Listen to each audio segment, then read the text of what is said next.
This is a chance. This is a war.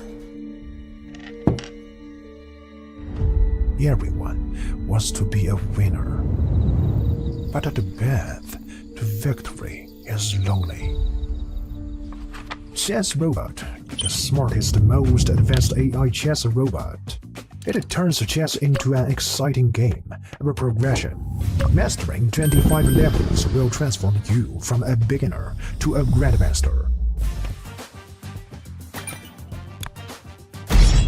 Not into level ups, challenge the AI instead. Set the difficulty, make it a breeze, or push it beyond your limits. He's incredibly smart, just like a max-level human. Equipped with a camera like an eye, Chess Robot combines advanced algorithms to capture every change on the chessboard and accurately pick up pieces with its robotic arm. Access the Planet Alliance function to connect and play chess online with friends from all over the world. Here you will find players of all skill levels. Flip the board and play as white. You can't wait to get started.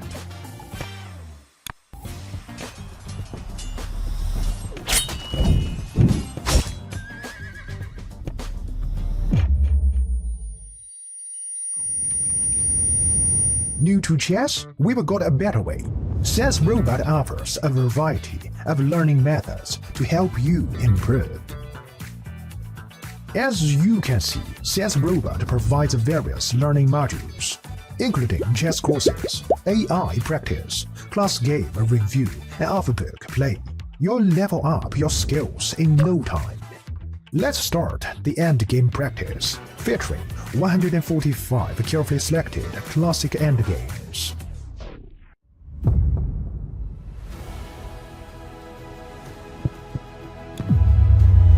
Now you have a greater chance to become a winner.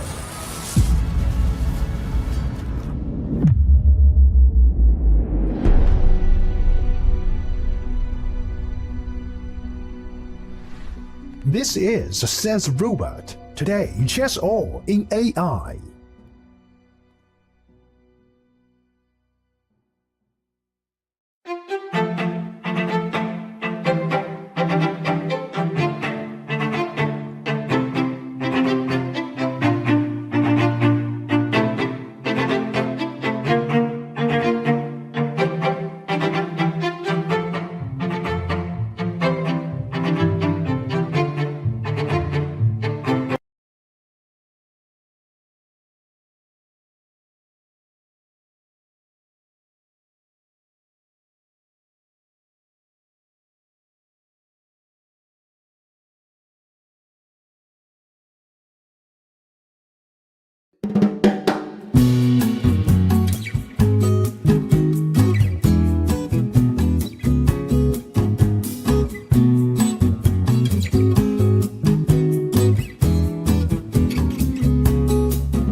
Chess moves.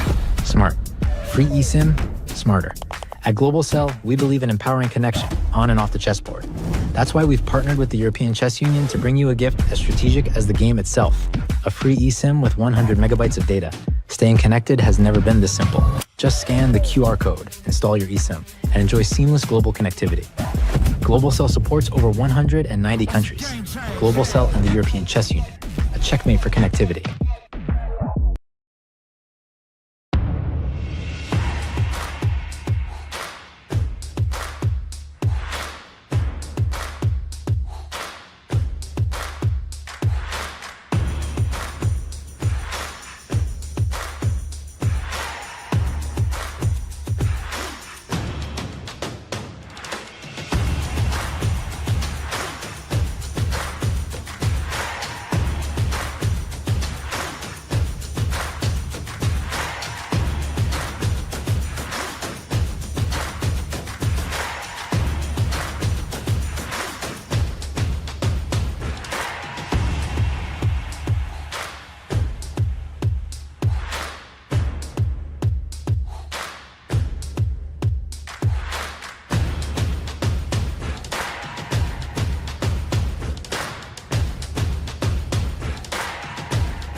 This is a chess. This is a war. Everyone wants to be a winner. But the path to victory is lonely. Chess Robot, the smartest, most advanced AI chess robot. It turns chess into an exciting game of progression. Mastering 25 levels will transform you from a beginner to a grandmaster. Not into level ups, challenge the AI instead. Set the difficulty, make it a breeze, or push it beyond your limits. He's incredibly smart, just like a max-level human. Equipped with a camera like an eye, Chess Robot combines advanced algorithms to capture every change on the chessboard and accurately pick up pieces with its robotic arm. Access the Planet Alliance function to connect and play chess online with friends from all over the world. Here you will find players of all skill levels. Flip the board and play as white. You can't wait to get started.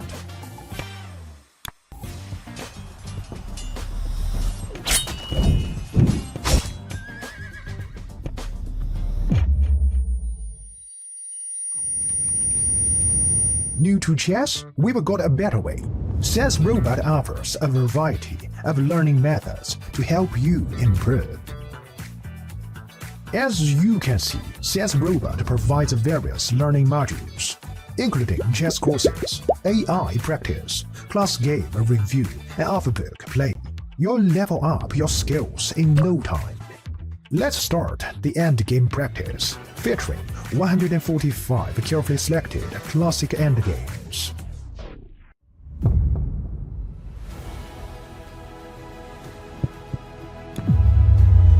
Now you have a greater chance to become a winner.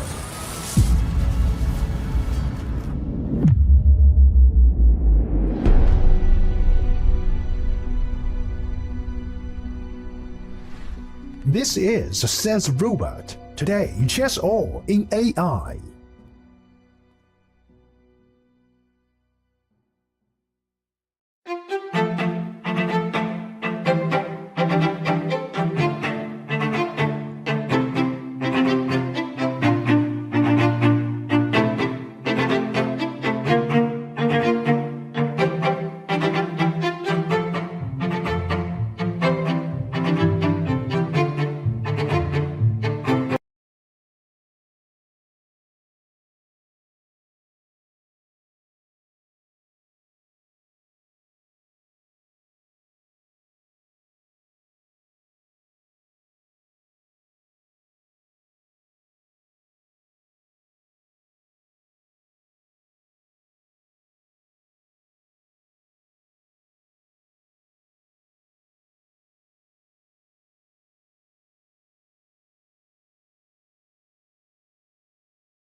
Welcome guys, welcome to the European Individual Chess Championship here in Rhodes. We are excited as we are on the beginning of the 9th round. Women's Championship, our ladies are here, so let's go to the playing hall, business as usual. Let's check the games.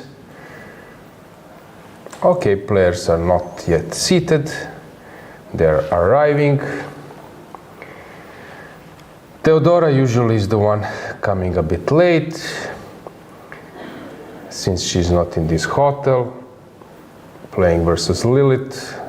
Yesterday was a really super interesting round. Lilith's game versus Kitadze was a roller coaster. Oof, emotional pain. At so many games. It was so dramatic, but this is what we want to see, and we are entering the final 3 rounds, the most important results for the tournament. So yeah, Lilith smiling.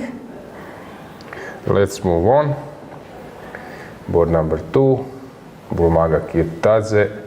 Bulmaga is seated. She was playing really interesting last 2 rounds, having some issues in the openings, but then fighting like a lion later. We can move on. Yeah, Lela Javakhishvili. 2 days ago you could check her game with Urgzala. F7 was pointed out immediately afterwards.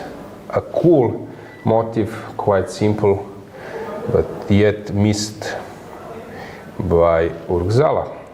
So Lela is chatting, let's move on. Here we have Maltsaskaya, who is getting ready, waiting for her opponent. Yeah, that's Nino Batsiashvili, let's move on. Board number 5, we have Arabidze Meri and Milie Sophie.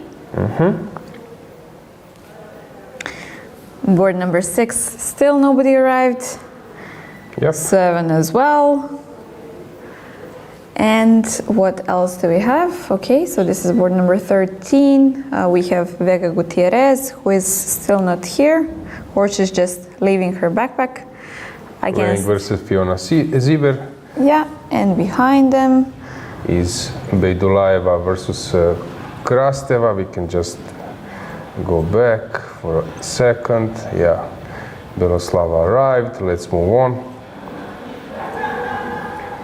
Here we have Wagner Dinara playing against Kurtsilava Inga, and on board number 16, just behind them, Toncheva Nadia already here, and Kesaria Mgeladze just arrived. Yeah, Kesaria is doing great in this event. Really a big promise of European chess. Let's just go broad view for a moment, and then we can go back to our first boards. Yeah, now the stage is prepared. We will have a ceremonial move. No, that's Zura Bazma-Parashvili. Mark Livitz has arrived. Let's go to board number 1 and basically have our multiple view.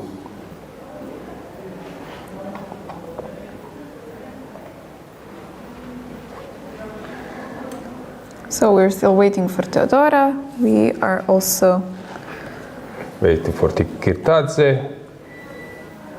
Exactly, and Ushenina. Teodora just arrived. Colorful round. Exactly. It's very nice to see. It's like some kind of flowers, different colors. Makes the view even more beautiful.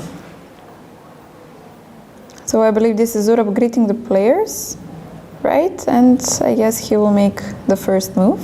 So we do have a ceremonial move, after all. Yeah, we can go to that board. Number 1. Yeah, but we don't see him so well. Let's go back. D4 was played, but maybe knight f3 or c4 will happen.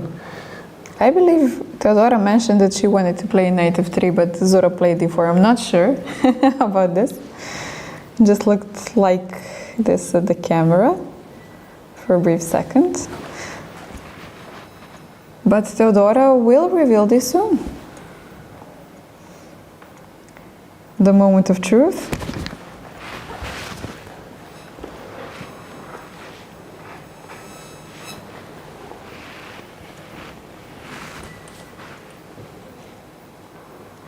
Yeah.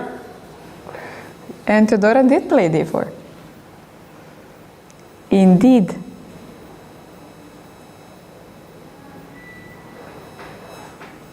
So I guess it's my mistake.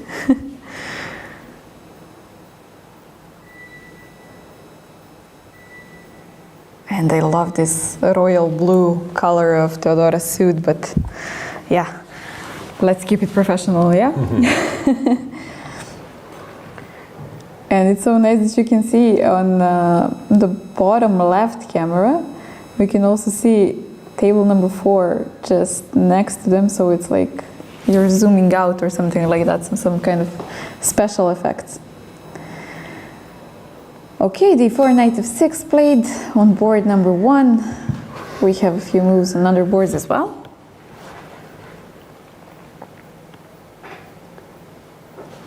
So, d4, knight f6 first board, Sicilian. We don't know yet which one. Now we will know. I believe that knight c6 will be played, yes.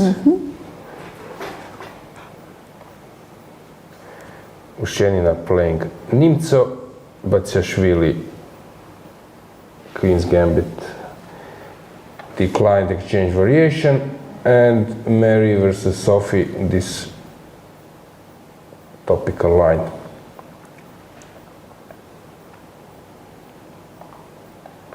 Kirtadze playing this line, yeah, which actually people do play when they want to make a draw. You think she would be fine with the draw? Okay, but anyway, white is the one who is pressing there. Usually black, if black plays precisely, then it's a draw. If you recall, that was the option of Ushenina versus Velikic. And Velikic played this queen b6, exchanged the queens and offer the draw. Then they are blitzing out the moves. Quite fast, actually.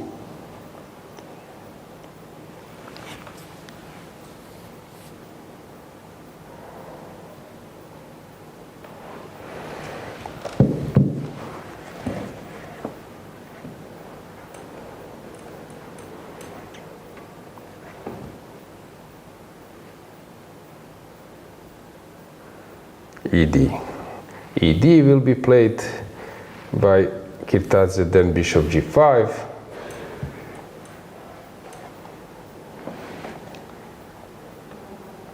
So we're entering some isolated pawn positions.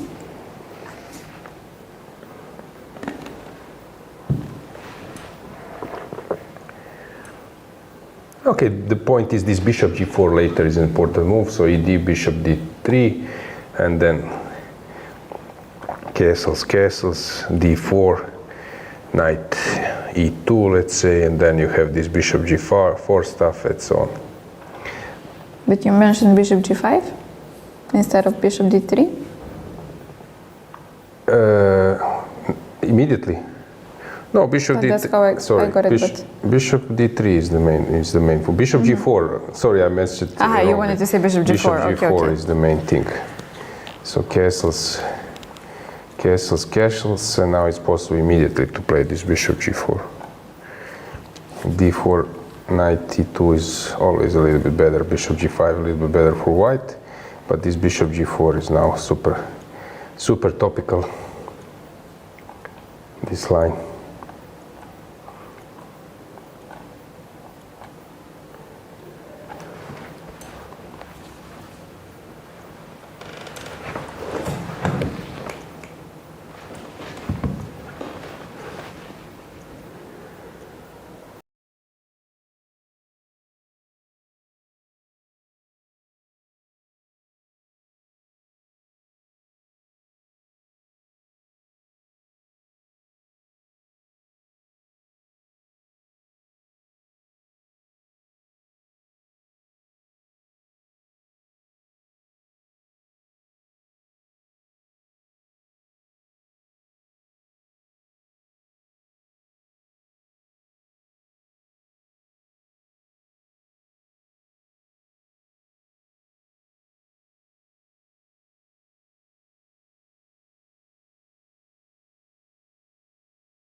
yeah, they're heading towards exactly that line that you mentioned. Maybe it's a moment that we show the viewers a little bit results of the previous round. We did have quite a few decising results yesterday. I don't recall if we went for some kind of suggestion how many could we get. Okay, we ended up in, and now that I see it, it feels like we had more draws than actually happened yesterday, because so many games were so sharp and we had so much fireworks on each and every board. So even the games that finished in a draw felt like they were decisive in the end. For example, we were following this Stavroula against Diamante game. They ended in a draw, even though the engine bar preferred black's position, and we saw that it ended in a threefold repetition claimed by Stavroula. We had unbalanced material. At some point there was this interesting situation where white had all of her pieces on white squares and black kept all of her pieces on black squares, which was visually incredible to see. But of course, the main event, top three boards, Teodora won in a beautiful style with this beautiful bishop g3. Then we had some fireworks on board number 2, some time scramble. Lilith managed to prevail and win the game. Irina Bulmaga, as you've mentioned in the beginning, she's fighting like a lion, having trouble with the openings. Somehow it doesn't feel that the openings go her way, but she always at this tournament manages to come on top. And today she is playing on board number 2, on round number 9. So this is actually a very successful tournament for her so far.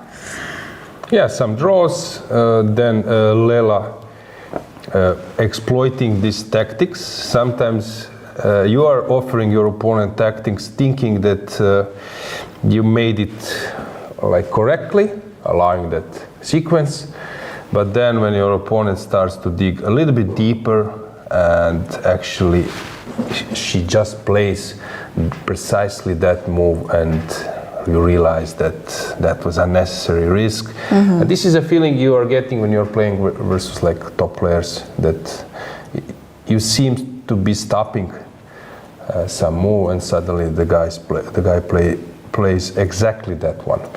Okay, so Rubers losing versus Ushenina. She was better in the opening, but then in the end suffered a quite hard defeat, and Maltsevskaya winning quite convincingly. Let's get the standings. Yeah, Teodora is having a really great tournament. As we mentioned, 7 consecutive wins and a mate in 2. We can say this. I would add next to her standings 7 and then and a half. Yeah. Quarter, maybe a quarter. Yeah, in brackets that, mate in 2. So we can think about that. Joke aside, she's really on fire. Bulmaga, sitting on the 2nd place, which is also a great thing. Some players came to top a little bit slower, like Lela Javakhishvili, but especially Ushenina. While, for example, Kitadze and Meri Arabidze, Bella Khotenashvili, Nino, they are, I would say, in top for a long. Let's move on to next group. So yeah, here we have basically all of the players with 5.5 points. So this is quite a big group, and these are all who are close to the top, and Some of them are fighting for the qualifiers, World Cup qualifiers, as we've mentioned quite a few times. The top 10 spots are reserved for the World Cup qualifiers, but it is also important that some of the ladies have already qualified from the previous European Championship. So this list could go to, who knows, maybe 15th place, maybe 17th. We will see in the end, depends on the final results. Yeah, so let's have the pairings. My prediction that, of course, Teodora will try to push. She's on fire, but yeah, not at any cost. But Lilith gives a chance with the black pieces. So, yeah, hard to say. Bulmaga will, of course, she will try to press as much as she can. Ushenina, Javakhishvili, interesting encounter, who knows. Yeah, and then we have like similar stuff everywhere. Dolukhanova is for the first time at top boards versus Bella Khotenashvili. It will be interesting. Will Bella try to win with the black pieces at any cost? And yeah, Victoria Radeva is in top 10 back. It will be interesting. Let's get the camera, let's get our classical simultaneous view. Maybe you can add some direct encounters if you have. Yes, we can do this. It might be a good time. So board number 1, Teodora and Lilith have played only once in classical time controls, and the game ended in a draw. For the second one, I believe they haven't met so far, having in mind that Anastasia is very young. In Ushenina against Javakhishvili, they have played so many games, which is of course normal. They are around the same age, and they have played quite a lot standard games and Blitz and Rapid as well. But if we're taking into account only the standard time control, 8.5 against 7.5 for Ushenina.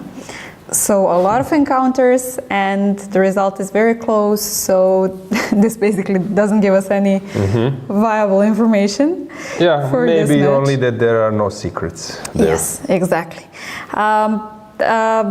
Regarding Maltskaya and Nino, Nino is leading 2.5, 1.5 in classical time control, but there is also one interesting point for this encounter, is that Nino and Maltskaya played last year here in Rhodes, and this game was won by Nino, and Nino was black. So they had different colors from today's encounter, but it's interesting to note and to say this about their results. Then we have Arabidze, Meri against Sophie Millier. Meri is up 2-1, and basically this is what we see. Cool. Okay, let's get this first board. We can go full screen to check the opening there with the board. London system. Do you like London system, Dragana? I somehow prefer the position to be more open, and I don't know. I don't like playing against it. To be honest, somehow it's too closed. Okay, regarding London system, there are different type of setups. So, yeah, it can be with the knight on c3, with many options. Knight can come to c3, d2, knight can stay on g1, many different options really. So here cd, ed, and Knight h5, this is very popular. We can check some new games here.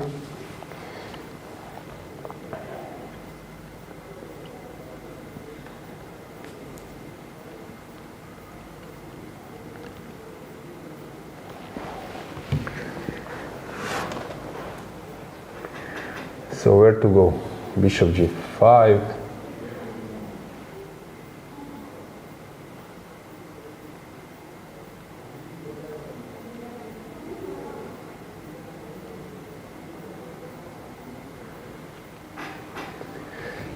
Teodora is thinking. Lilith seems to be happy with the opening debate. Caruana Sevian, huh? Yeah, Carlsen playing this with white against Oparin, for example. 2023 on some title Tuesday. Yeah, I know that this line is very popular. So bishop e3 played, bishop d6. And now Knight e5 seems to be the main move. okay, she might go for some sideline. Bishop b5, bishop d3.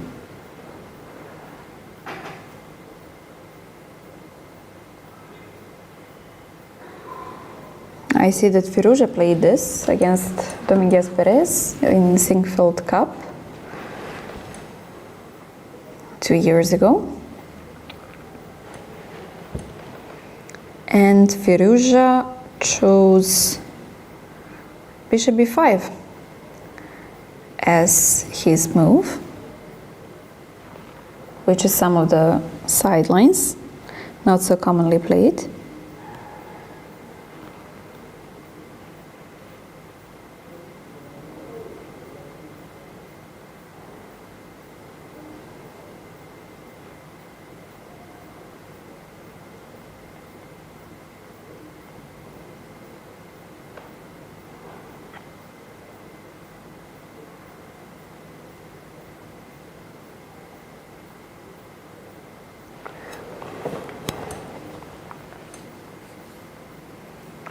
Okay, we can move the board just to show you that behind we have Malteskaya playing versus Nino Batsiashvili.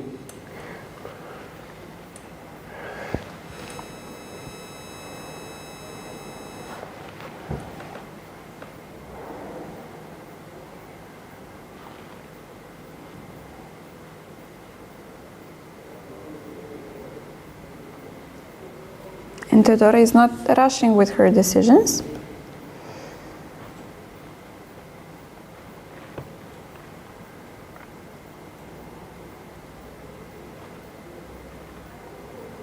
Bishop d6 was also the main move.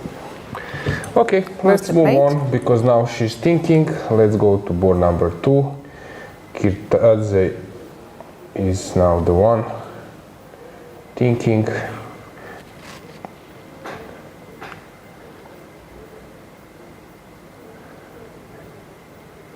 Dressed in chess today. Chess squares.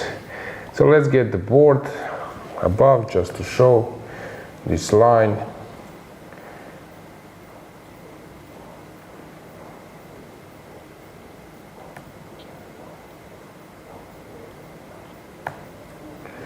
ED, yep. And now bishop g5 allows this queen b6, knight e4. But knight e2 was played as some kind of surprising weapon. Engines tend to underestimate that move, but it's a normal move if you would ask me.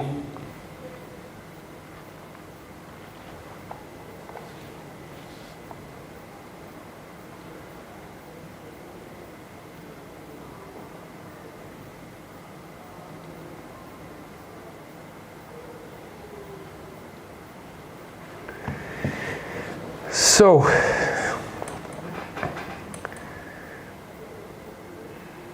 now black will start to think. We can check this knight e2. Yeah, this knight e2, I see, okay, it is a faster time control game, but I see Dominguez Perez against Erigaisi Arjun, which was played in 2022, where Erigaisi won, and he continued this game with queen b6, which also doesn't seem to be the main move. But this is how their game went.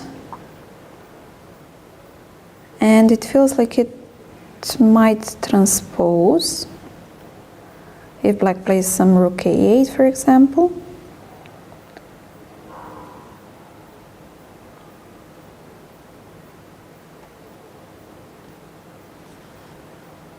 For example, Shankland played this with black pieces at the World Cup in 2021. So what is the main reaction? Rook e8. Rook e8 seems to be a transposition, yeah. Is there any other reaction instead of rook e8? Queen b6 was played by Erigaisi in this. Knight e5. Knight e5.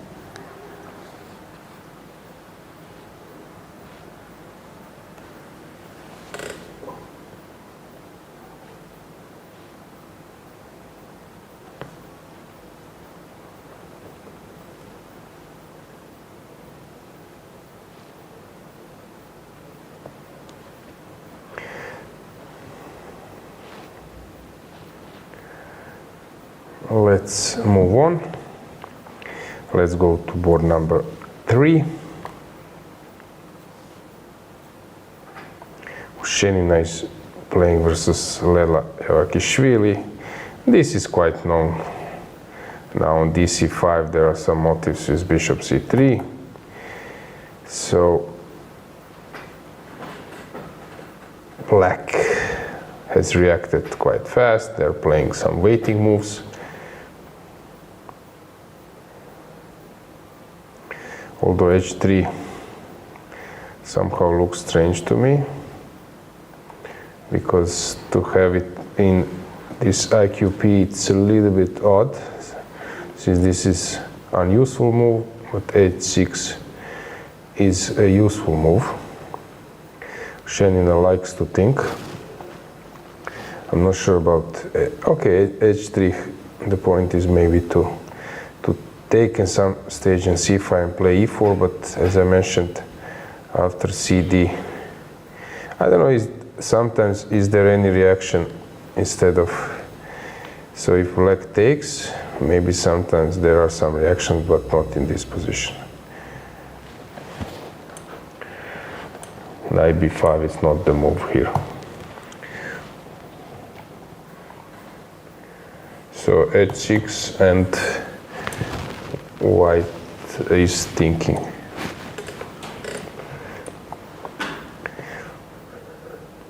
We can move the board for a second, that you could see that right behind them is Kielbasa versus Tsolakidou. And they also spotted Bodana. Can you see her? No. She's in the upper right corner. And I believe this is the first time that we managed to see her from the top cameras. Ah, very nice. Playing peekaboo with us. Yeah, very nice.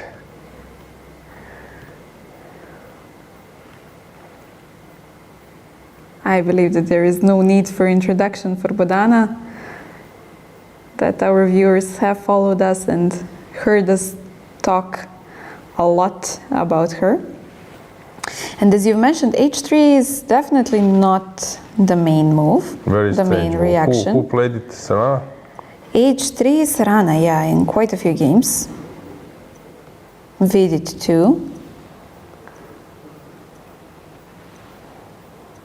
Sarana played it at the European Championship, Rapid Championship in Zagreb, the one he won. Yeah, the one we were commentating. So Against Kuma, against Martirosyan. yes. Oh, I would need to really dig deep into my memory to recall that game. Okay, but I remember that he was playing for a stalemate. Yeah. Martirosyan. It was some rook's endgame or something. Rook versus. Yeah, rook and a pawn against a rook. He set it up a stalemate at some point. Well, before, in the before, much before, way before. Ah, not here. Okay, later. There was some stalemate trick. Okay, move on. I'm just checking now.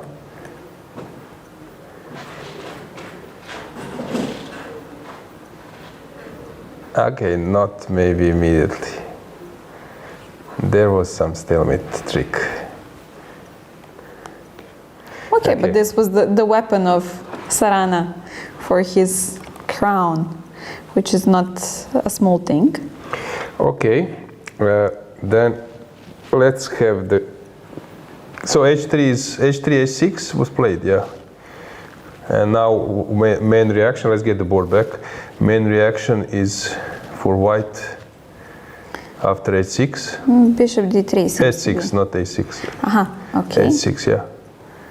This is the main move, and now queen d3. Okay, queen d3 is known and typical motif in Nimzo. Let's move on. Let's check our next board, which is Batsiashvili versus Maltsetskaya. Okay, they are still in the opening phase. Accreditation at the table. Better to be at the table than behind your neck to somehow struggle you.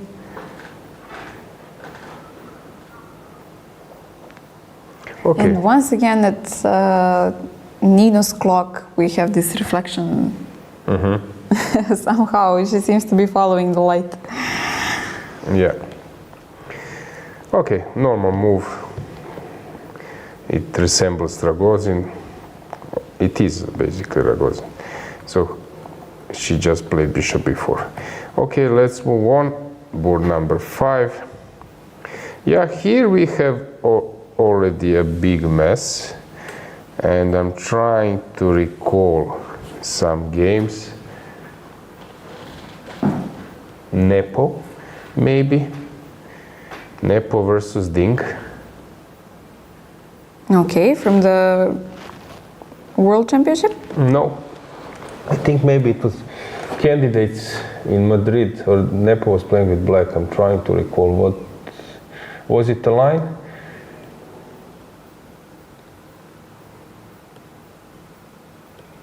We will test your memory. Yeah, so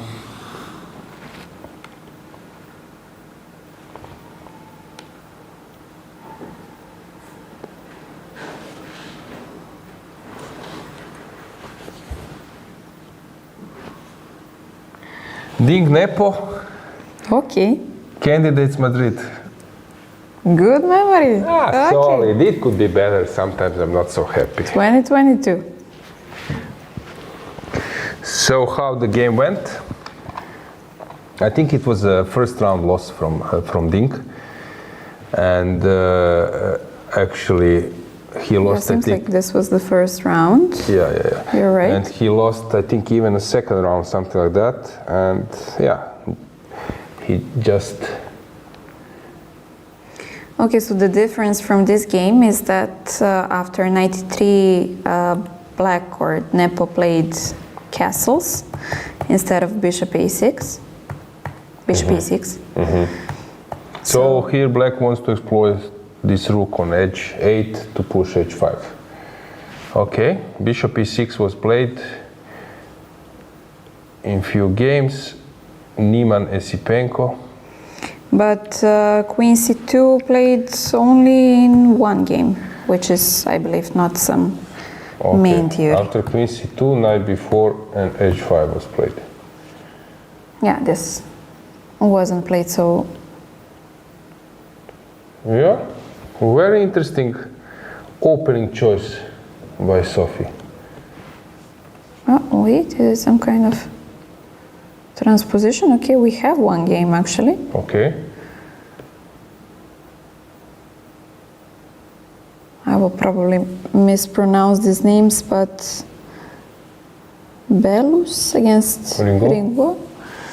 A3 was played. A3 was played, and knight d5, knight takes an e4, knight takes an e3, and d4 was played. Queen d4, bishop e3, queen e5, bishop f4, queen f5. Wait, queen e5. Queen f5, knight d6 check, exchanges, and h4. And then the queens got exchanged on f5, and we entered. White plus for white, but quite holdable for black.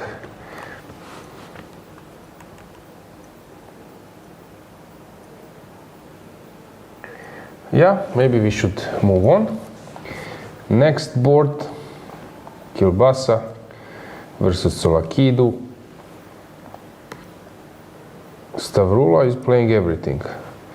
Today, French defense and very popular advanced variation. 3 moves with the queen. 1, 2, 3 in a row. And Stavroula is thinking.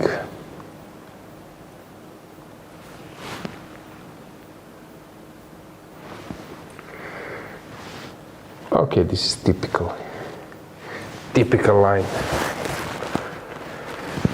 which is super complicated. Sometimes white just abandoned the defense of the center.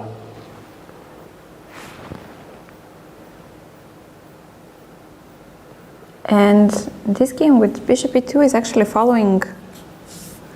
It says Korčmar. I thought I saw Korčnoj. Okay, never mind. Korčmar against Bluebaum. But it's some kind of title Tuesday, so. Okay, Bluebaum is current European champion and an expert in this line.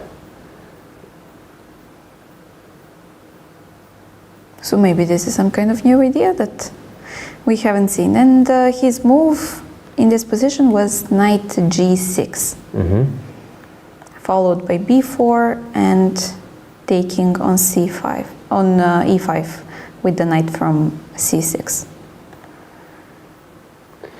Okay, let's move on. Stavroula is thinking. Let's see how Doluhanova is doing versus Khotenashvili.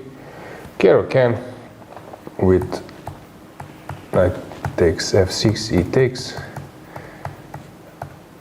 Solid line.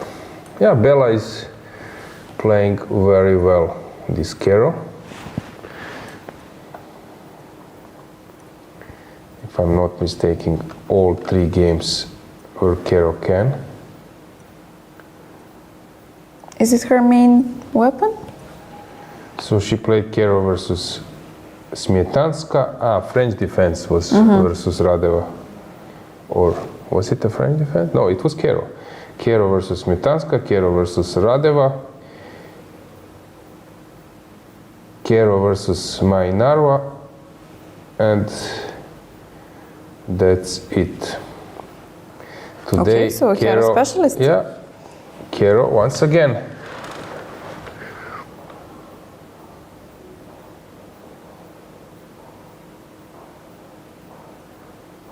Rook e1 by Evgenia. Then we have Bella Velikic versus Daniel Lian, playing super popular French defense. Diamant this line, Victoria Radeva Sicilian. Interesting. So let's go with our next camera. Here we have Sabrina Vega playing versus Fiona Ziber. The following line. Okay, if white would have the pawn on g3, it will be stable. Slight advantage with g4 is tricky. Right behind them, Beidulaeva playing versus Krsteva. Let's see this fianchetto Indian. Blitzing the moves. Okay, this b6 is very popular these days. It's a sideline. After rook e8, of course, it's possible to push d5 immediately. b6, bishop e3, bishop b7, queen c2. Doesn't work because there is tactics, I believe.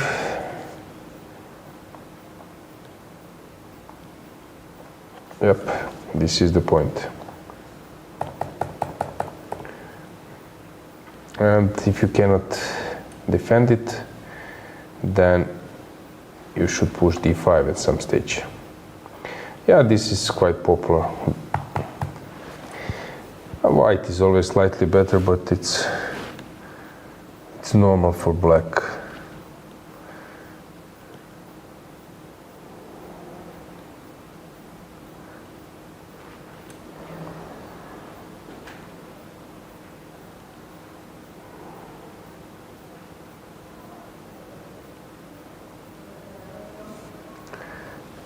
Still quite unknown territory, but yet it was played already. Sargsyan Kadric, Pragnananda. Playing with black pieces in St. Louis Blitz against Firouzja. Varmerdam Max played it against Sonis Francesco at the Olympiad, at the last Olympiad.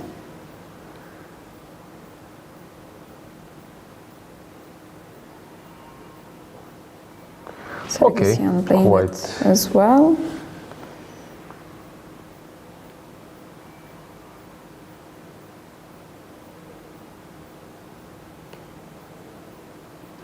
Knight h7 played. Let's move on. Let me see other games. Urgzava playing this known Catalan. This one is complicated. Let's go with the next camera. We have Kesaria versus Toncheva right behind. Sicilian.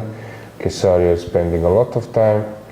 Dinara Wagner playing this also known line. Yeah, she can go knight e3. She can even take on d7. Of course, this motive of knight c4 is known. That black cannot take it. Yeah, let's go back with our simultaneous view. Anything in chat? Only greetings so far. Feels like we have some nice audience who is ready to follow our main events, learn something new along the way as well. So I'll be searching for some games, interesting games. We have draw in Grapsa versus Pavlidou already, board number 48. Two Greek players. Do we have a poll? Not yet.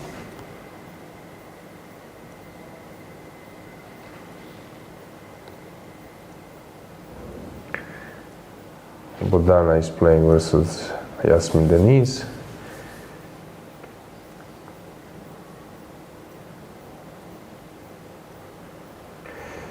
Stefanova?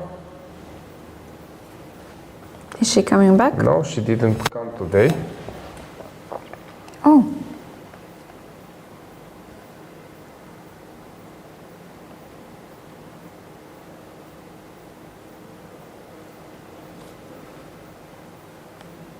Let's see.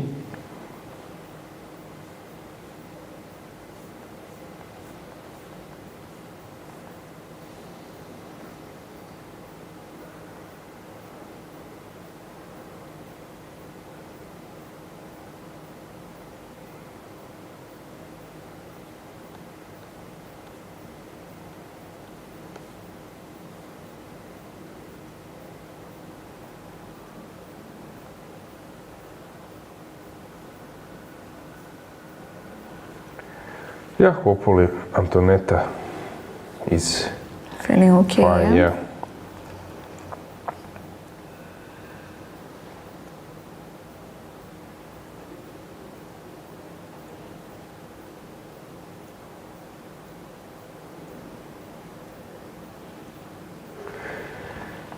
We have interesting Turkish encounter on board number 41, Tirpan versus Yildiz.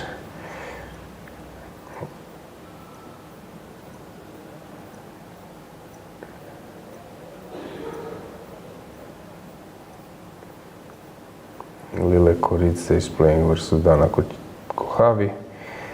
That's an interesting game to follow.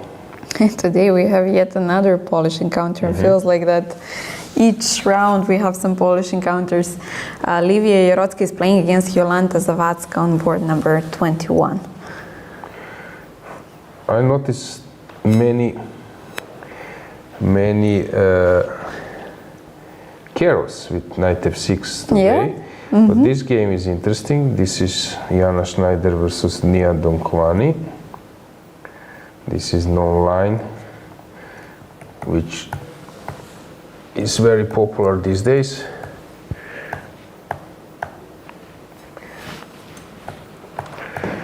Black is risking a lot, but Nia is playing an interesting chess.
I see Firuza playing this with white against Richard Rapport in some blitz event in 2021. Then I see Van Forest playing against Vallejo Pons. Sarana playing with white as well. Nils Grandelius against Gelfand. Motiliev playing with white. Kostyniuk playing with white against Savina. And our world champion, Gukesh, a few years ago when he was still 2500 and on some chess.com Swiss, Grand Swiss Championship. Yet another game by Kostyniuk, this time against Muzichuk, Anna. But as you've mentioned, yeah, quite known line. And the main response for black here is e5. So this is to be expected.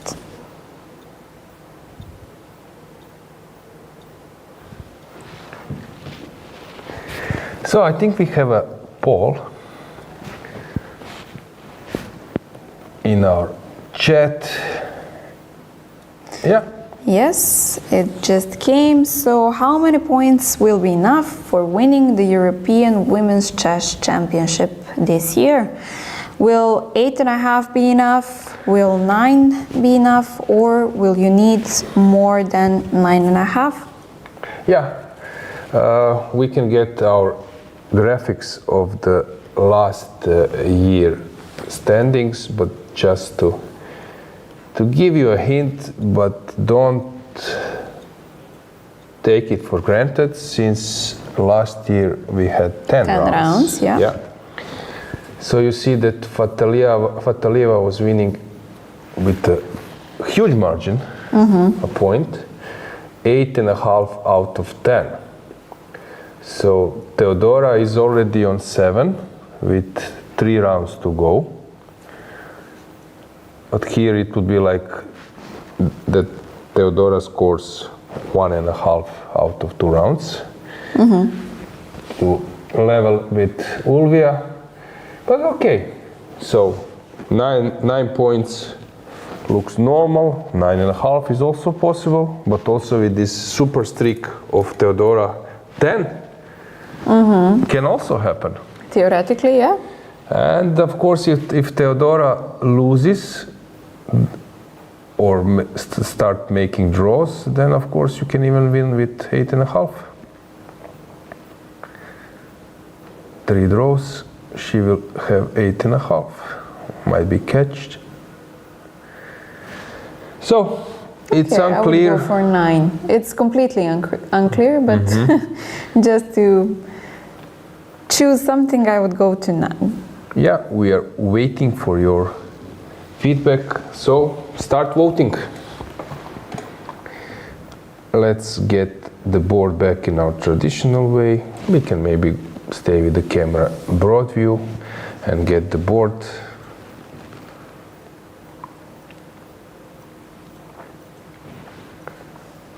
Yep, so I'm checking. So Stefanova quit.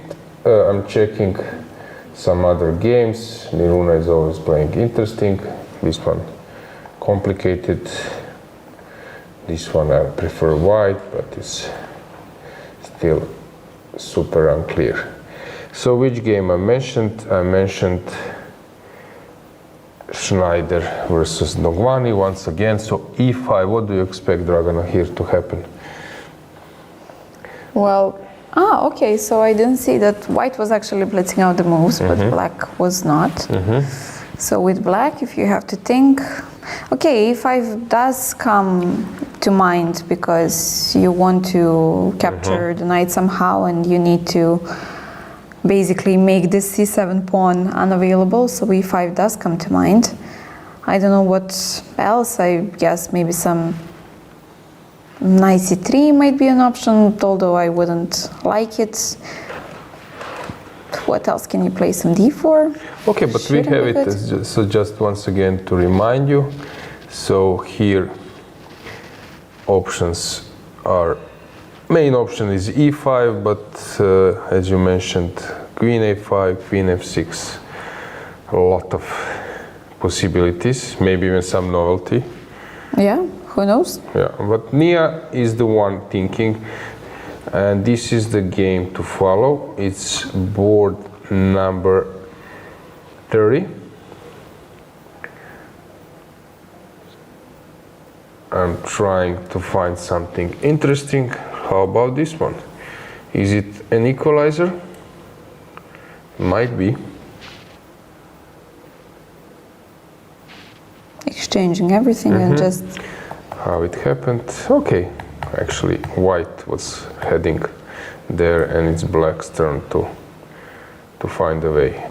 Lan Yao is playing very interesting chess, as also Jovana Eric does. Yesterday she won in an interesting game. Okay, Josephine, opposite card bishops.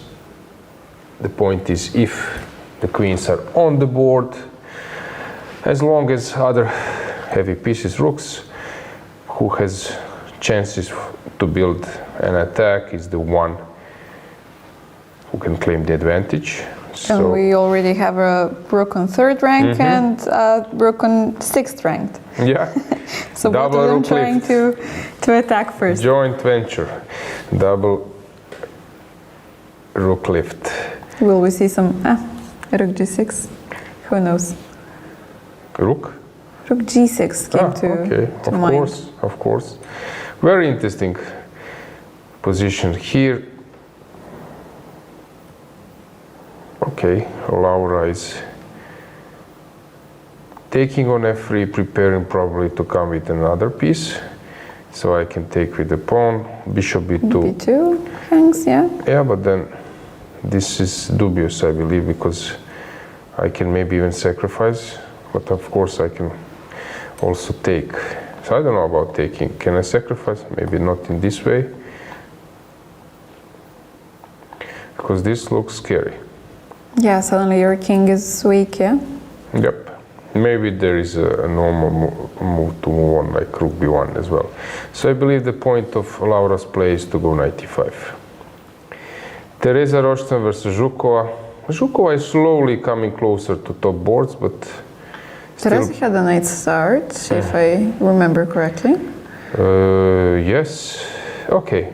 Not really losing to Lela Javakhishvili, but winning versus Nia Dongvani, making draw versus Zavatska, winning versus Stefanova, you're right, making draw versus Avramidou, winning versus Mrkcan, losing to Radeva yesterday. Yesterday she played a bad game. She's aware of that for sure. This looks normal. Sandu Mihaela plays interesting chess, as well as Marina Brunello. Monika Sochko, some endgame? Not yet, but let's find a way to exchange the queens. Yeah, this will happen, but Susan is playing super interesting. But here it might be too sharp.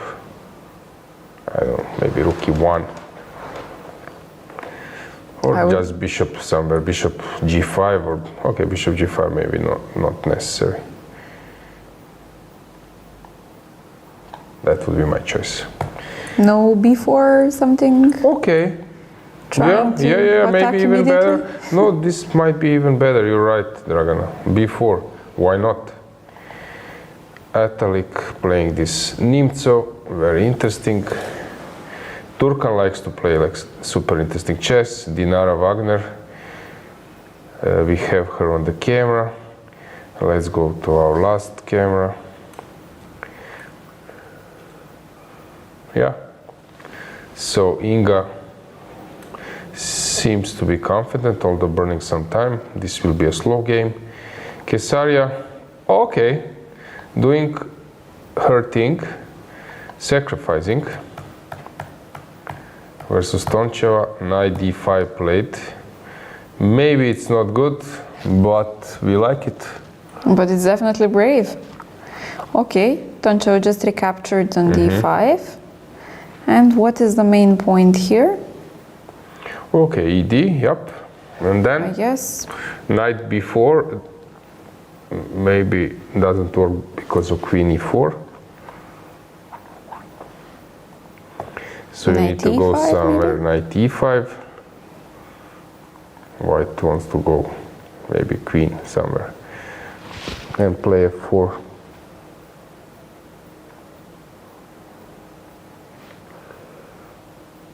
I don't know what is she up to. d6 is bad, I believe. Bishop f4 as well, I guess.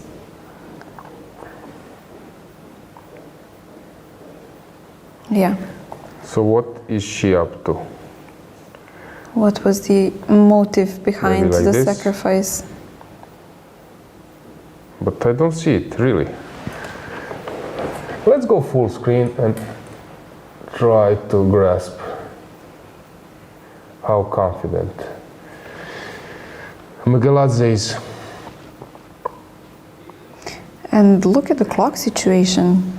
Yeah, Nadia was Nadia just blitzing. hasn't spent a minute from the starting time, while Kesaria is already on 45 minutes, 46 to be precise. And she's making some serious sacrifices. And if I see it well, she already played the move. Looks like Nadia's clock is Kesaria running. took on d5. Yeah, okay.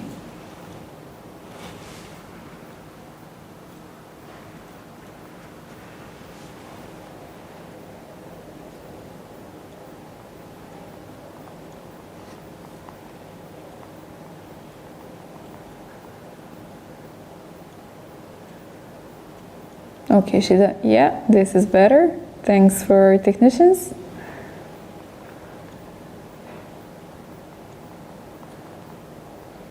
Yeah, Nadia doesn't seem worried at all, while Kesaria, I cannot actually decide. Okay, she does feel a bit worried. But when you're throwing in some sacrifices, I guess you need to be a bit more confident, since there is no turning back from the sacrifices.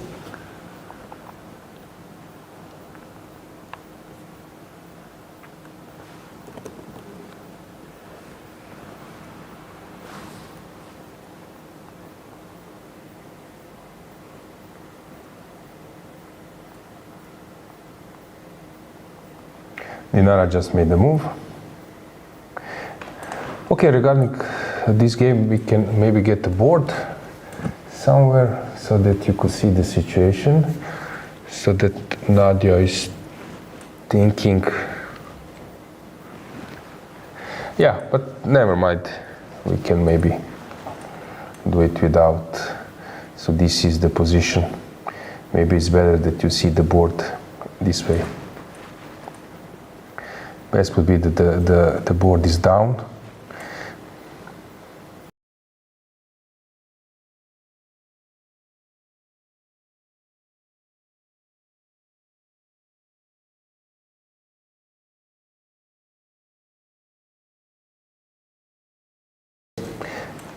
.95 just played, as we predicted. And I really want to find out what was her idea.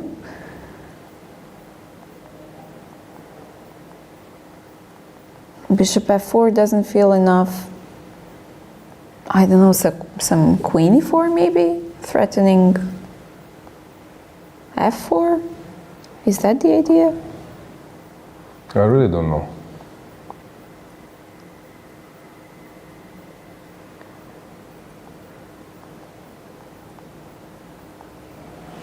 Okay, d6 does attack the rook on a8 as well, but I can just take knight f3, as you just showed a few moments ago.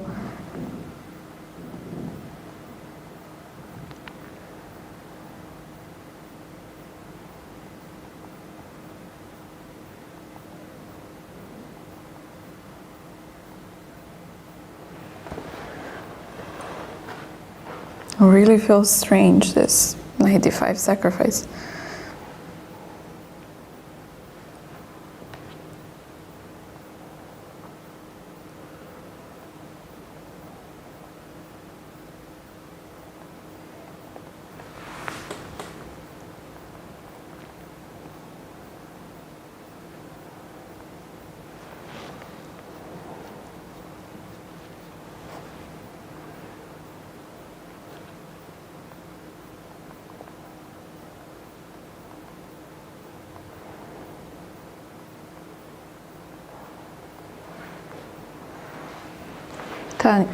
Nadia went for a walk.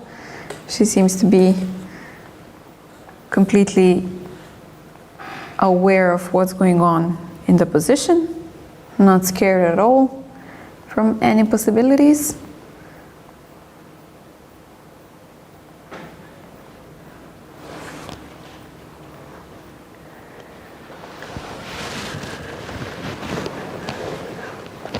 And prior to 95, actually, the engine bar. I don't know what was Kesaria up to, because this can really be like suicidal attempt.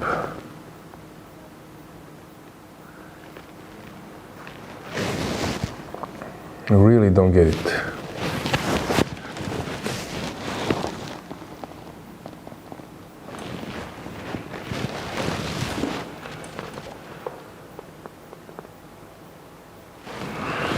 Sometimes, yeah, you just make some reckless move and your whole game steers to an unpleasant direction. But I mean, you're sacrificing a piece. It's not like you're giving just a pawn or something. Yeah, but this piece sacrifice, it's quite thematical. Yeah, and that's why you just make it. In Blitz, it would be like super normal. but now I really don't get it, how she will move not to lose like in few moves. Probably queen e4. Where else to go? Yeah, we will follow this game closely. Let's go to another game. Let's see how our board 15 is doing. Let's get the board back. Savina is very well prepared, I would say.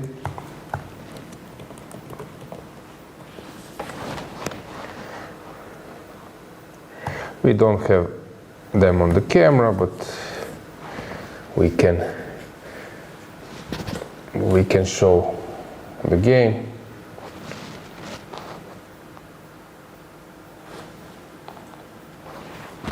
Yes, so e5, nice touch, and bishop f5, typical point, because now if you take, you're dropping the rook, here there is nothing to worry about, and came g5. Okay, this is super strong. Very energetical way of playing. She can even move on with h5. So Savina is doing very well today. Okay, still it's far from anything tangible, but we can say that she has shown the ambitious. Sabrina Vega, we have them on the camera, so let's go to that board, g4. It's our board number 13. We can go full screen.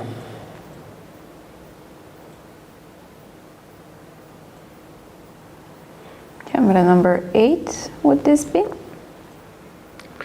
Yes. And behind is Bedulayeva Krasteva. Let's get the board here, because now white can take with the bishop or with the queen, but I don't believe that black should be worried at all.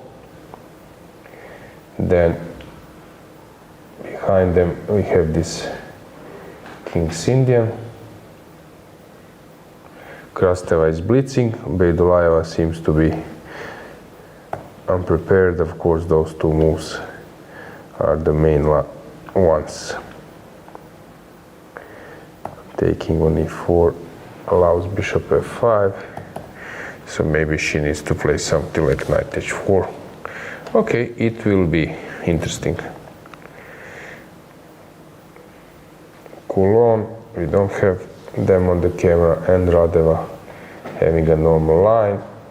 Diaman pressing a bit, and Velikic. Complicated game. Let's go camera number 7, board number 7, to see Doluhanova versus Khotenashvili.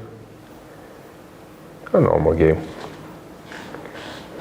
This is the first time that we see Doluhanova in top 10 boards, right?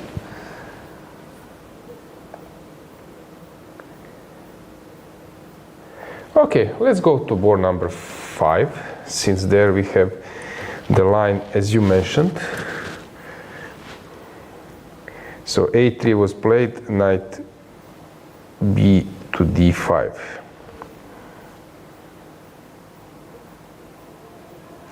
And now the d4 move came. Knight e4, knight e3, d4, I believe. You mentioned as the main move, something like this. I think this was the scenario. So yeah, this was the one we were mentioning.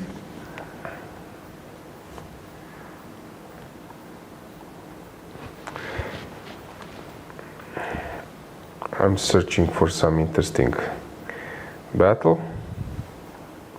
Let's go to camera number 3, or table number 3, where Ushenina He's having this IQP position, but somehow h3 doesn't fit. If you would ask me, although black's bishop on c7 might not be the best. Let's go with the camera to board number 2.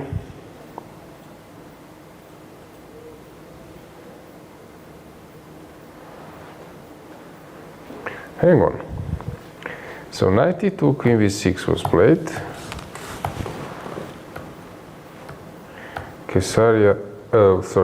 Kirtadze somehow makes things looking easy. She seems to be doing very well. And the first board, Injac, we have a normal game. Let's go to our multi-cameras view. Anything in chat, maybe, guys, don't forget to subscribe. It's 9th round, we have 11 rounds, 3 more games, this one plus 2 more. We are actually ready to ask any question. Well, maybe, Dragana, we can, I don't know, explain a little bit how this tournament looks like. So it's a big hotel. 17 Huge floors, hotel, yeah. 17 floors. And I believe that it is almost every day fully booked, which just confirms that this place is a very popular choice. So even though that I believe the official season has not started, the hotel is once again fully booked, and I even managed to go to the old town this morning since it's very sunny, the weather is nice, but it's unfortunately very windy. But a lot of people are already outside, and it feels like you went to some kind of vacation or something like that if you go to the city center. And of course most of the people over there are here for a vacation. They are not playing chess or playing the European Championship, so they do have some time to spend. But for our ladies over here, I saw this morning Eline walking next to the seaside. I saw Sabrina Vega taking a stroll as well. I believe that most of them do enjoy taking some walks, especially next to the seaside, especially when it's sunny outside, that it somehow energizes you, and which you of course need for the games. And yeah, there are a few swimming pools, but I don't believe that anybody is going for a swim. Oh, you never know. Well, that's true. But somehow, I think there's only one closed swimming pool that it's basically on the ground floor. And whenever I passed over there, I didn't see many people inside. Maybe I was just going at the wrong time, so I don't believe that this is some kind of a daily activity of our ladies over here. So yeah, this would basically be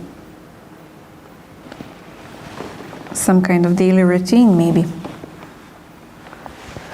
Yeah, but I think that players have, whatever they need here. It's quite convenient. There is a drugstore next to the hotel. A pharmacy as well. if you have some kind of problems, a pharmacy as well. Unfortunately, not many of the cafes next to the seaside are opened. The season is not yet, hasn't started, but yeah. Today you could finally see the beautiful colors of the sea because I remember that even last year when we came, this beautiful view greeted us.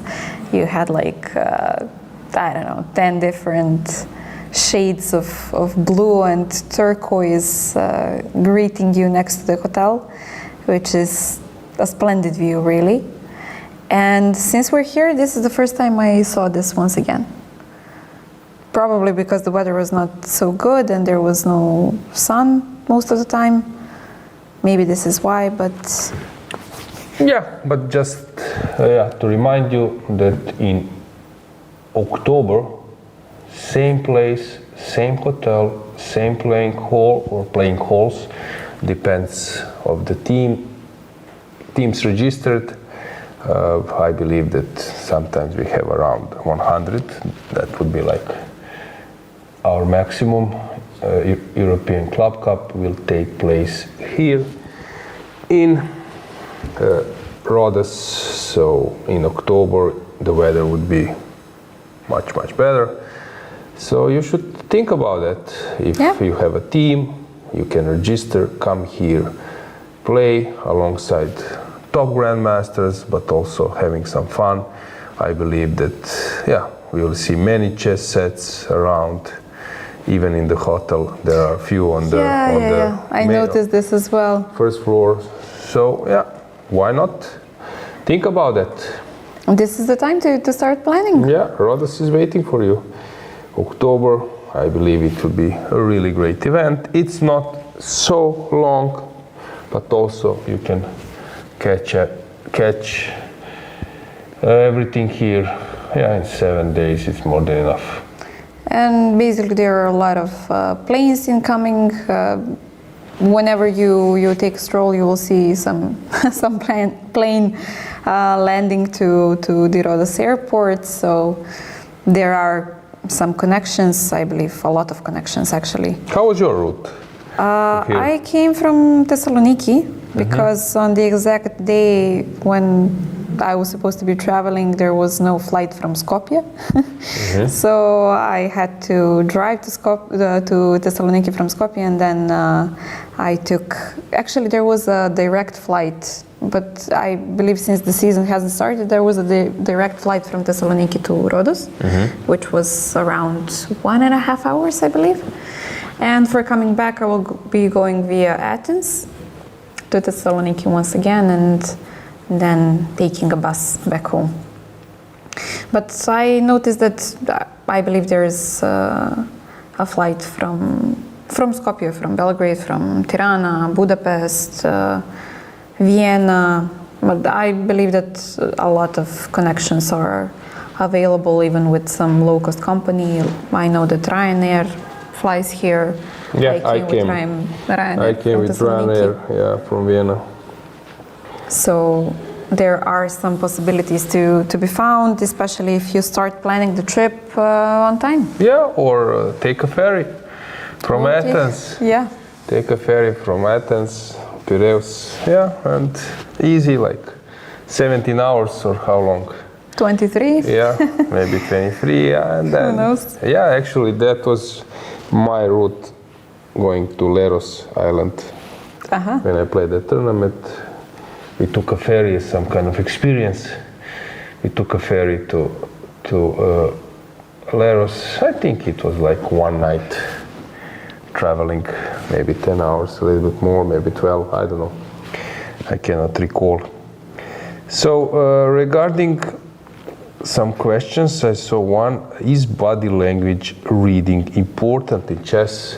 Yeah, my opinion is that, a lot of grandmasters know a lot about psychology, because you're sort of scanning your opponent for hours, and before the game, during the game, as I told you, sometimes I'm coming to the game with 2 openings. I'm not sure which one to choose, and then I'm saying to my colleagues, I need to see the face of my opponent, and then they're laughing a bit, but I said, I don't know, if the guy is nervous, handshake, whatever starts, then I adjust my strategy. Yeah.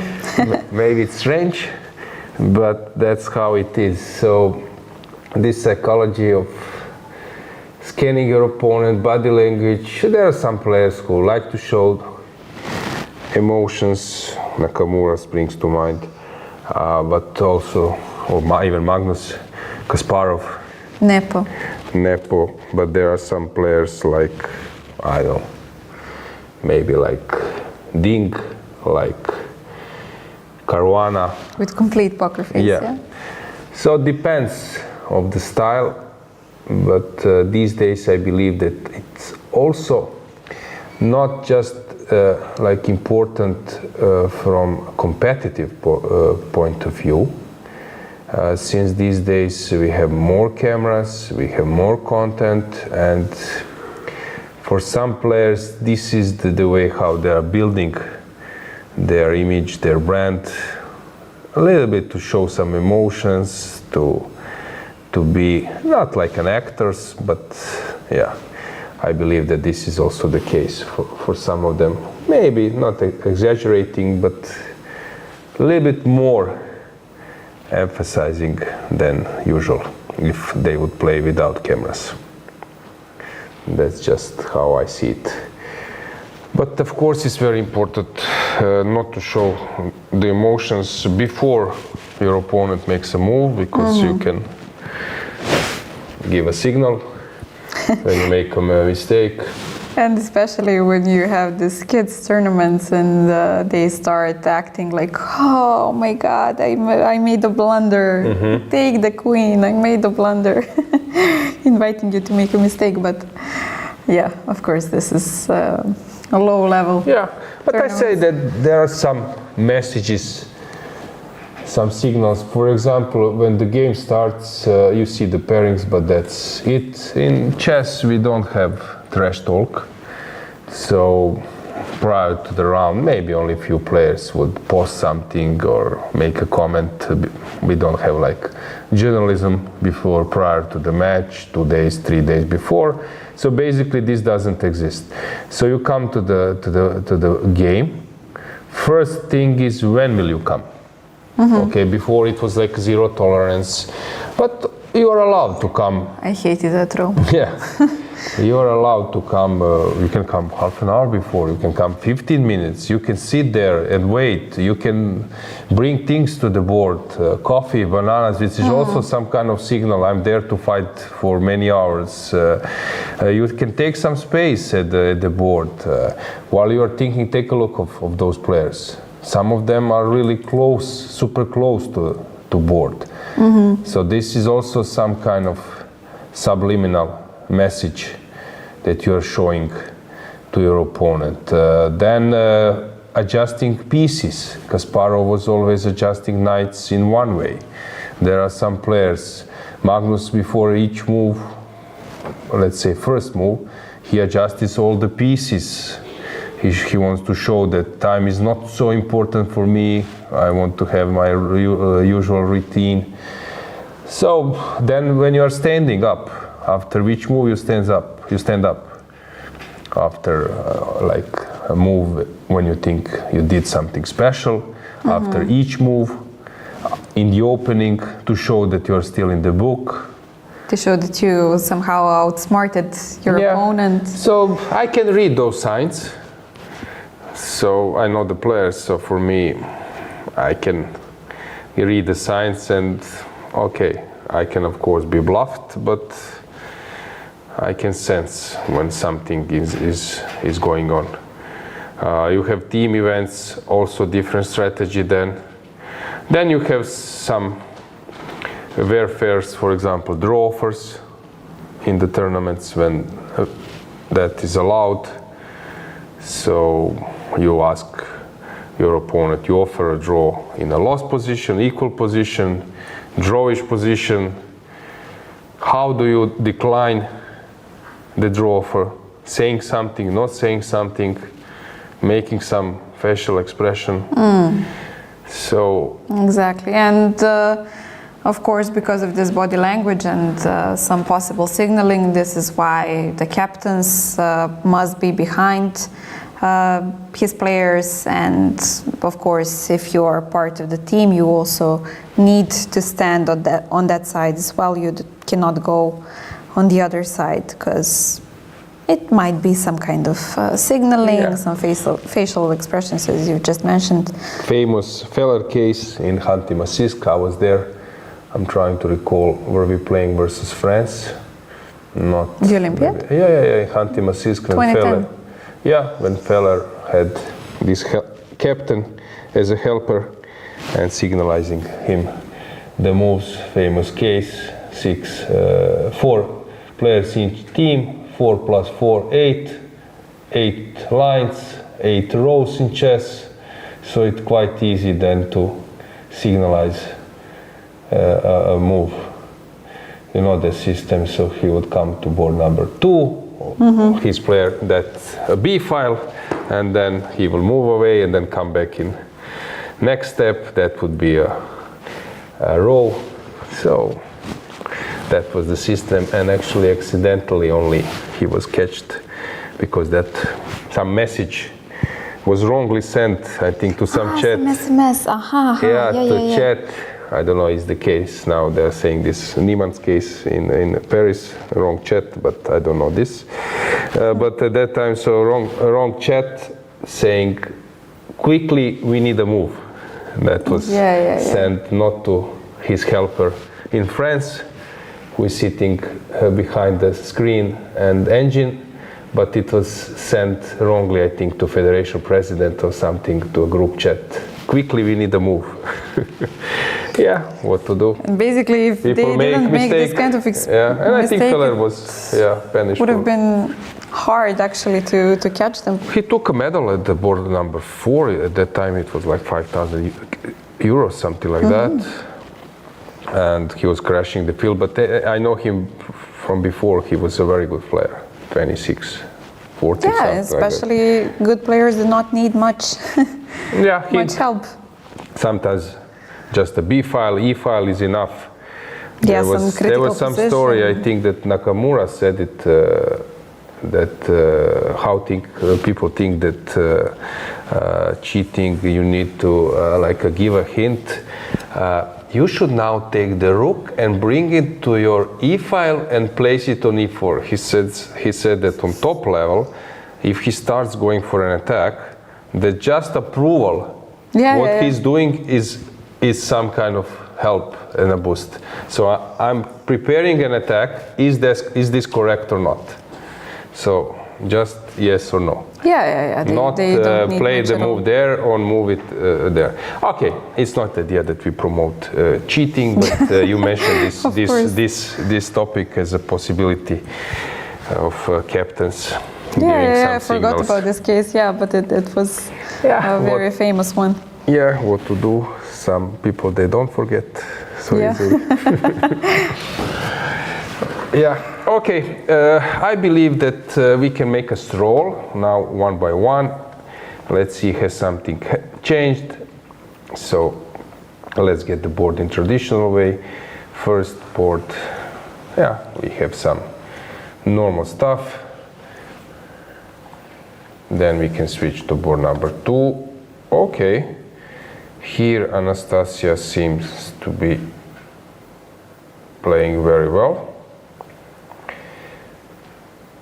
Ushenina, interesting. IQP, board number 4, we have this line. This is known line. Matseskaya is playing, but very complicated. I don't know about the theory there, but I believe it's known. Then we have board number 5, Arabidze. Okay, now we have different. And already under 40 minutes. Then board number 6, it's a mess, but Stavroula seems to be doing fine. Board number 7, normal stuff.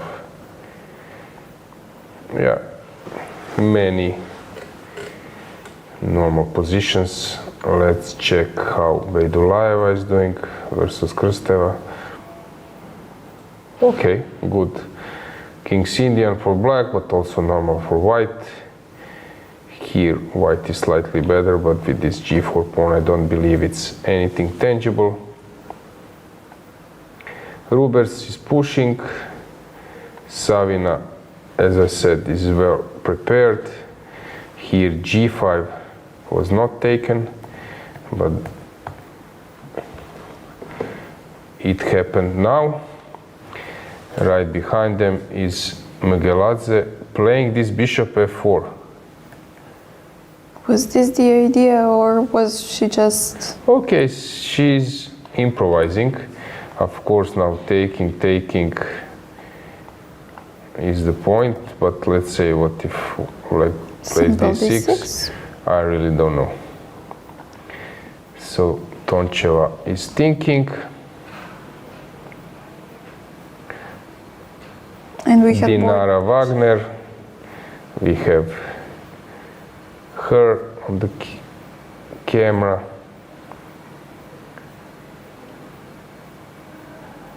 Do we have her? Yeah. Yeah.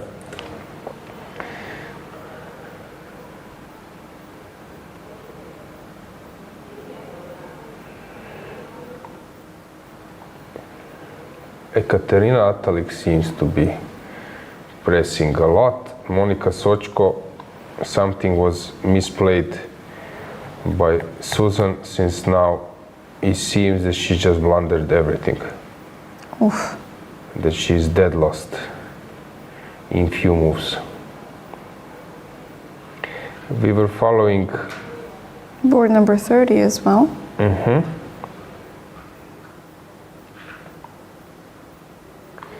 So E5 was not played in the end. 94 was played,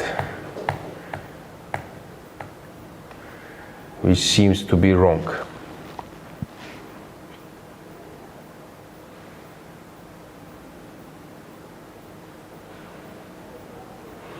So 94 is, I believe, Queen f6, what was the... 94 first, and then Queen d3. 94 wasn't... But Instead of e5, 94. Aha, not Queen f6, okay. Yeah, 94, Queen d3, and then she went for Queen f6. Probably the line which people are playing who are not familiar with the theory, since everything was played. And black is suffering. Okay, it's a moment that we go for a break, check a little bit what's going on in some other games, and we will come back.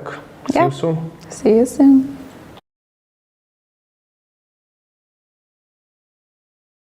Chess moves. Smart. Free eSIM. Smarter. At Global Cell, we believe in empowering connection on and off the chessboard. That's why we've partnered with the European Chess Union to bring you a gift as strategic as the game itself. A free eSIM with 100 megabytes of data. Staying connected has never been this simple. Just scan the QR code, install your eSIM, and enjoy seamless global connectivity. Global Cell supports over 190 countries. Global Cell and the European Chess Union, a checkmate for connectivity.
This is a chance. This is a war. Everyone wants to be a winner. But at the path to victory is lonely. Chess Robot, the smartest, most advanced AI chess robot. It turns chess into an exciting game of progression. Mastering 25 levels will transform you from a beginner to a grandmaster. Not into level ups, challenge the AI instead. Set the difficulty, make it a breeze, or push it beyond your limits. It's incredibly smart, just like a max-level human. Equipped with a camera like an eye, Sense Robot combines advanced algorithms to capture every change on the chessboard and accurately pick up pieces with its robotic arm. Access the Planet Alliance function to connect and play chess online with friends from all over the world. Here you will find players of all skill levels. Flip the board and play as white. You can't wait to get started.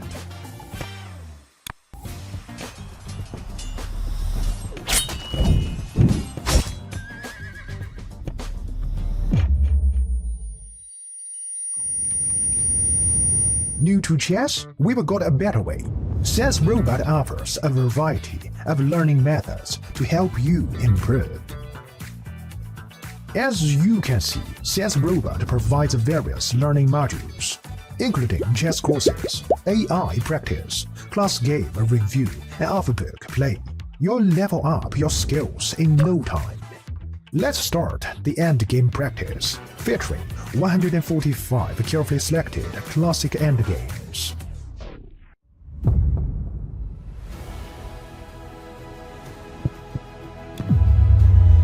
Now you have a greater chance to become a winner.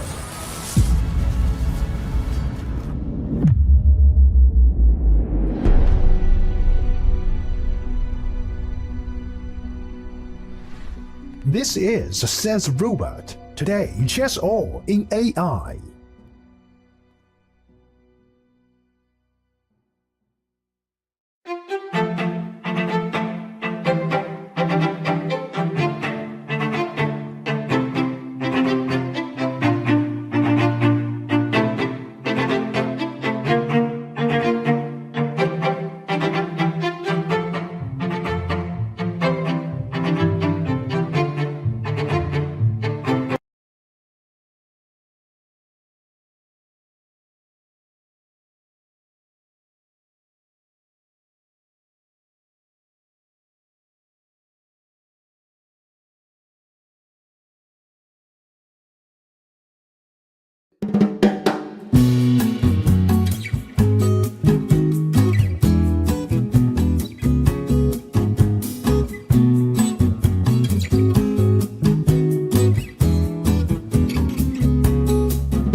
Chess moves. Smart. Free eSIM. Smarter. At Global Cell, we believe in empowering connection on and off the chessboard. That's why we've partnered with the European Chess Union to bring you a gift as strategic as the game itself. A free eSIM with 100 megabytes of data. Staying connected has never been this simple. Just scan the QR code, install your eSIM, and enjoy seamless global connectivity. Global Cell supports over 190 countries. Global Cell and the European Chess Union. A checkmate for connectivity.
This is a chance. This is a war.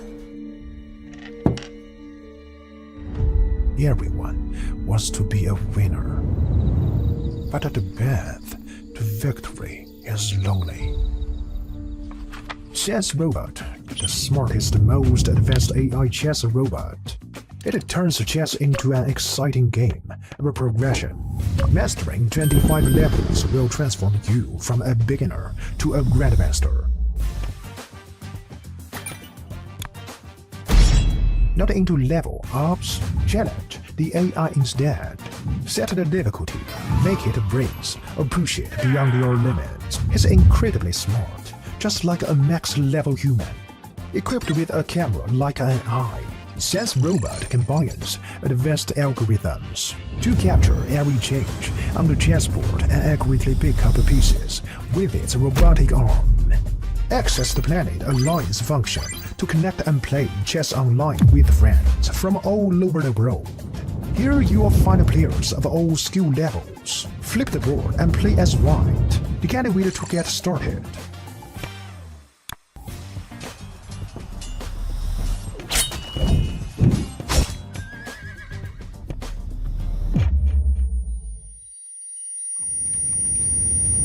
New to chess? We've got a better way.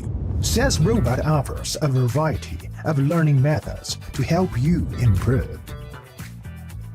As you can see, Chess Robot provides various learning modules, including chess courses, AI practice, class game review, and off-book play. You'll level up your skills in no time. Let's start the endgame practice, featuring 145 carefully selected classic endgames.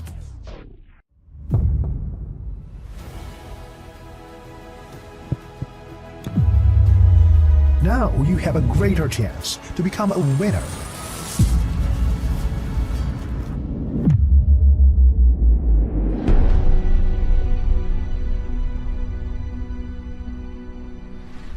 This is Chess Robot. Today, chess all in AI.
So guys, the break is over. I hope you got some fresh air and that you are ready to continue with our round. Yeah, exactly. Let's get the board. I've checked a bit the situation in the playing call. There are some interesting games. As I mentioned before, Monika Sochko seems to be winning. So let's get the position. So this knight g5 was completely missed, and now Susanna is trying to muddy the waters.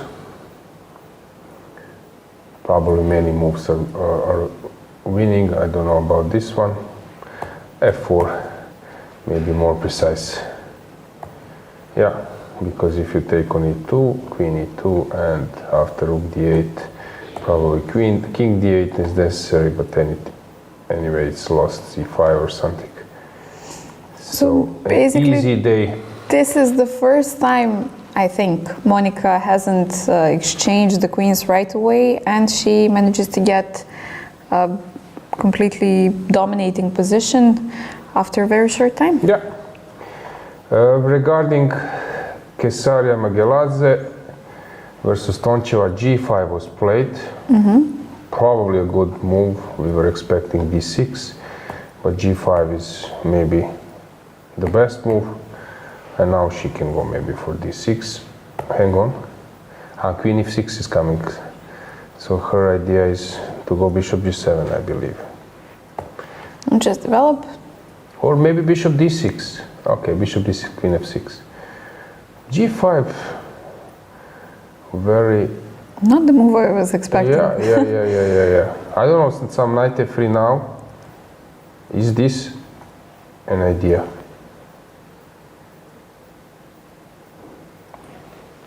But wouldn't your knight be awkward now?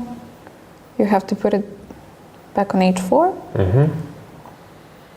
Hang on. Maybe we're missing something. What's the deal here? Always some things to be solved. What am I missing now?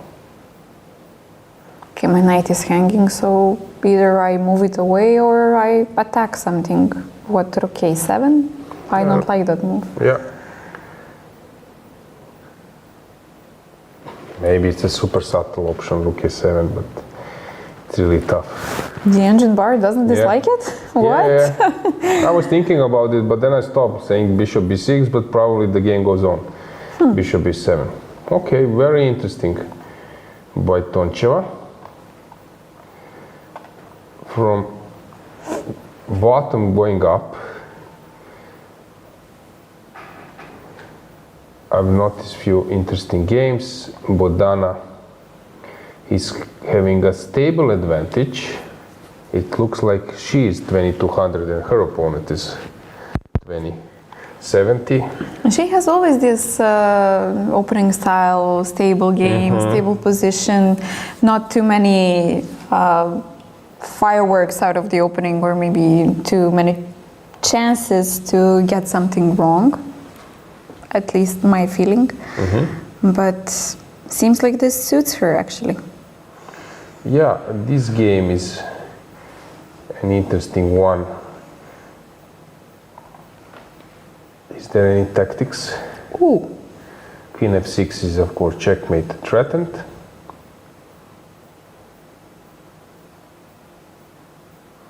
So how do you stop it? Rook e6? Is that a move? Sort of. Bishop h3, probably you just leave that rook and price, I don't know, somehow. Of course not bishop e7, because queen f7 will be the final blow. Okay, you can maybe go rook. Or not. f7 is hanging, sorry. f7 or f6. So I need to part with my, maybe I can push e4. No, bishop b2, checkmate. Very tricky position. I got it, f5.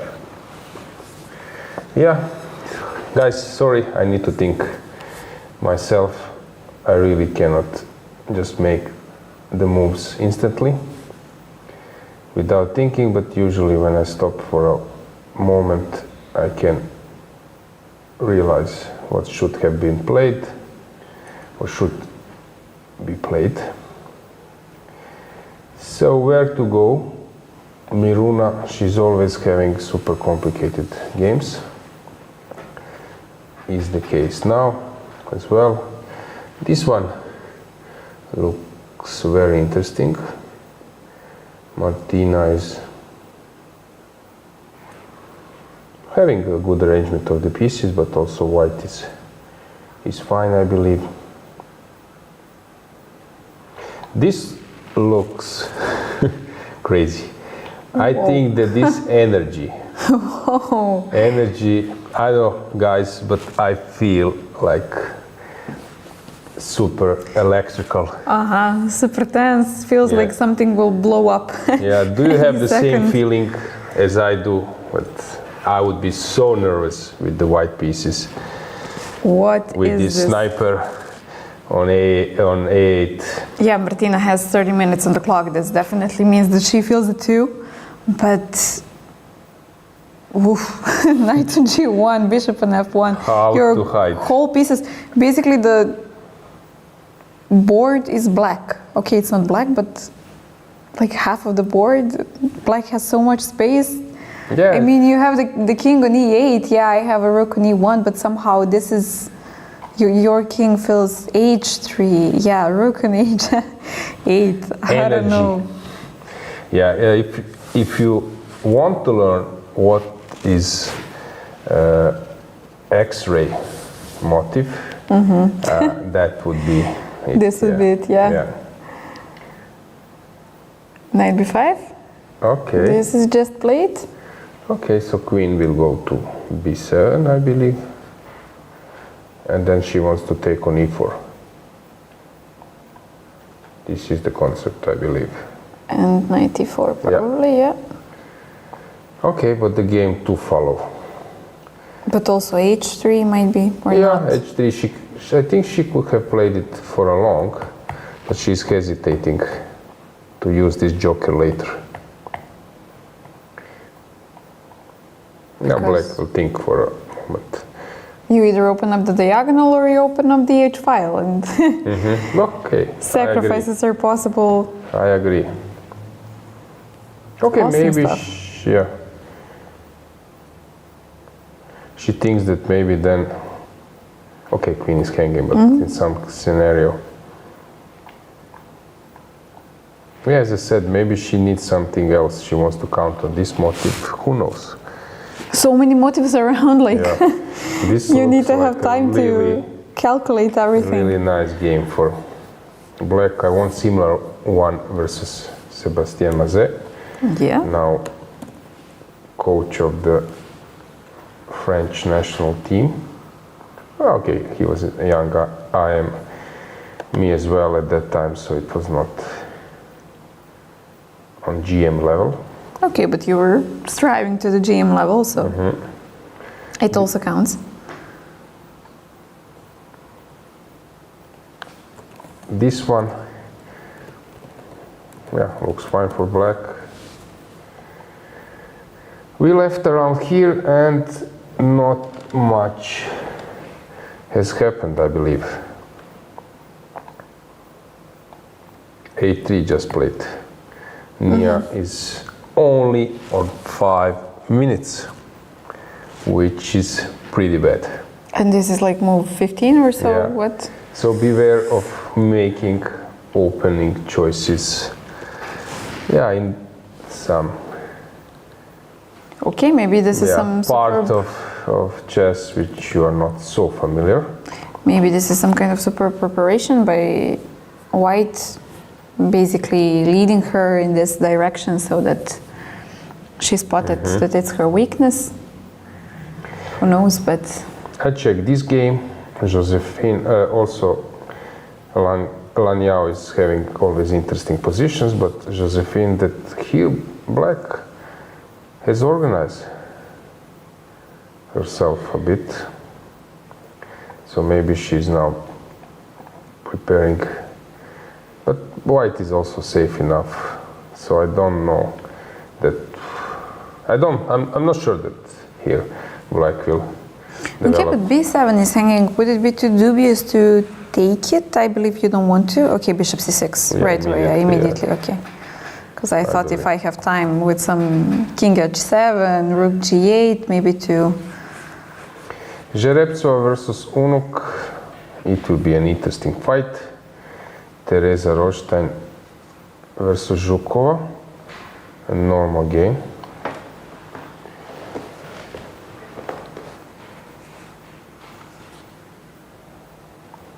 Antolak complicated, Jarocka. Okay, it looks more complicated than it is. Mihaela is she's a pawn down, having a tough time at the moment. We mentioned Monika Sochko that, okay. White has a rook up at the moment. Katarina Atalik looks to be completely winning. And let's get Dinara Wagner on the camera. Our last camera, we can go full screen with the board. She's having a slight advantage, but not much is happening.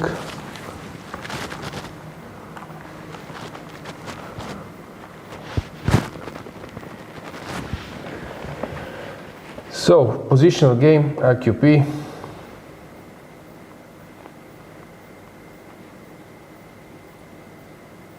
Black doesn't want to exchange many pieces since the pawn will be weaker. Each piece gets exchanged. Of course, there are some d4 motives. White wants to control d4, black wants to control d4.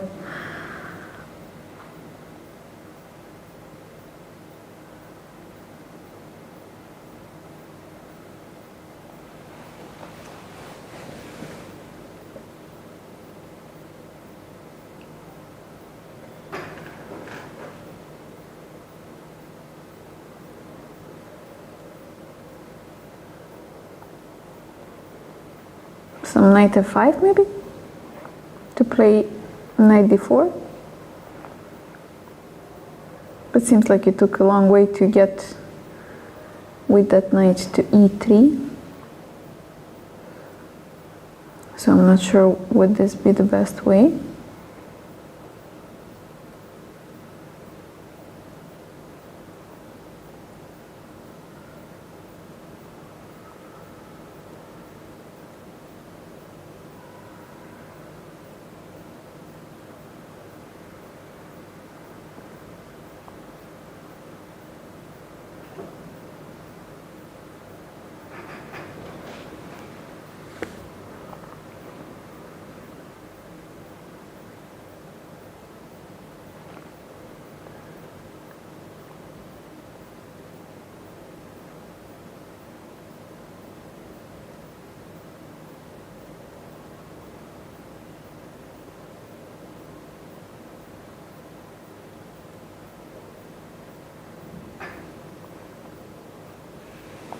So, what's your prediction? Will Dinara start playing a little bit faster, or she will think, because it's not easy to find where to go? Black has super stable position. Definitely, and they even haven't fulfilled the first half of the score sheet, meaning that both of them actually need to start playing faster if they do not want to end up in a severe time trouble. But I guess that she's just finalizing her plan. Once you decide where your pieces want to be placed, then you just start rolling with the execution.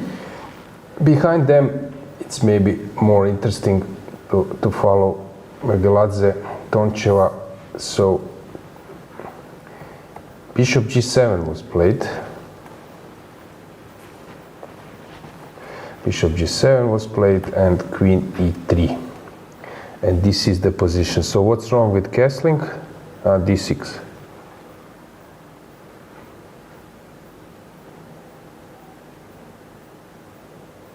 Can I just play d6 first? Bishop queen g5 is probably the idea. So Toncheva is thinking. Okay, but even if I have to play, for example, f6, I'm still a piece up, so if I manage to consolidate, it should be over. f6, I would be afraid, but maybe it's fine.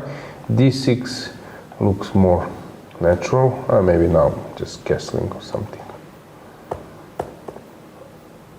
Castling allowed d6, but maybe here also there is a move. Knight c4 maybe. Takes here. I can take on e3, but yeah, I'm just giving back the piece.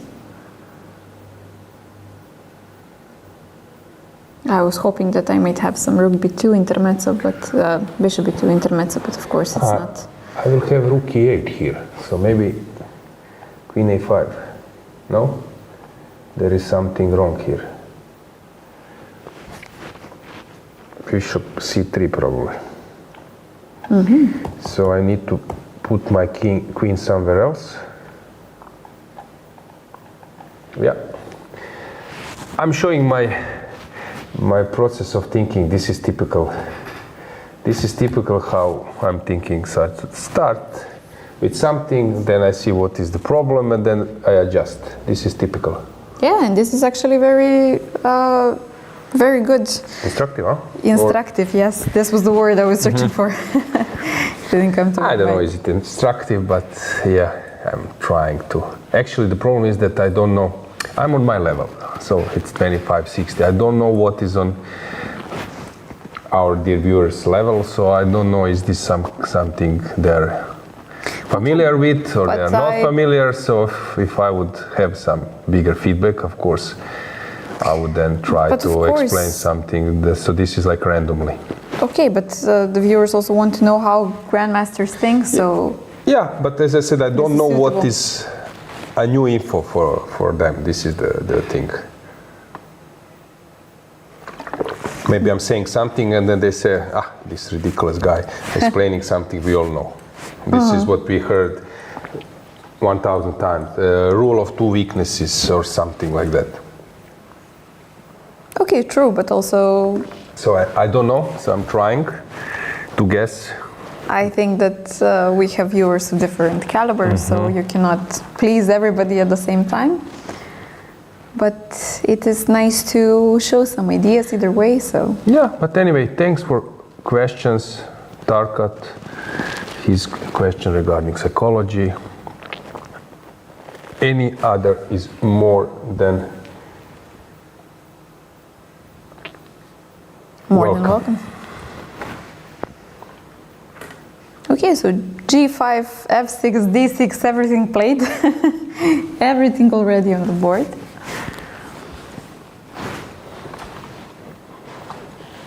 And it seems like we have a draw, board number 4. Let's get the camera there. Are they left? Board number 3, sorry, not board number 4. My bad. They left, we can go broad view. Do you see them? Let me try with my glasses on, but unfortunately not. We actually saw that Lela was quite happy before the round, but I wouldn't say that this is a sign that she was expecting this. Okay, so they decided to keep their chances, both of them, be still up in the top and basically put everything they've got in the last 2 games. Just a short reminder, guys, the last round starts 2 hours earlier, so make sure that you do not miss the first 2 hours of our last day's broadcast. Yeah, regarding schedule, maybe we can show it.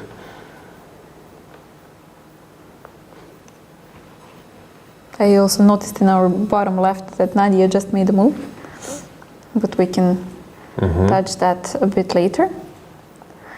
And the schedule, yes, as I was mentioning, today is 9th of April, so tomorrow... Second part of the tournament you could see, yeah.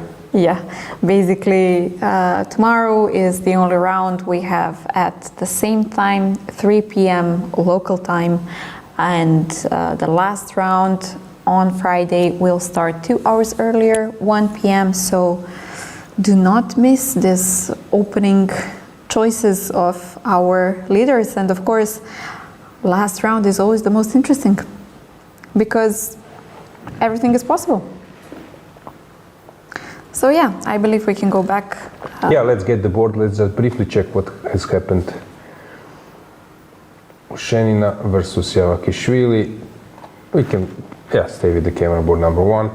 So here, Indian, knight f3, dc4, well-known line. Lela played bishop a5, and h3 we mentioned, rook e1, so white is preparing everything for her life. After IQP will, isolated pawn will arise, and the point is that also white sometimes can think about taking and then pushing e4, but here cd was played, ed, bishop c7, bishop a2, a useful move, transferring the bishop maybe to this diagonal, bishop e3, sometimes this is an idea when the pawn is already on h6, pawn is stopping, sometimes bishop g5 idea, but also it can be tricky when white builds up the battery, and it happened. Bishop c1 and the draw was agreed. Knight will go to e5. Black has a great control over d-file square.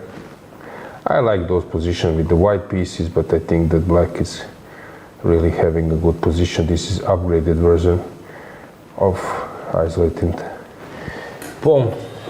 Okay. Board back, you mentioned that Kesaria has made a move. Yeah, and I also just saw that on board number 28 we had an Armenian encounter and it ended in a draw. Board number 8? 28. 28, sorry. Yeah. So let's check it. Okay, they exchanged many things and it's steered to a draw. Let's maybe have our multiple view. We can maybe add something instead of camera number 3. We can add maybe camera number 6. Board number 6 joins the party. Yeah, I'm sure our Nikola is eager to prepare this. Yeah, sometimes, yeah, unfortunately the viewers, but we showed actually one day how this behind the scenes yeah, we had this looks like, stroll around the studio. Exactly. So unfortunately you didn't see our technician as well. Yeah, maybe he was hiding. we are watching the screens, we are watching the cameras, and we are watching Nikola for 11 days. Which is enough, I believe. Yeah. So this is our first board.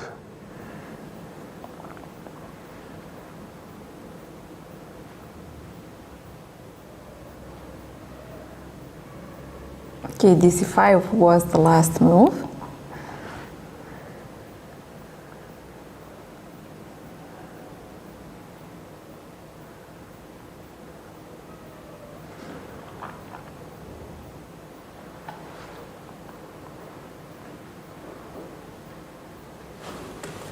Basically, how do you continue? What's the correct plan? Whenever I play 7 d4, you can always play e5. So that doesn't seem right. Do I double on the d file? Do I try to play on the queen side. That bishop on h6 looks nice, since black does not have any dark colored bishop.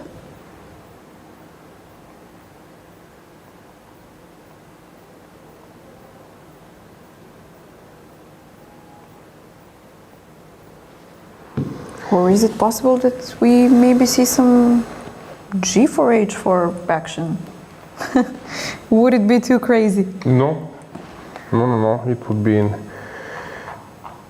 Teodora's style. I don't know, let's say. Yeah, why not? Okay. I like how this one might turn out. Seems like we're getting closer to a very sharp position. Lilith burning some time, even though they are not in such a big time difference. But guys, if you remember yesterday, there was a huge time scramble, but Lilith played so many moves with so little time.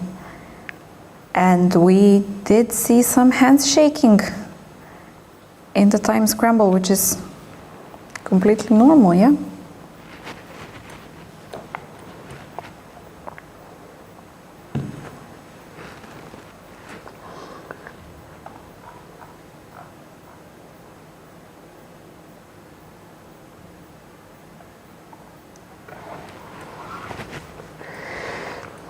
Okay, board number 2.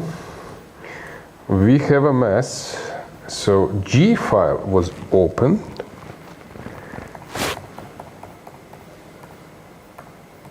In an interesting way. Black is having a good position, but she's low on time. And Bulmaga is walking. Was there a possibility to play g3 instead of a few moves back? Instead of taking on f3, maybe? G3. Rook was... Okay, not, this not position, right sorry, away, but yeah. Now G3. Yeah. Okay, h3 probably, and it just blocks everything. All right. She probably didn't want to close it. Well, H3 should be fine for black, I believe. So HG is probably working, and now knight d3, and king will somehow hide. I have no immediate But it's a because good the queen idea. is on b6, and I have some d3 motives. I like it. I have some immediate rook h5, but maybe Okay, it's too this slow. was a normal way, but now...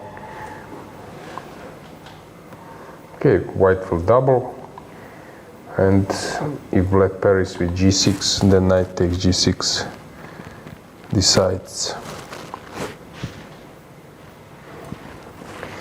Yeah, suddenly it looks a bit scary for black.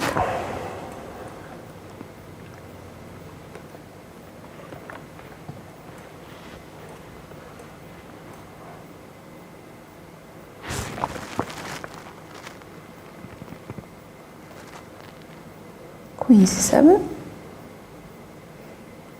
Okay, normal move.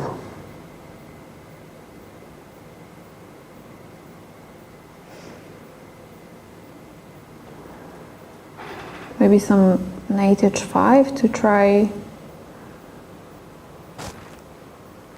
to kick this knight out of f4.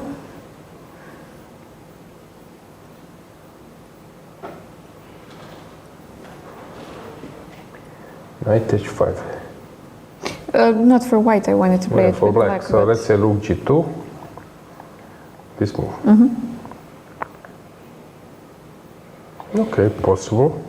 Okay, maybe rook g1 is possible at this moment, but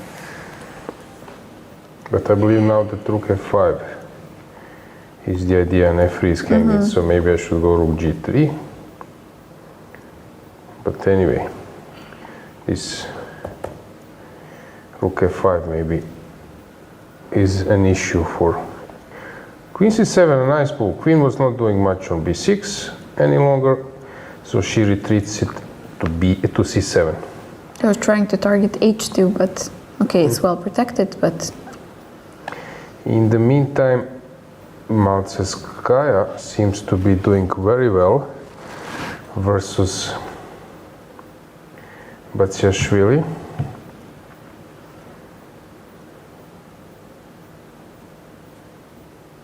she agrees and she just stood up. So you cannot castle because e2 is hanging. Of course, if you take probably rook e4, maybe knight Maybe even with the e4. knight. Knight g3 on castle. Yeah, you cannot castle again. f5, f4, bishop, something very good. Knight c5 coming. So how this happened? A very good game by Alexandra till this moment. Arabidze. Feels like black is having the white pieces. Sophie, what has happened from that sort of locked position? Suddenly we are having super messy, okay, open position. But black is not risking much, and I believe that Sophie is quite safe. Situation on the clock is good for her. Okay, but two pawns are... White is 2 pawns up, right? Okay, but she can take on c3. Yeah, so immediately only one, and f3 is... So I would say that she's having a normal position, but maybe she can play something better. And Meri is already under 13 minutes. Stavroula. Okay, complicated battle, and Olivia is starting to burn some time. Monica Sochikova won. The game is finished. We were expecting this, but the game is officially over. And Jana Schneider won against Nia. Yet another finished game. We can show it a bit. So, Monica.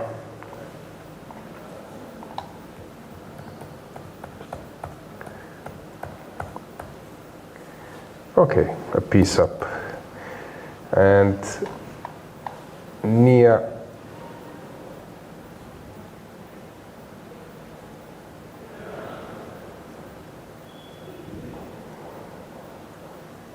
this is board number 30, I believe.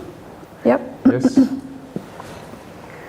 We left around here. A3 was played. Okay. Interesting firework.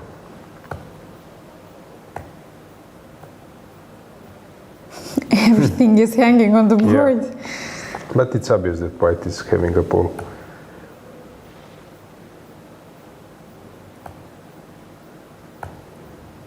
Checkmate. Always nice to deliver. Exactly.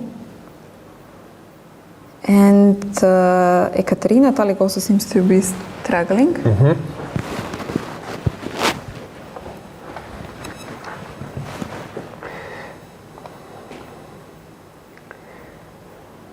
Who is struggling? Ekaterina Talik. She was doing well. What happened? I don't know. Some fireworks over there already. Yeah, she was doing great versus Turkan. She was pressing, healthy. Pressure, being better. Yup. Oh. Knight f3. Very nice tactics. And taking on h5. Yeah, you cannot defend both pieces. Oh, okay. Knight f3 was completely missed by Ekaterina, and now And the attack is gone, everything is... tables were turned, and black is a healthy exchange up. That's a really strange turn of events. Let's check board number 7. Okay, normal position. No need to stay with this way. I'm trying to find some messy game. Okay, this one is Deman. She's playing really interesting chess. Radeva under heavy pressure. How this happened? Yeah, my Narva is always playing super interesting. And she ooh, I like this a lot. Very good. Rook d4. Nice exchange sacrifice. Very good. If you take, your whole position is falling apart. Very good. Wow, okay. Nice touch. And now Radeva start coming back, but maybe it's still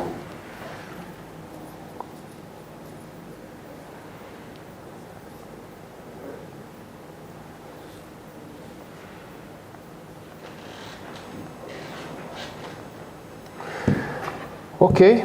Then we can check our next. Oh, hang on. At Teodora Tsolakidou, what happened here? Okay, some exchanges. White might regret this f4 move. Claudia Coulon, she's playing very interesting chess. Beidulayeva, King's Indian. What happened?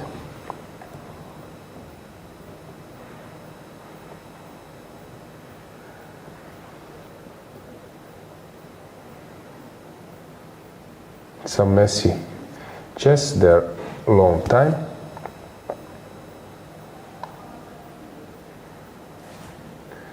Sabrina Vega. Yeah, black is doing very well. Fiona Ziber. Maybe we should now change the camera. Let's go to board number 7 first, full screen. So this is Dolukhanova versus Khotenashvili. Slight plus for white, but not more. Then we have camera board number 13 and 12.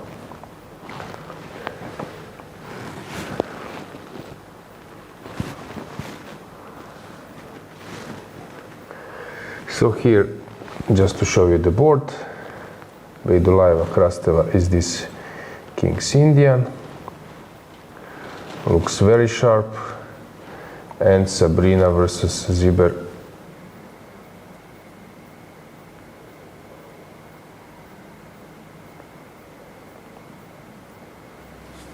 This position looks very good.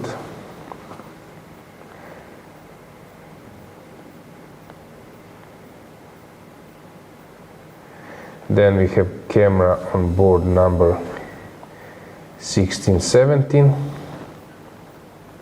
17 and 18, I believe. No, 16, 17. Okay. So we see Kesaria versus Toncheva, a piece down. And yeah, we can get the board. It seems that she's devastated. That sacrifice was really unsound. And yeah, what to do? She will regret that decision. It's very important that you develop this feeling for decision-making process, not to hurry up in the opening, because when the game is steered to some direction, sometimes it's too late, and now it's not important, the clock situation or whatever, because position is desperate. Maybe better to be now on 1 minute, but with the normal position, then you can have half an hour, but not much is going on. Dinara Wagner. Okay, we have some firework here. So she played knight f4. Okay, very interesting. Inga is doing quite well. How about Inga's tournament so far?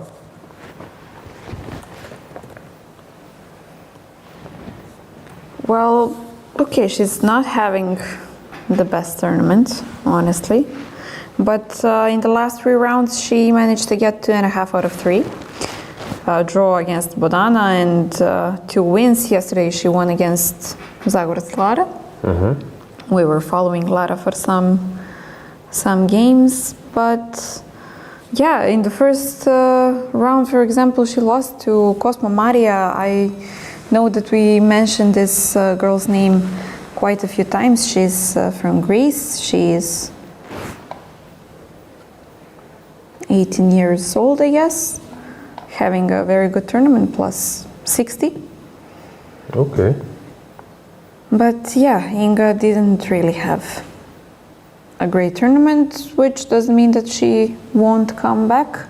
It's a tough game against Dinara. Dinara is her strongest opponent by far at this tournament. So it would be a tough exam to pass.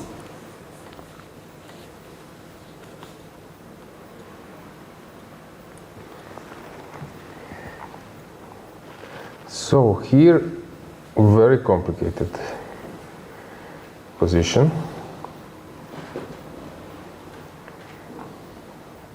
Of course, Dinara is counting on her bishop on b2, but that can be parried in later phase of the game.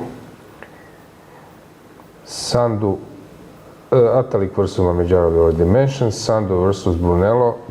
Here something is happening.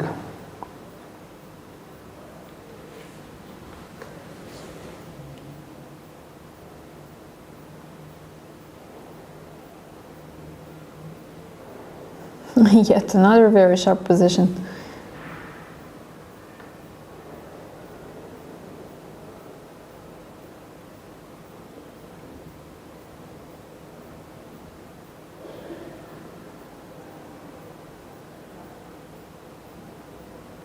Bishop exchanges.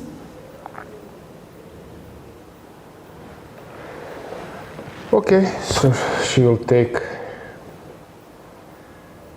maybe with the queen. And some knight f6. Yeah, but it's only temporary trick. Maybe knight g5 is a little bit more to the point, threatening queen h5. Jarocka, Zawadzka.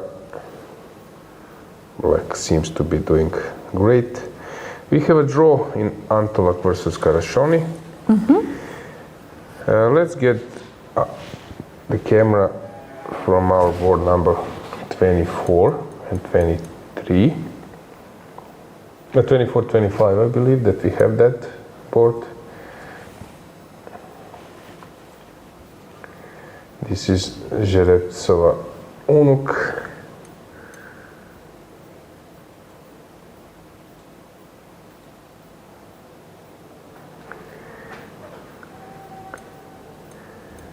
A very colorful view. And just behind them we have Sabina and Josephine, right? Yeah.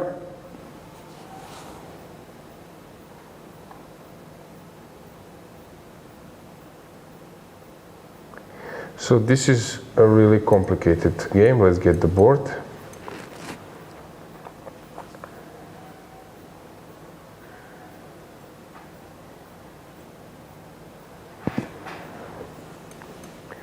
So black is counting on this splendid knight and a majority, while white is trying to play on this central activity. Behind is Heinemann versus Ibrahimova. Okay, black managed to regroup a bit better. So it's not so simple for white. We were following. Not simple at all. Yeah. We were following also Board 36, yeah, but now I'm checking how about board 31. What has happened what's here? this?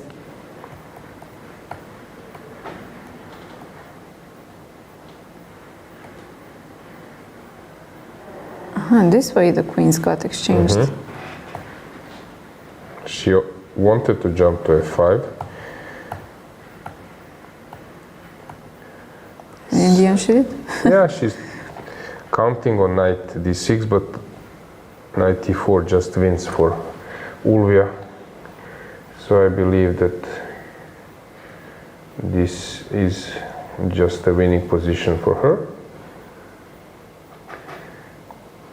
This is a normal. Gaponenko is having some mess. Can go knight d4.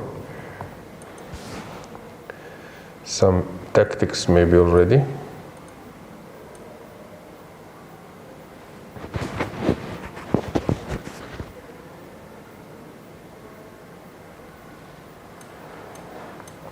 And you mentioned 36. Lela Javakhishvili seems to be under heavy attack, and 36.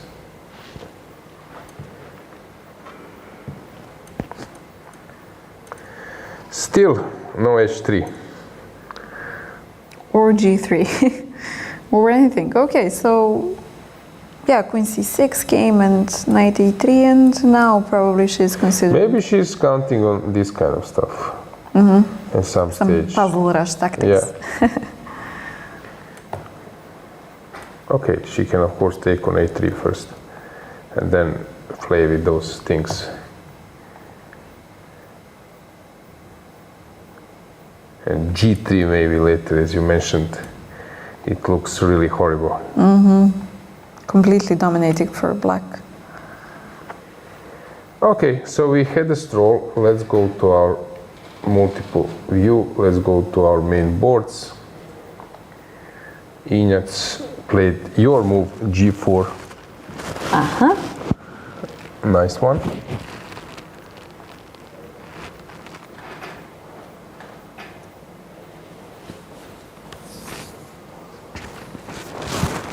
So probably the next one will be h4. Yeah. Second one, queen on g2, it's a mess. Matsuska is doing great. Arabidze, okay, still quite drawish, and Stavroula seems to be pushing. So Injac's going all in. Definitely showing that she does not want to stop her consecutive wins. But of course, showing that she's fighting, she's not satisfied with the draw, and that she will give her best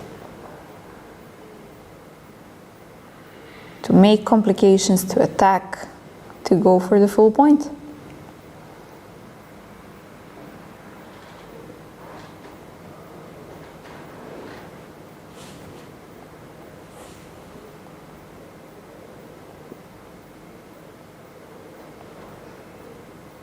Is this a moment for black to start tackling something in the center, maybe some e5?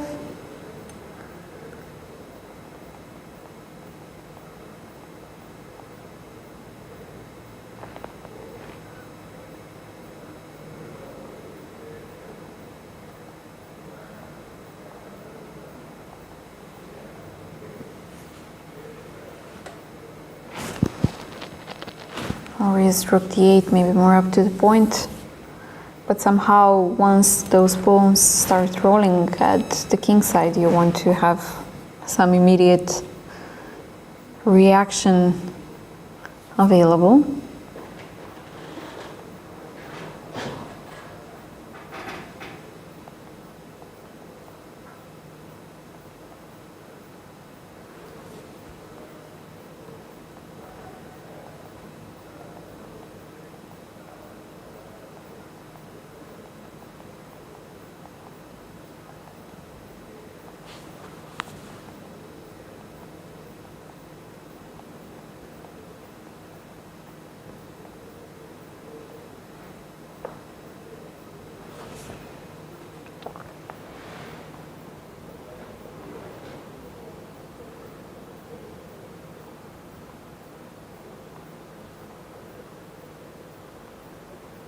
And regarding possible severe time troubles, we have Anastasia on board number 2, under 10 minutes. We have Meri Arabidze under 10 minutes, board number 5. Then whom else? Dolhanova 11 minutes. Anastasia Vermido only 2 minutes on the clock. Board number 11. Sabrina Vega 11. Kesaria 1, but that game we saw that it's not that important. Michaela Sandu only 3 minutes on the clock. Okay, so some severe time troubles already.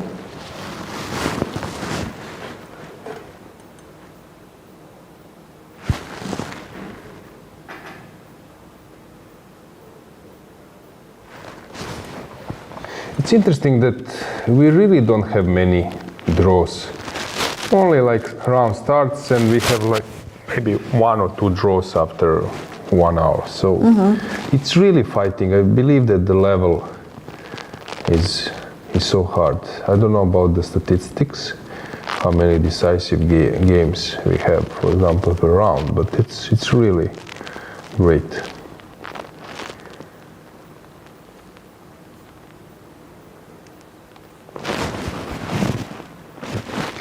Actually, so we do have this kind of information.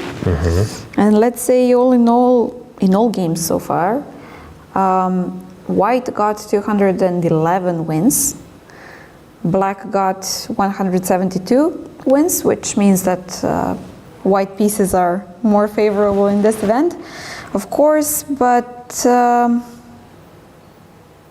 my bad. Black wins 153 and 172 draws. But we do need to mention that the draws are always after such a long fight, and even we were witnessing quite a few games till the last moment, playing for that threefold repetition or 52 moves rule. Yeah, but I'm checking first round, out of 68 games, only 17 draws. This is crazy level of decisive games. Then 19, second round, 23. But for example, you think it's surprising that we have 17 draws in the first round? Because it's the first round, like the stronger players. We go later, for example, round number 4 or 7th round, only 18 draws. So it's really, fighting spirit it's unbelievably high. Not many draws. We have much more decisive results. Yes. Like 2 times at least. Going all in. Not being satisfied with just half a point.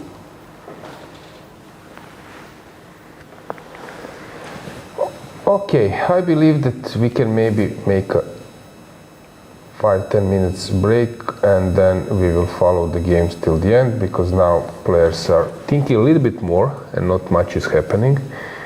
So I suggest Dragana that we grab a cup of coffee as you, dear viewers, and then we will come back.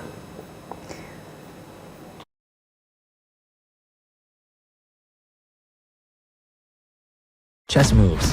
Smart. Free eSIM, smarter. At Global Cell, we believe in empowering connection on and off the chessboard. That's why we've partnered with the European Chess Union to bring you a gift as strategic as the game itself. A free eSIM with 100 megabytes of data. Staying connected has never been this simple.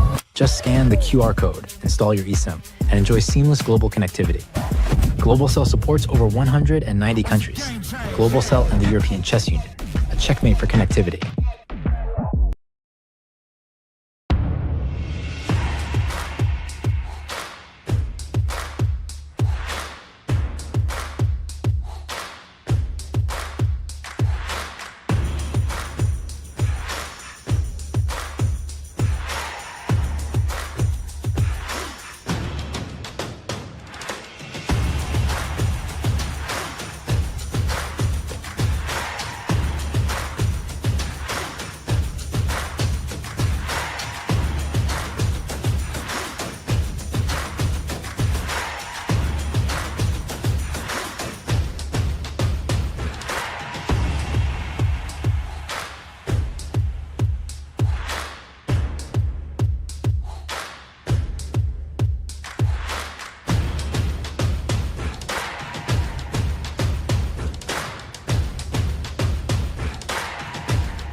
This is a chess.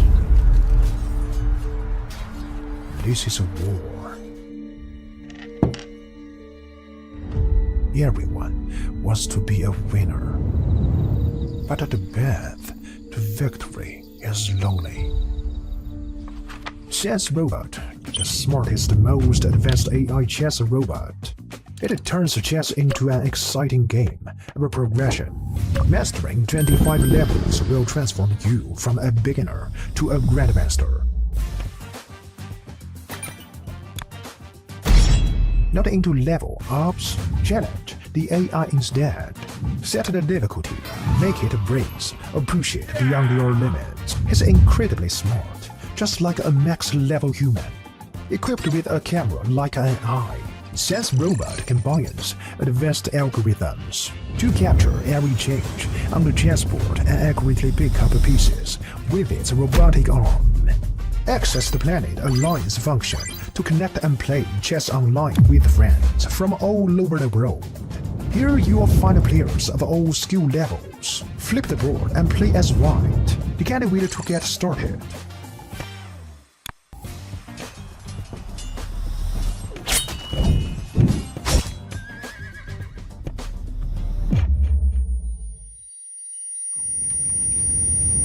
New to chess? We've got a better way. Chess Robot offers a variety of learning methods to help you improve. As you can see, Chess Robot provides various learning modules, including chess courses, AI practice, class game review, and off-book play. You'll level up your skills in no time. Let's start the endgame practice, featuring 145 carefully selected classic endgames.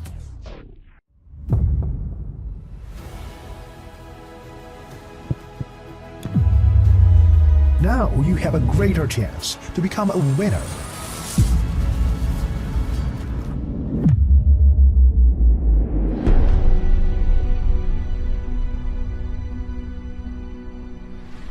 This is Chess Robot. Today, chess all in AI.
Chess moves. Smart. Free eSIM. Smarter. At Global Cell, we believe in empowering connection on and off the chessboard. That's why we've partnered with the European Chess Union to bring you a gift as strategic as the game itself. A free eSIM with 100 megabytes of data. Staying connected has never been this simple. Just scan the QR code, install your eSIM, and enjoy seamless global connectivity. Global Cell supports over 190 countries. Global Cell and the European Chess Union. A checkmate for connectivity.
This is a chance.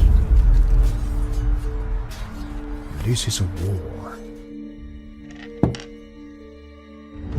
Everyone wants to be a winner.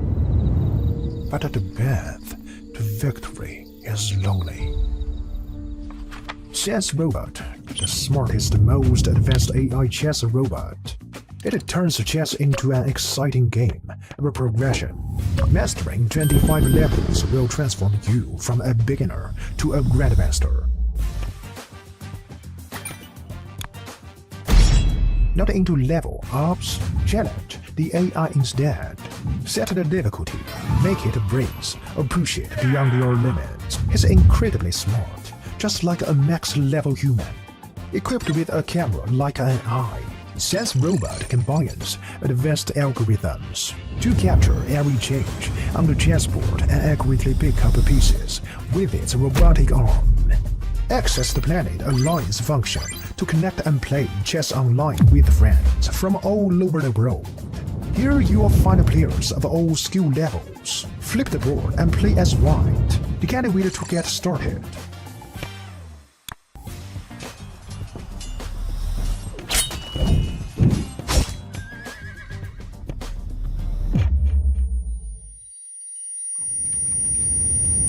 New to chess? We've got a better way. Chess Robot offers a variety of learning methods to help you improve. As you can see, Chess Robot provides various learning modules, including chess courses, AI practice, class game review, and off-book play. You'll level up your skills in no time. Let's start the endgame practice, featuring 145 carefully selected classic endgames.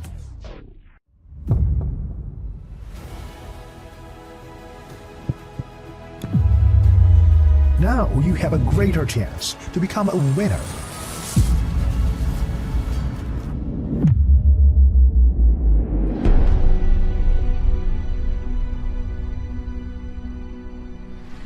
This is Chess Robot. Today, chess all in AI.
Sense robots. We will have a match. Are you more excited about that one, or are you more excited about today's positions? Yeah, sense robots, sense positions. Let's sense the positions, yeah? exactly. Let's see, we have a mess. The break is over. We came at the right moment.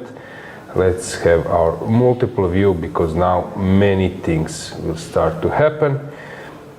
Teodora Injac versus Lilith Marcian. Lilith is already low on time. Okay, we can maybe get our full screen view for a moment, that you grasp a little bit of the board number 1, that you grasp a little bit better situation, how Lilith is already very nervous. Yes, exactly. Shaking a bit. Move number 21, 4.5 minutes on the clock. Teodora is super focused. The knight is on b5, yeah? Yeah. Okay, so she's playing basically everywhere on the whole board.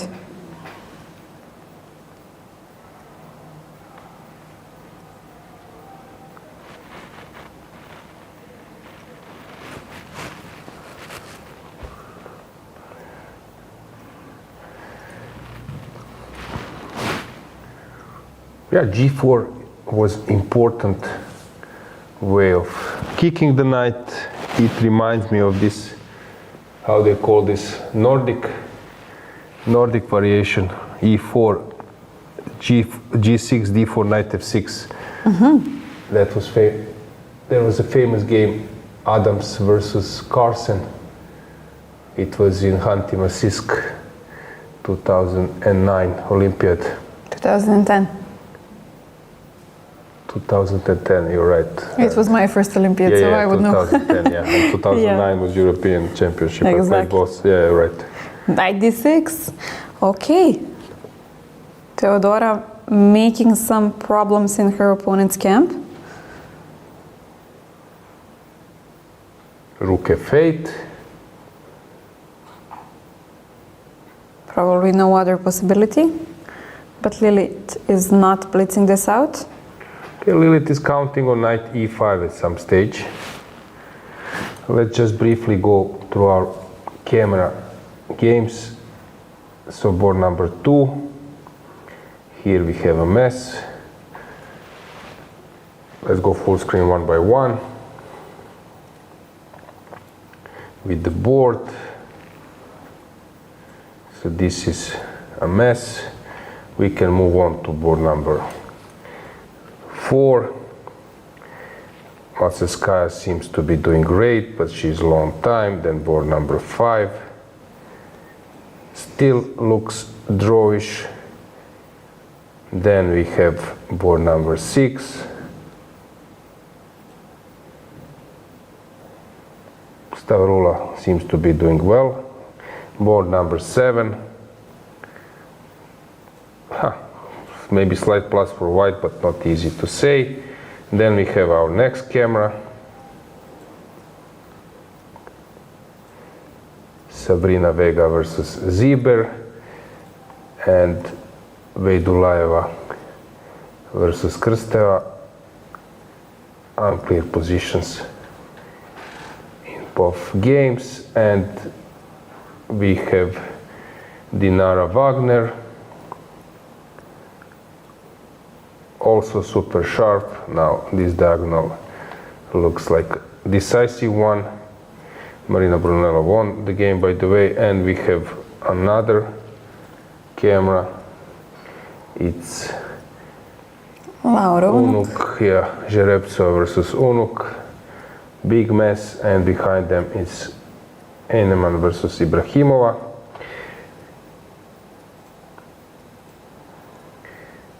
Let's go to our multiple view, because we need to catch many things. Yeah, that's it.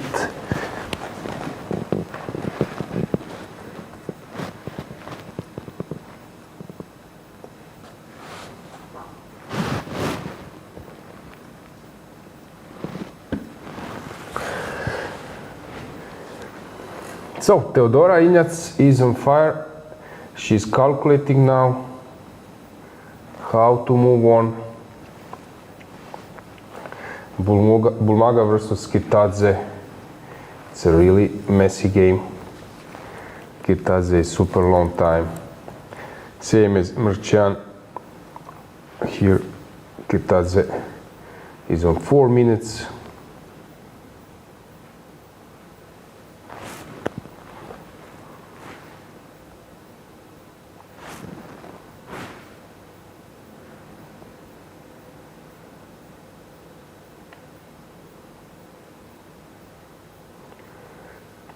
Alojzije, another game which looks super complicated. Kielbasa versus Tsolakidou, the same. Arabidze versus Millier, it's a little bit more solid than others.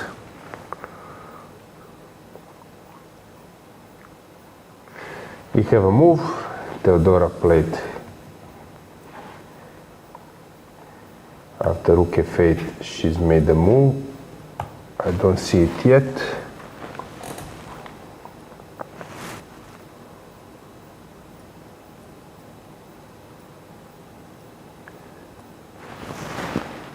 Is this drink, is Coca-Cola shaking? It is. Because of the table? Yes, it is. The tension is present everywhere. Yeah. You could see it, measure it through the drinks.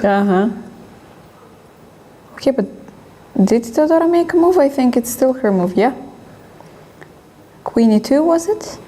Yeah, but I believe Lilith made 95, so one move is missing.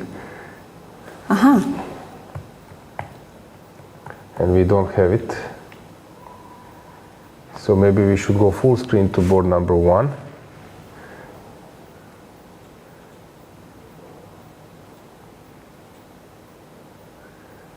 Yes, you're Bishop right. is on g2, yeah? 95 was played also.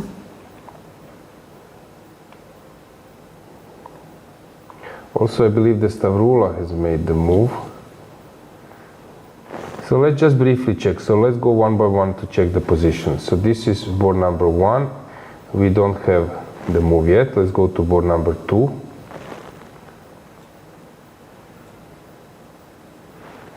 With the board,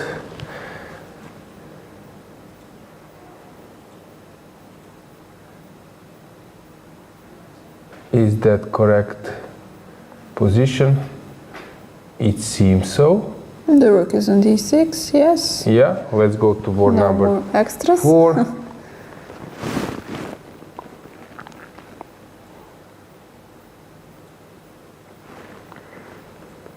Bishop c7, rook d5, and white is thinking. Then we can go board number 5. This is the position, correct? And Meri has only 2 minutes on her clock. And we have board number 6. Stavroula played bishop c6 and now it's updated. Okay, let's go back to our multiple view.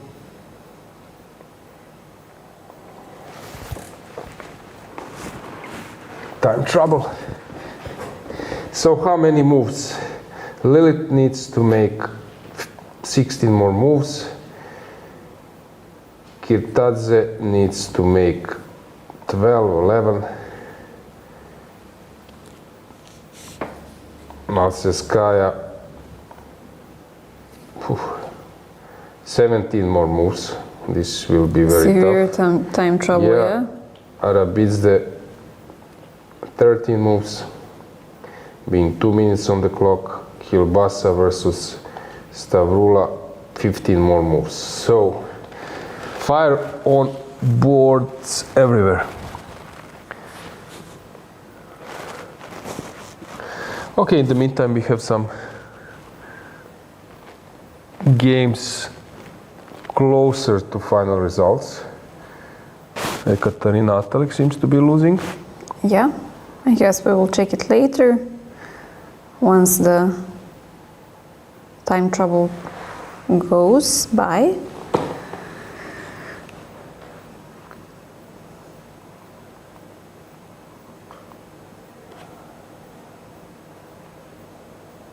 There seems to be some ups and downs in Savina's game as well, but we will check it later. Lahverdieva won in the end, something we were expecting. Zuzana Terbe and Teja Vidic made a draw.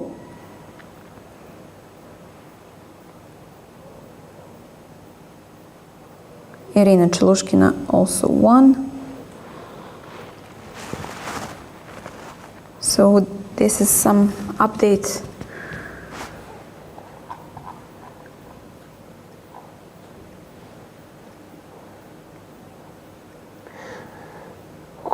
Xavi wants, right?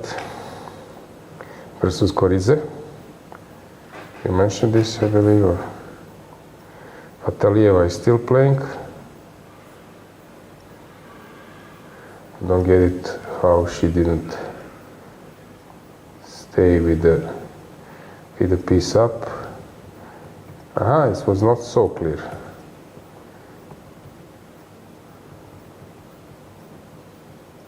Okay, so she didn't stay with the piece. She's winning anyway.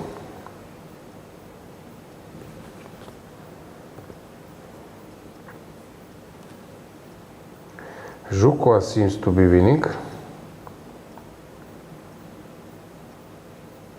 Okay, pawn up and pressing.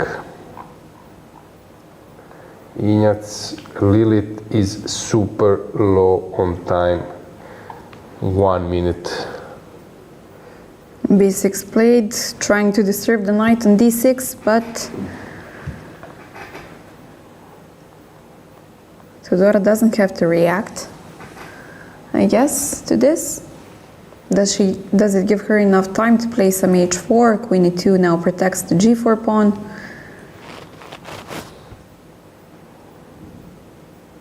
Or is it possible to roll with some other pawns as well, maybe some f4?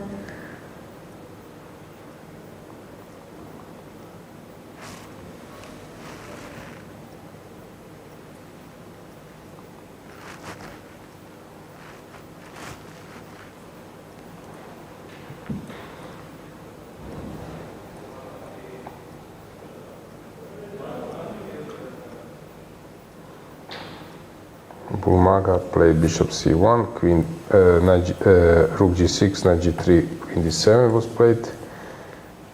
It's not so pleasant for Irina, although she has more than enough time. This one is really complicated. Alojzije needs to find a way.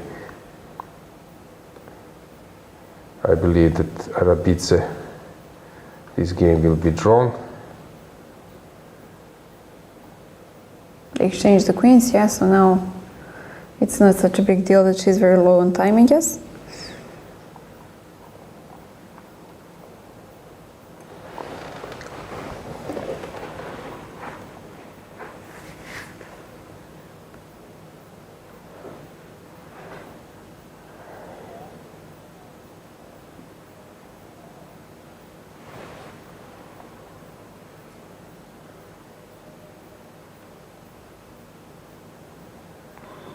Don't know which game to follow.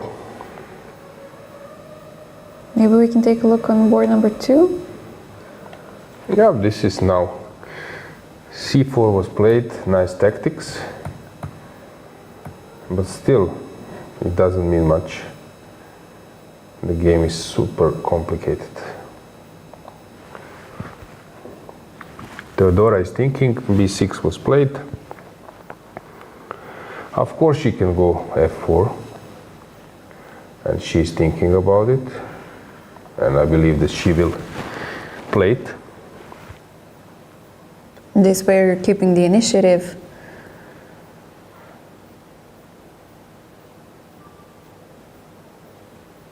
And black suddenly feels a little bit smothered. Your pieces are very awkward.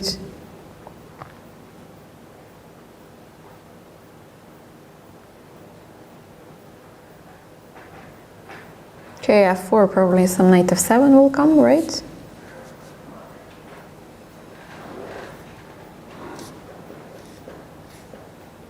Trying to exchange some piece and maybe release the tension a little bit.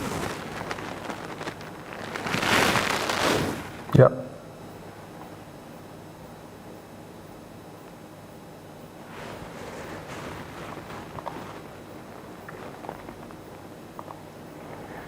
Stavroula liquidated a bit, and now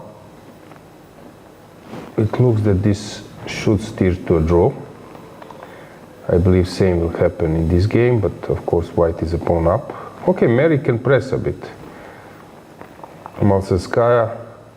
From their body language, it looked like this is a mess on the board.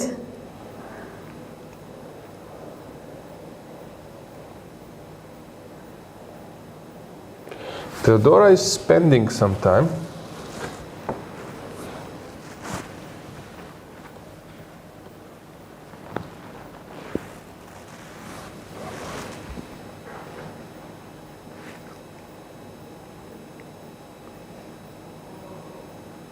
But she's steady, she's not... I think that the drink moving is from Lilith, from her side. So the focus is on 100%, if not 150.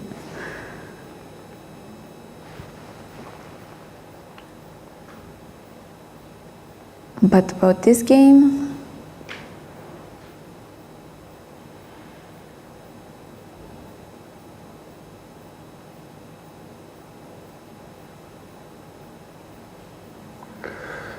Lina Rupert seems to be under heavy pressure versus Zala. Zala is playing really great. Dinara is now having Wagner much better position. Laura Unuk, it's a mess.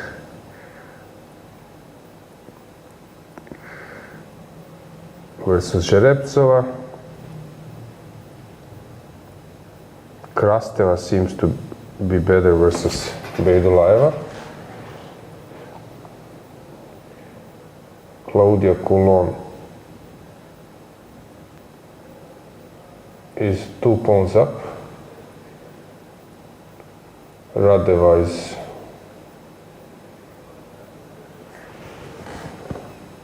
under some heavy attack. What's going on here? oh, what's this? There is some kind of triple attack, but this one is hanging. Yeah, Queen G5 probably a good move. It's a mess. Daulite Cornet is pressing. Excuse me. Velikic versus Danilyan seems to me that Elina is doing great. Teodora just made a move. We have a few let's moves, go but back. I don't see which moves It's not were updated made. yet? Yeah. Thanks for that. So f4 played and knight f7. So do you take on f7 now? The bishop on h6 is attacked. Okay, I can win a pawn. I can take on g7, I can take on c8, I can take on d5. But So many possibilities. it's not easy to calculate everything here. Let me think.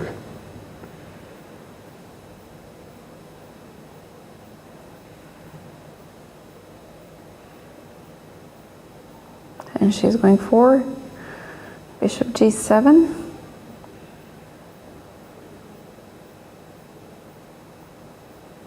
She will take that pawn. and bishop d5 or queen e6. I don't know which move is better. So rook c8, now bishop d5 or queen e6. Probably bishop d5 is a better move.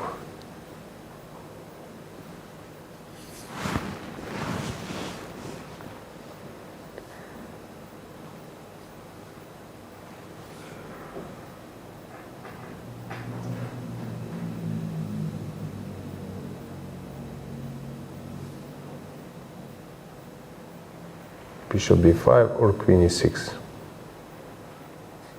c5 is hanging as well, but okay, both the pawns on d5 and e6 are also hanging. And I believe that you would prefer this position with the bishop against the knight, since it's quite open. Yeah, but king is also open, so queen e6 is the simplest way, because there white is not risking much. Trying to go for an endgame? Yeah, if I take on e6, this is the easiest, but bishop d5 is also an option. I don't know. Queen e6 maybe in this position is a little bit more easier to move on. But definitely not an easy decision to make.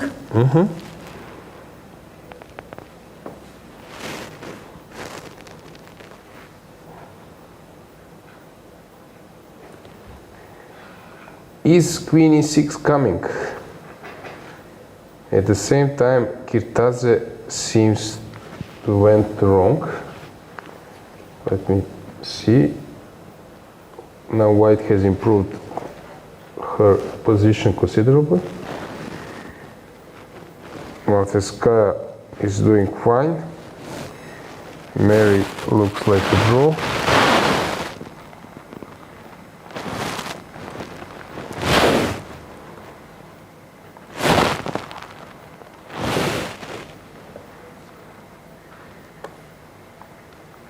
Some real tension on the board. Yeah, crazy. So many tough. Queen e6, I believe this is the best move. Checking some games, what's going on. Let's go back with our traditional view.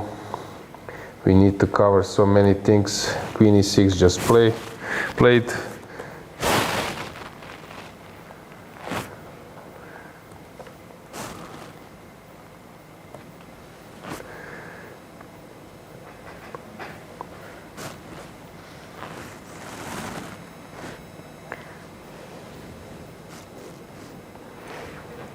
Okay guys, very important moments. Time trouble. Crazy. Yeah. Here bishop g5, so all boards are super messy. Queen c7 played as expected move. So black wants to keep the queens on the board. It's a logical decision. You're under pressure. You don't want to end up in some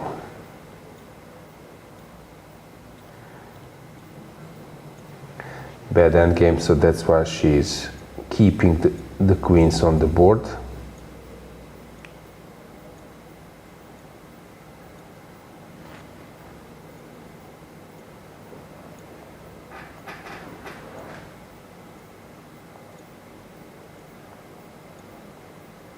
Will bishop d5 come next? c5 is hanging. Do you do something about it?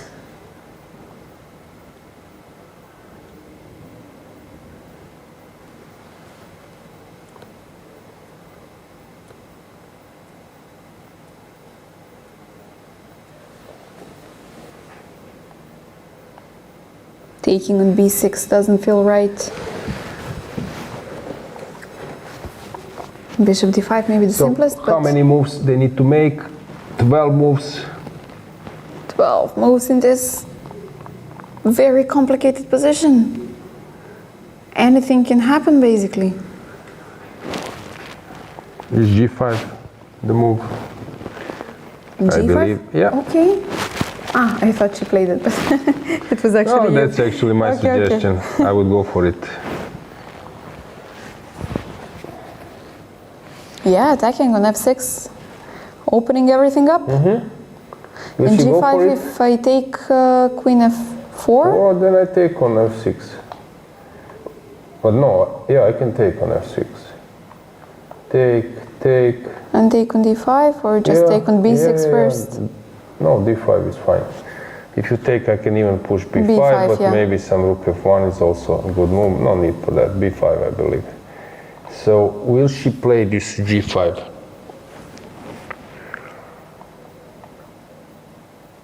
If you take, should I take? No, I should take on g5. Or is even some f5 possible? I don't believe that it's necessary. Why not to take and then I can go queen e7. Simple chess. Queen e5 better maybe. No, hang on. Queen d5. Okay, Teodora just made a move, queen d5. So she took Yeah, on d5. with the queen. Okay. And Stavroula's game just finished. We have a draw. Maybe we can include some other camera there. To that board.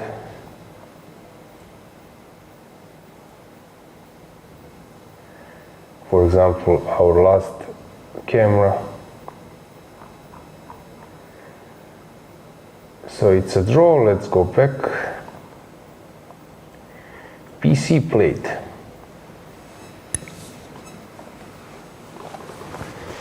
Lily just played bc5.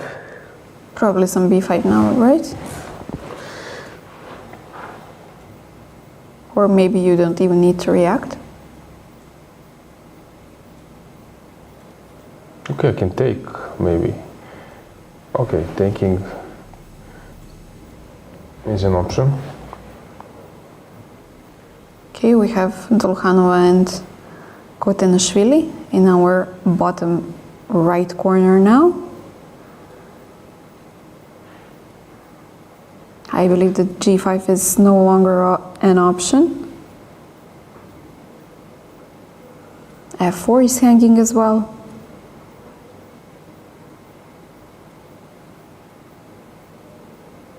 Maybe now some f5.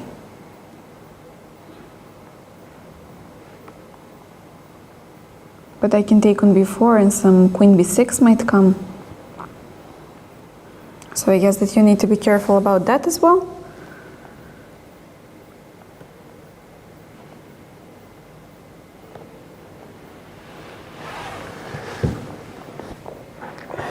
Yeah, of course,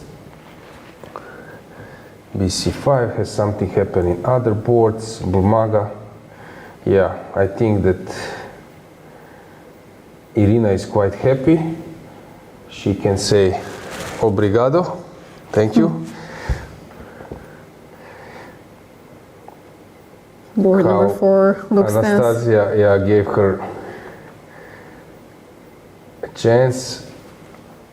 This looks safe for black, but it won't be so easy to win. We have now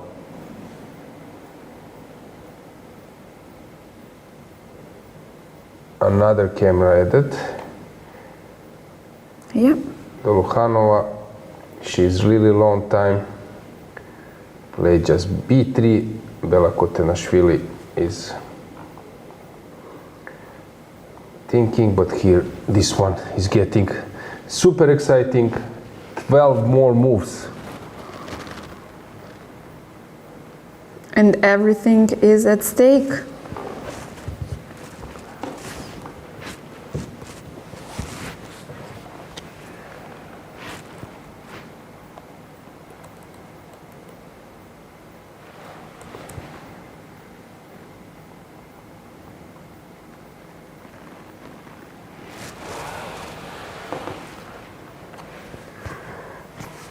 Really long time. Let's go to our board number 1 full screen that you can see the clock, We will now start shuffling. 1 minute super blitz mode.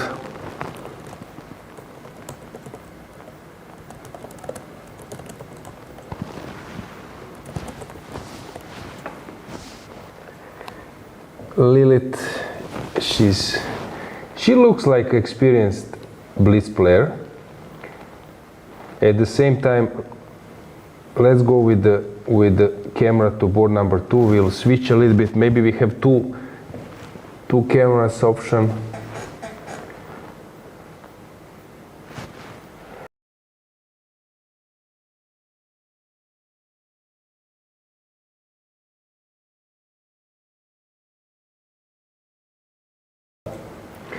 She just sacked the exchange on F5, which might be a good practical choice, although Irina is quite comfortable regarding her clock. And seems to be enjoying the position as well.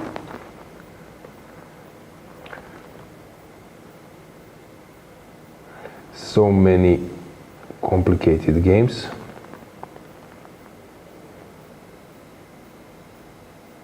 Okay, we have a few moves on board number 1. Teodora took on C5. Lily took on F4. The rook is on E7.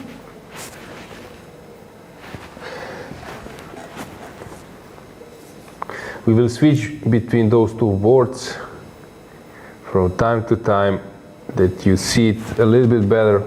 Lilith under a minute. 50 seconds on her clock. Can she take on G4? She can, but then Teodora will start pushing her C pawn. Maybe C6 will be played. Or do you have time to include the other rook as well in the attack? Or is it too slow? No need for that. I think now C pawn is an asset. I believe that this queen F4 was a mistake. 15 seconds, 14, clock is ticking. Okay, panic mode on. 10 seconds. Where to go, what to do? Lilith I needs to believe make a that move. she won't be flagged. She's an experienced player. Rook B8. 2 seconds. Okay. Played in 2 seconds. I have a feeling for the first time that I sense that Teodora is nervous. I haven't seen this. Doesn't look very pleasant. I haven't seen this for a while.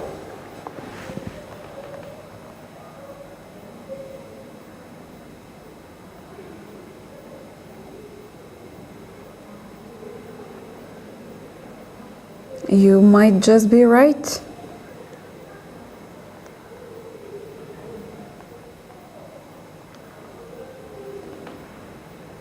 Rook b2 doesn't seem pleasant at all. Do you need to stop it? Do you need to keep on attacking somehow? Okay, rook f5, f1 is of course a possible move. Queen d4. Keeping everything together. Normal blitz.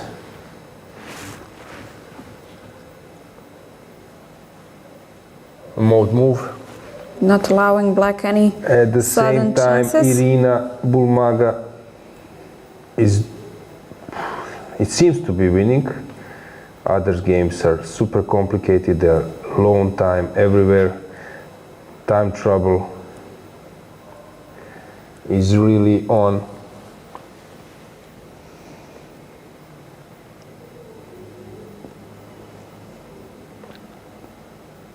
Okay, slight breather for Teodora.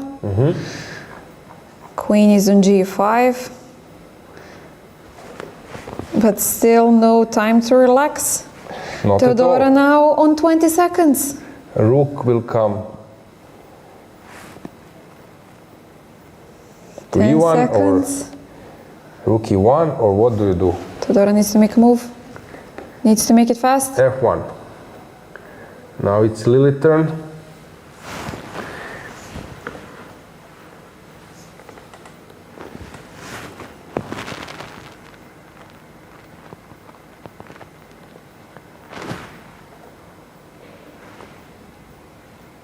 Rook B2 played. The normal active move. So and how to proceed? Hang on. So can I deflect the queen? No way. What can I do? 15 seconds. Of course I can push something like c4, but don't see. King h1. Freeing the bishop. Played on last. Potentially. But I believe that now black can maybe move her king somewhere. Okay, not yet. Hang on. Rook d2 can be a move. But then Teodora is maybe thinking about queen f4, I don't know. 20 seconds. Such a tough, tense game. Drama is there. At the same time, Bulmaga and Kitadze, they're out of the time trouble. Nino Batsiashvili versus Alexandra Magnitskaya. It seems that it might be a draw, but they need to make a few more moves. Meri Arabidze is a healthy pawn up, 5 more moves. And that's about it on our main boards. Dolukhanova versus Khotenashvili. 5 more moves. Last 10 seconds. Here. Last it's a 10 mess. seconds. 7 seconds. Queen Queen f4. f4.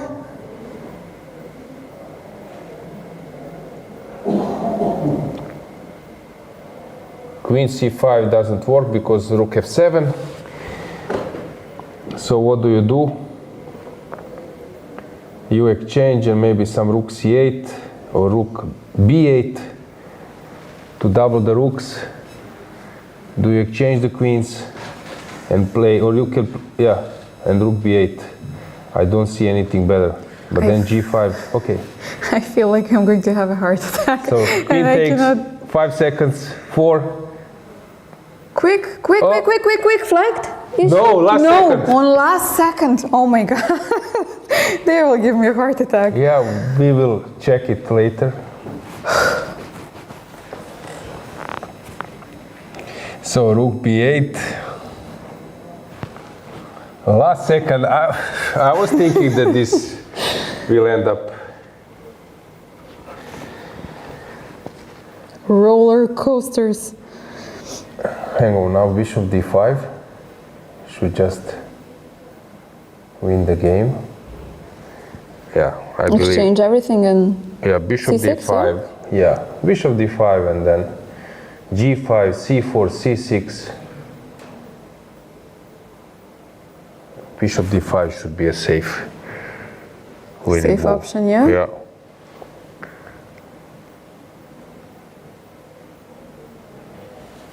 Yeah, you want to play that move. This is like... Bishop d5 on the board.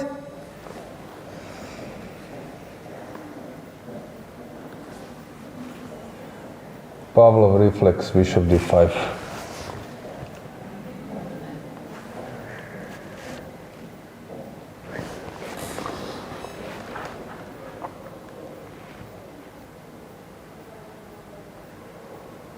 That bishop looks very beautiful in the center of the board. Rook in the 7th rank. Keeping black's pieces very passive. You need to have your rook on f8 to defend the f7 knight. Knight is also pinned. Rook d4. Trying to exchange the active pieces of black.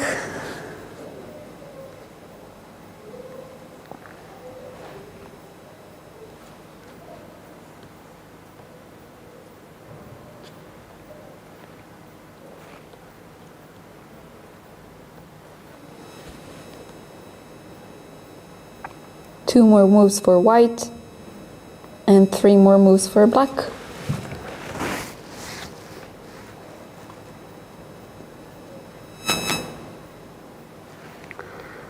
I think this is dead lost now. Teodora is coming to 8 out of 9, but 8 consecutive wins. I don't know, have you seen somewhere that kind of story? No, That this you is lose unbelievable. first round. This is like a story of This is unbelievable. Yeah. This is a Story of- story yeah. I'm going to tell my grandkids. So, it's really a crazy thing that you started comeback of the year. Yes, you started with a loss, like missing mate in mate into forced mate, but actually you were like making combination on that part of and the she board. just won. She Yeah. just won 8 consecutive wins. Wow. Congratulations to Teodora. This is absolutely amazing. Yeah.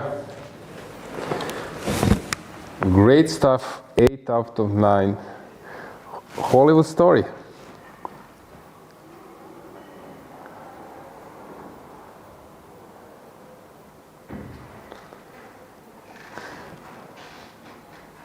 We can have a broad view now to show you what's going on, that you could see how the games are still in progress. There are some finished. You can see Teodora putting her jacket and slowly leaving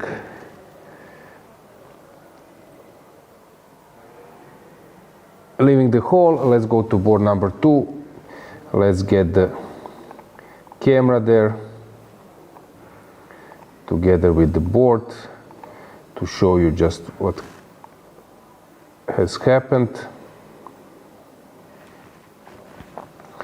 So here we left around, here I think that Irina completely outplayed Anastasia. Of course, Irina is experienced player, so it's not surprising. It was a messy game, but somehow Irina made it look simple. Now this d3 will fall. Still, there is some job to be done, but it looks like a winning position. Then we can go to board number 4, where Nino seems to survived. Rook h2. I believe she will play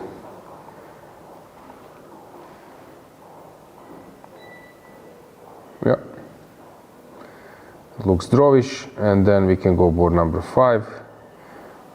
Pawn up, but double pawns. Then board number 7. The smoke has cleared. Black is fine, but white is also.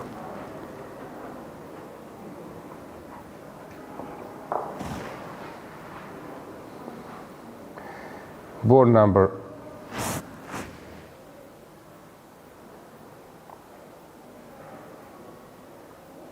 8. Elina Danielyan seems to be outplaying Adela Velikic.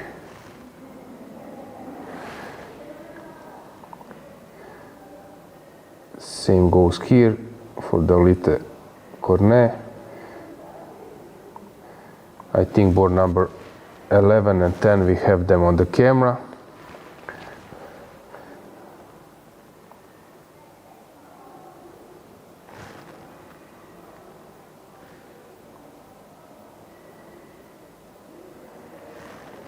So board number 10 is right behind.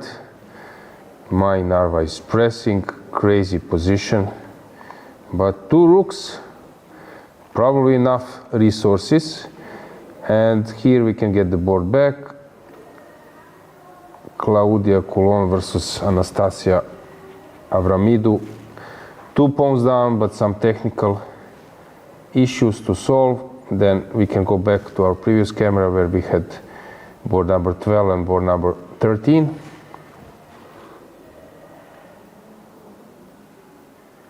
Yeah, here Sabrina Vega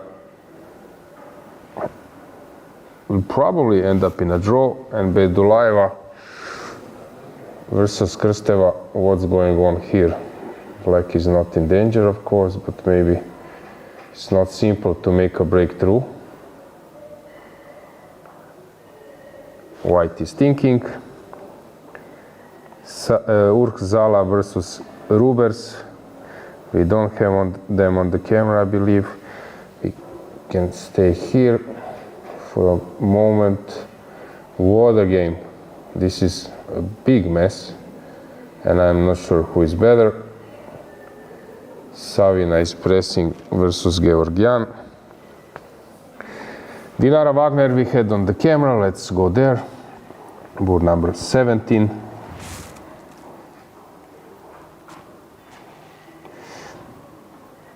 White is better.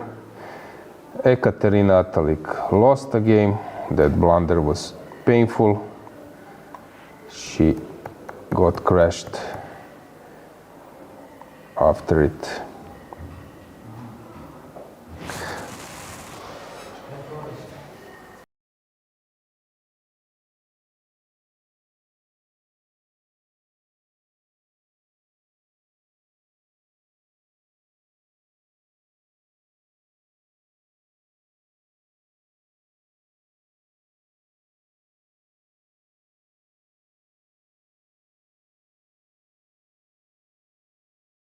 Okay, we have many games, and we have also camera, I believe, at Zhereptsova versus Unuk.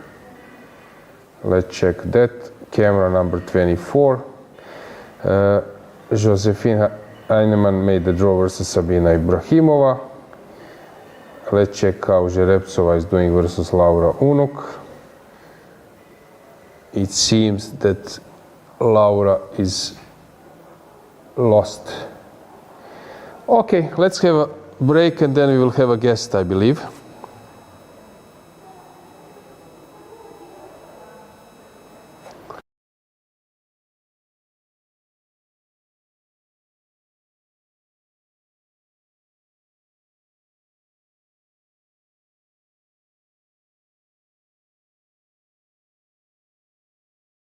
Chess moves.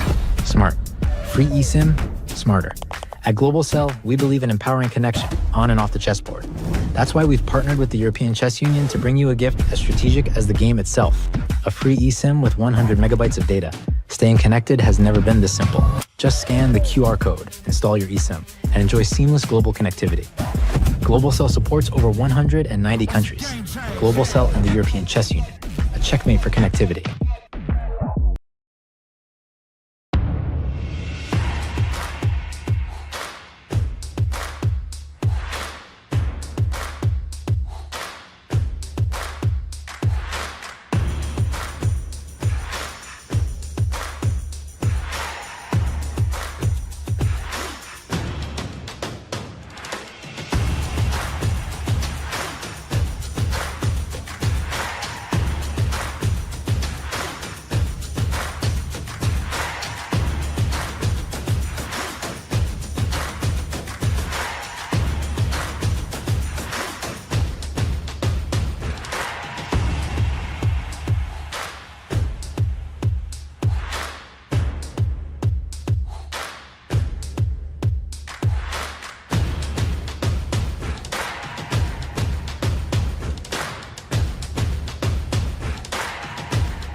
This is a chance.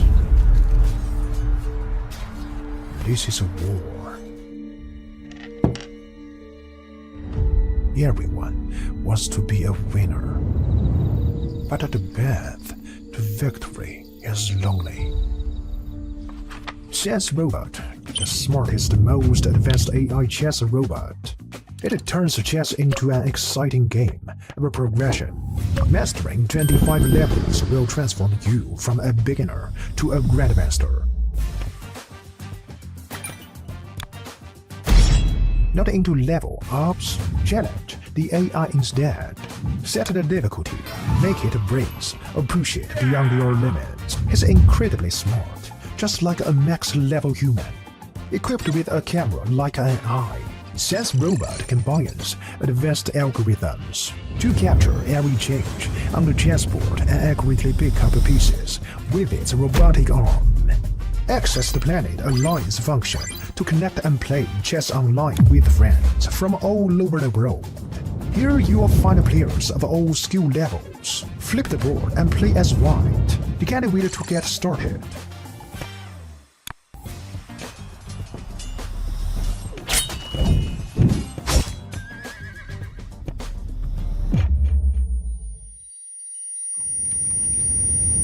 New to chess? We've got a better way. Chess Robot offers a variety of learning methods to help you improve. As you can see, Chess Robot provides various learning modules, including chess courses, AI practice, class game review, and off-book play. You'll level up your skills in no time. Let's start the endgame practice, featuring 145 carefully selected classic endgames.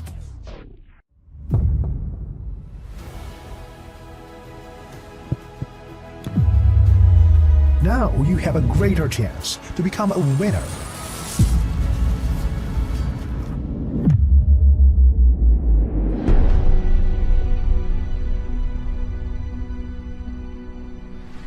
This is Chess Robot. Today, chess all in AI.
And we are back. I have tournament leader Teodora. Congratulations. Thank you. In ECU, I got an info the tournament will have 15 rounds.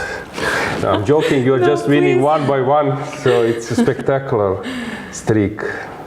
Yeah, I'm also surprised. I mean, okay, like I just try to approach it game by game. So yeah, I just somehow tournament is so long that I somehow like I won, you know, last one weekend it's not finishing. So okay, I'm a bit nervous, but as I said, I just try to go game by game. What was your best result? I think I asked you this before in the European Championship. Yeah, nothing special, like always around 10th place. Yeah. Because someone will say, okay, now you might start calculating a bit because you are a leader, maybe draws are not bad, but you're just pushing all the games. No, but okay, 3 more rounds, it's not, anything can happen basically. So actually I get really annoyed when people, you know, start texting and saying some stuff because it's such a long tournament that really anything can be decided in last even 1 round, because it's not like I'm leading by some huge margin, it's very little, like half a point. So Okay, I was white, and yeah, I wanted to win, to be honest, today, because I thought it's important to try to do something. Yeah.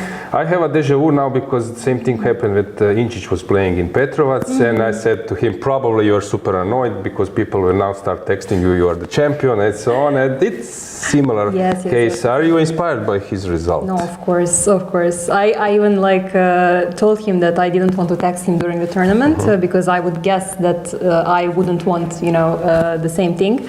So yeah, I'm really happy that he achieved what he achieved. It's really great. Yeah. Okay, let's check the game. Let's see what happened today. You were playing. Okay, as you mentioned, you're playing many things. ECU president made the first move, and we were thinking maybe you will retreat the move and play something else like knight f3, but d4 stayed d4 stayed for today. Okay, so London system. Why or? Okay, so she somehow didn't have actually games in London. So, and she doesn't do it with white. She's always going for some side-ish things, which I actually do, like c4, g3, knight f3, e3, or something like b3 and such things. So I thought it would actually be a good surprise because I haven't played it for a long time. Maybe my last London was maybe like 1 year ago or something. So yeah, and okay, I checked her online games and she had some line which was kind of easy to prepare. So I was mostly focused on that, but she surprised me with this. Yes, line. She was sort of prepared because she blitzed out this main line or one of the main lines. Yeah. But okay, white can go in different way. You took no, I had this idea of bishop e5 for some like game a long time ago, to be honest. Like that's why I spent a little bit of time because I know that bishop d3 is okay, and then black should jump knight f4, bishop f4, bishop f4, g3, and then okay, I'm trying to play for some e5 square, but somehow I don't like to give my bishop. So yeah, I checked this bishop b5, which is really it can be interesting if black is not like prepared. If I'm not mistaken, I mentioned that your plan might be bishop b5 at this moment. Oh, really? Yes, okay, because usually this is a type when someone is trying to. So you play bishop b5, bishop d7, okay. Yeah, here, okay, rook e1 is normal. Yeah, I was very surprised with g6. I thought she should play for some f6, maybe even now. Yeah, and I mean, somehow I like my position. I was not sure about bishop d7 actually early on. Like, it looks like a natural move, but somehow it gives me some time. I thought maybe she should jump immediately knight f4. And then I would castle, and as far as I remember now, it's not precise for black to castle because I get knight e5 and bishop e5, knight e5, bishop f4, and I get this like nice position. I trade the pieces that I generally want to trade. But yeah, bishop d7 when she played, I thought maybe instead of castle, knight g6. So now she gets the knight here, and okay, she will castle, play f6, and she's kind of, I mean, it's like some reverse Nimzo type of positions where, okay, it's dangerous if she manages to prepare e5. I mean, it's very dynamical. I should push some c4 and so on. So I thought she should go for maybe this, but okay. Bishop d7 shouldn't be such a mistake, but g6 later, yeah, this was a bit maybe okay, weird. She was probably just trying to play something. It sometimes resembles a Slav defense when g6 is a normal move, but here maybe, yeah, so knight b3, typical, knight e7, bishop f1. Yeah. Probably still is solid, but who feels better usually, yeah, is getting, okay, f6. No, I was expecting f6. Maybe Engine disagrees, but it's very human move to protect squares. And yeah, here I spent a lot of time because I have many ideas, like c4 immediately was probably possible. But okay, then she probably takes, puts knight on d5. I was not sure. I mean, of course, white should be better. Like now I get maybe knight c5 or first bishop d2 and then knight c5. But she must take. Can she play something like b6? I'm not sure. Can I do this move? Maybe I can. I'm thinking now. What would I react? Maybe she should not take. Yeah. And then knight on b3 might be clumsy, but okay, it's a normal position. But you went for this bishop a6, Bishop h6, yes. And knight c5. Okay, this was very like it's either good or bad. I mean, it was very like important decision. That's why I spent a lot of time, because if I don't jump immediately, of course I have some moves like, I don't know, knight c1, knight d3. But here, okay, I thought she's slowly preparing e5, and somehow when I saw this knight c5, yeah, it looks like I'm giving up the center. Like after, okay, she has to take dc5, and of course I think critical moment is e5 instead of queen c7. And here I would play h3. And okay, I thought like I have ideas with g4, g5. And she can't really like move her pawns. So okay, I have bishops, and she can't move knight from e7. Somehow she's a little bit stuck. So, but of course it takes. I mean, yeah, maybe it's objectively not good. Black has maybe some way to play. I'm thinking about knight f5. Does this works or not? You have no. You can take. Sorry, which I can take a check. Yeah. So I was not sure how. I thought knight g7 she should go. Now I remember. Knight g7 I thought she should play. And on g4, knight e6. And actually here I would not play g4 if she was to go knight g7. I would play probably some slow move like queen d2 or b4. b4 probably looks more something like point, this. like a normal game. Yeah. Okay, so she played this queen c7. Yeah, the problem is that she doesn't want to commit, and then maybe later she regrets. Yes, exactly. g4. We were actually, coming at this point back to your game, and then we mentioned, Dragana mentioned the g4. Probably it's in your style. It's not an easy move, but you will make it. Yeah, here it's nice that after knight f4, I have queen d4 and e5, bishop f4, and she's like pinned. Yeah. So knight g7 played, but she started to spend a little bit more time. So you got ahead on clock before rook d8. Yeah, I thought rook d8 was slow. I thought she has to go b6 or I was also checking something else. I mean, to be honest, I thought my position is fine, but I was also very panicked because if I miss something, it can just turn out to be very shaky. Yeah, because even later you're completely winning, but you need to make this rook b8, rook b2 is coming, and suddenly you need to think a bit. Yeah, here it's nice that on g5, actually that's I think maybe also important. On g5, now she wants to get queen on f4. Okay, maybe queen d2, but then knight g6, so I thought knight g5 works. And now on queen f4, I have knight f7. This is important. And if fg5, queen d4. And I thought I'm just much better here, like e5, rook e5, and it just looks.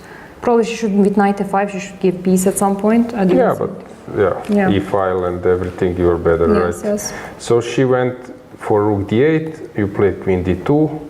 Okay, normal moves. Okay, it's also understandable for her point of view. She brought a rook, played bishop c8, but now it became super sharp. Knight d4, knight c6.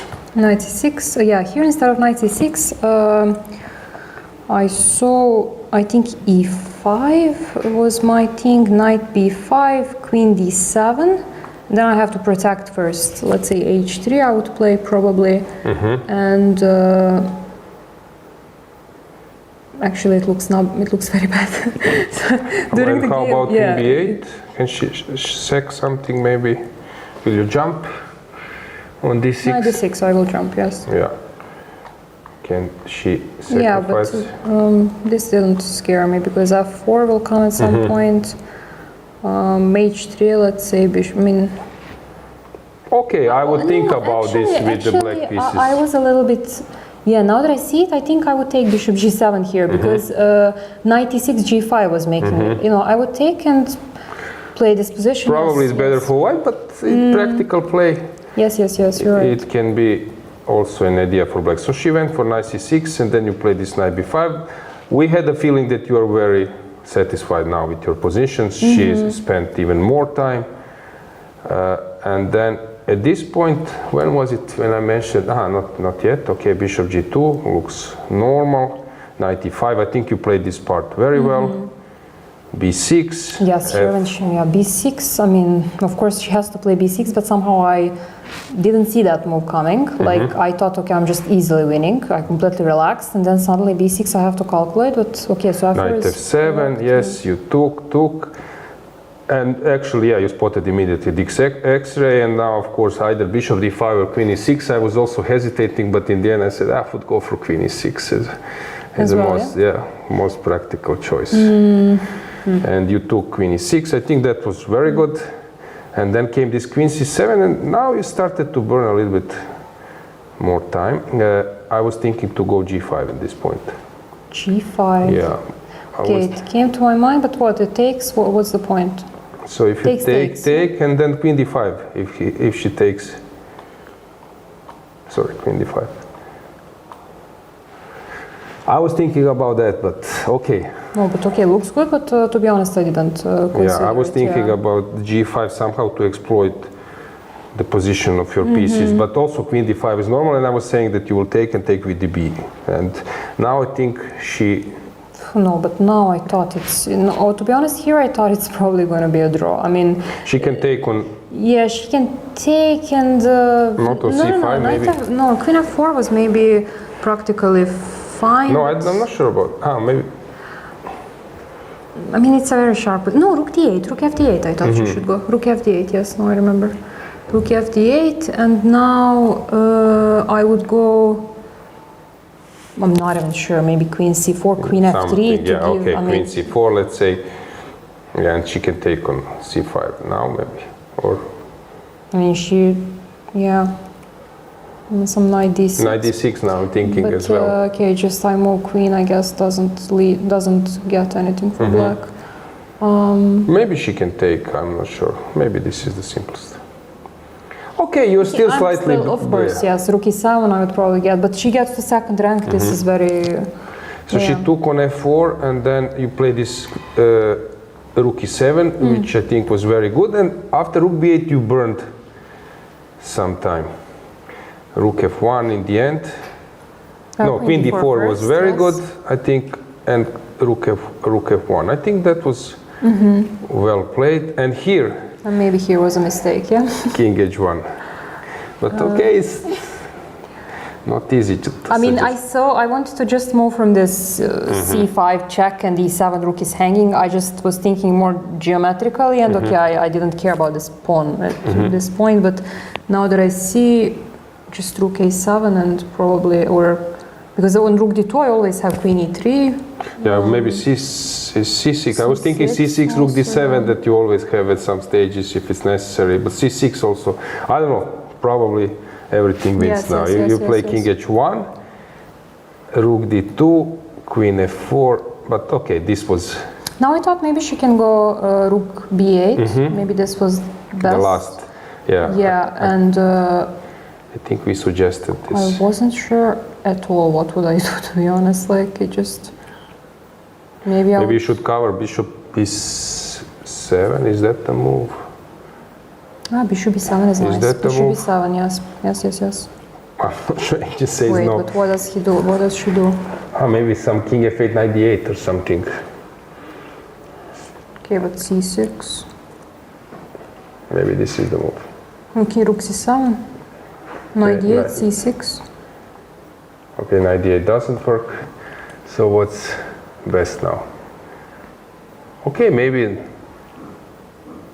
What we are missing now? I'm always having that kind of issue. No, rook e8. No, that doesn't make sense. Rook. Maybe rook e8 actually. Yes. Yes. So bishop b7 is not working. I don't know about rook b7. Okay, I don't know. Let's briefly check. c6. c6 rook f1. But I saw this. But rook b2, not rook b1. Rook so c6. Rook b2. Rook v2. Maybe b just bishop f1. Can I do this? Hang on. Yes. Maybe just bishop f1. Yeah. Yeah, because what she played, she just played. Sorry, rook she took on a2, but now after bishop d5 it was, I think. Yes, here I was like, I'm winning. Yeah. Just briefly to touch your yesterday's game, because it was very like, yeah, the ending, it was tense game, it was very tough from my point of view. Yes, Opening and the middle game is not easy, you can go wrong. Yeah. I was thinking that you will push e3 before, what was the case, but you went for this bishop f6. I was thinking, are you planning to go e3 or not in this point? Yeah, e3 was better actually. I missed, when I played bishop f6, I actually got very mad at myself because I missed knight c4. I underestimated it, like that she's just entering and rook b7 will be a threat, like I'm simply not in time for anything. And yeah, of course I saw e3 and just I missed knight c4 for her. Also, she had queen b3 check, king, I would probably have to go king h8, queen b7. I would have to go queen e5 because I don't want to play these endgames. But here I thought she can take on c6. And I saw some way that she, like rook a8, queen a6. Yes, this is what I saw. And she's, I can't take with anything on c5 because, wait, why I can't? And she will have some jumpings. Like Okay, knight c4 probably. knight c4, yeah. And rook b7 if you go queen e7. But then this idea came that you will go, she went for king g2 and then you spotted ed3. Yeah. ed bishop g3. But somehow, yeah, she was underestimating this, or we were not sure what was the case. Yeah, I mean, I would understand if she. I was surprised by king. Okay, taking is, it's very difficult to understand it. White is just not much worse if you don't take. Yes, for me that's complex. That's Yes, complicated. Some bit move, which move, some move, rook b2 or something. It's not an easy for me. It's very, very tough, yes. Also queen b3, I always have rook b8, so it just doesn't work. But I think a very nice line was after king f3, like takes and rook e2, king f3. Okay. Because here, to be honest, I just stopped after rook a8. Yes. But now like, after the game, I checked what was the line, and it's crazy. Like, I'm not sure that I would find it. Like queen b3, she has to go. Now, okay, I cannot go rook e3 because I'm pinned. So I have to go queen f7. Okay. This is the only win. And now... okay, that move you would play. Yes, okay. and knight d6. Yeah. Now nice line. Rook 8 e3, king f4, and now only way to give checkmate because king is running to h6, g5. Rook e4 or what? No. King g5. King g5, yes. h6 only move. And now, okay, like she has to take. If she takes, then and rook e6. And what if she takes with the pawn? Is now this rook? No, rook f2. Rook f2, sorry, this rook side, F2. yeah, I forgot So about this. this with 2 pawns, I'm giving checks. This was very nice, yeah.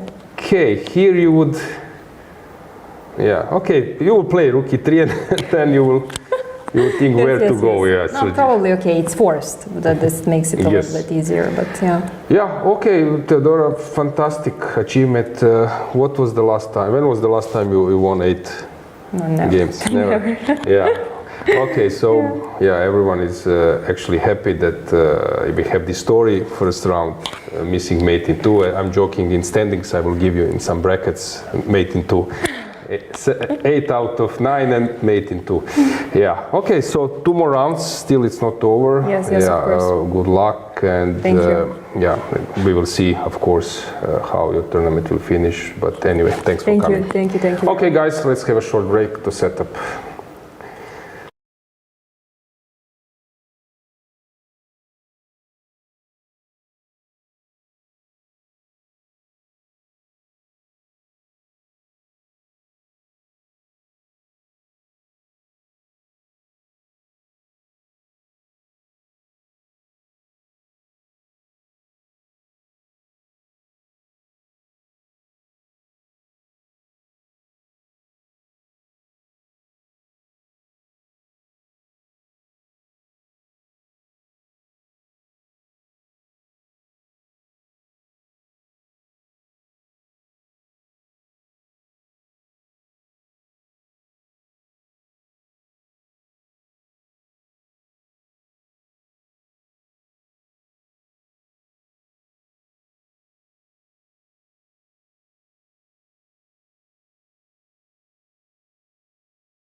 And we are back.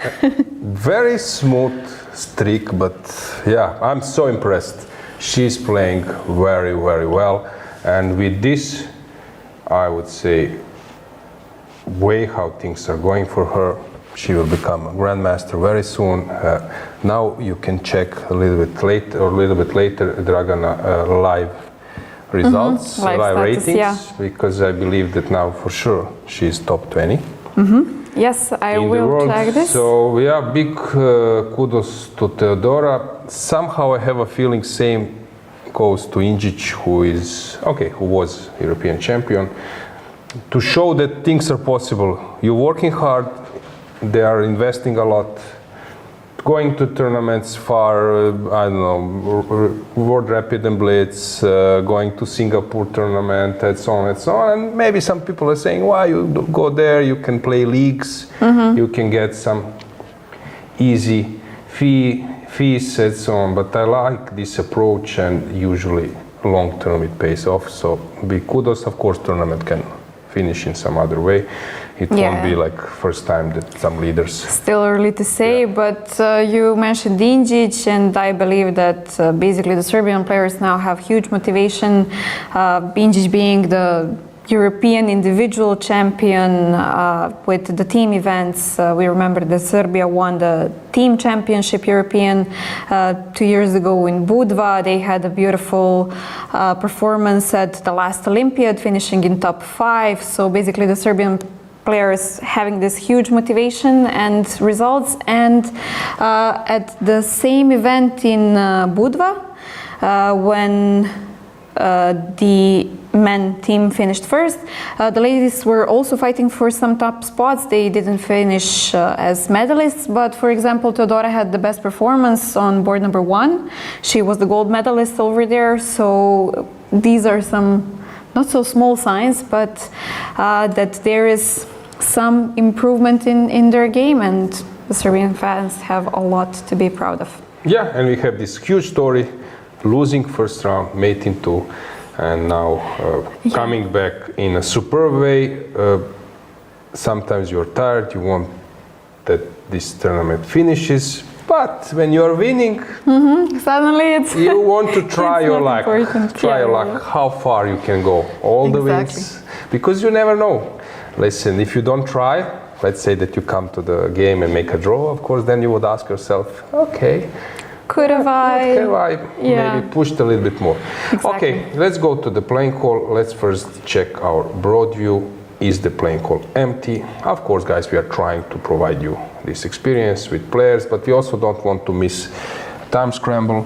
So this is something we are combining. So what do you see, Dragana? Not many. Yeah, okay, we had a lot of games finishing in the time scramble, which is, of course, normal. Basically, if I managed to see correctly, Irina Bulmaga won as well. Yes. So this will be the matchup tomorrow, Teodora against Irina. I believe that this is the matchup that we will have to see tomorrow. I'm not sure about the colors, but if I'm not mistaken, Teodora has 8 out of 9 and Irina 7.5. Is it correct? Yes, it's true. Yes, 7.5. So I believe that nobody is close enough. Okay, but let's get the boards. Let's get the cameras. So Nino Batsiashvili is playing versus Alexandra Malseskaya, and it's not an easy game for Nino, since she's under heavy pressure. Okay, not much material on the board, but G4 coming at the right moment, combining those two things. Objectively speaking, it's a draw, but yeah, black is the one pushing. Arabidze, let's go to our second camera. Okay, Arabidze getting some improvement.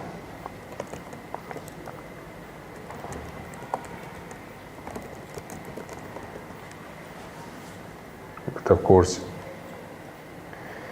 it's still far away from anything clear, but that's a high level play, being able to get into that position, let's say, from this one. So I really appreciate how Meri, in Karpov style, has managed to get into a healthy pawn up. So kudos for that. Now she will take, but taking allows, okay, I'm still not in time, or king e4, rook a5, so I'm not in time to get this healthy pawn up. So I retreat my words, it's still far away. I just wanted to interrupt you for a split second.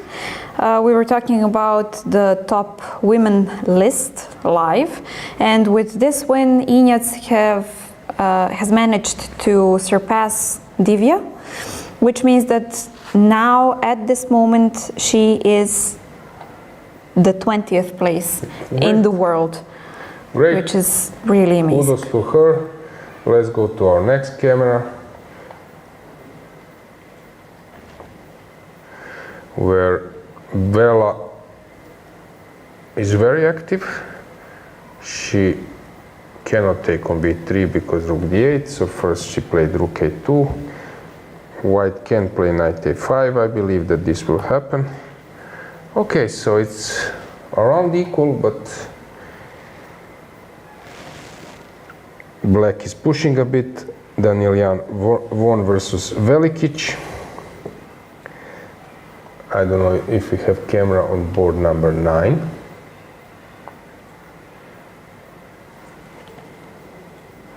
But there we have winning position. Yeah, we do. White, we can get the board above. Too many pawns. Then we can move on. Board number 10, 11 are next.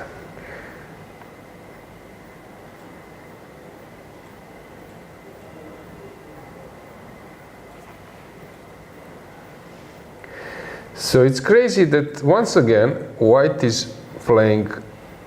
This is Radeva versus Meri Narva. Let's get the board above them. You can see them behind. It's once again that we have this kind of position where black is taking dark squares and white is taking white squares. Maybe this was some kind of challenge. Yeah. Who knows? Maybe we should ask the organizer. Do you have some secret challenge that we do not know about? It's better for black, obviously. Okay, but we have still 3 pawns on white squares, f5, g6, h7, so not completely as we had yesterday, but something similar.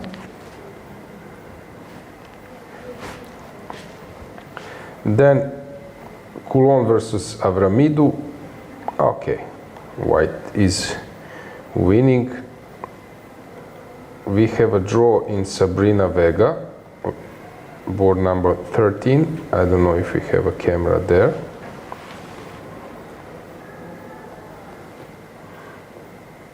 Yeah, it's finished, as you mentioned. Let's get the board. So that was a previous game, and then we will check this one, what has happened here. So let's get the board. So it was a real mess. That game was crazy one. Let's get the board.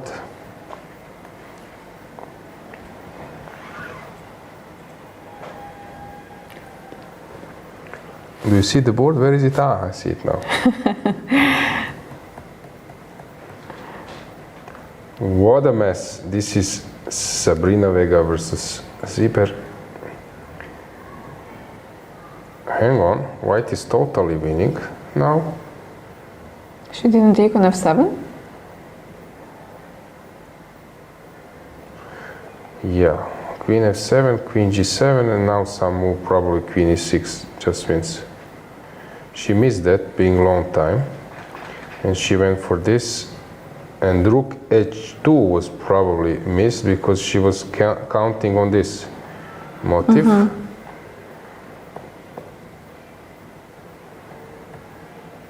And is this now a perpetual? Yeah. Oh my No god. way to hide. It was drawn. In this meantime, we have this game on the camera. It's Bejdulajeva versus Krsteva. Let's stay here this way.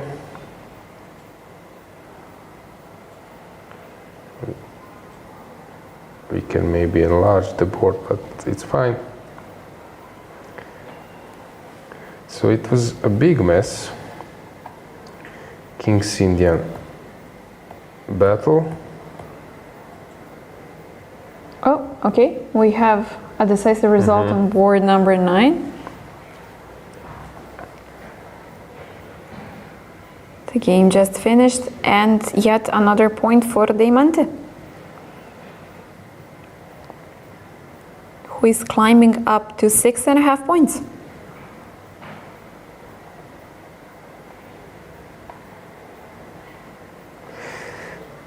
Urk Zala won versus Elina Roberts. Let's get the board. Really? Yeah. So Wow, what a tournament for Zala.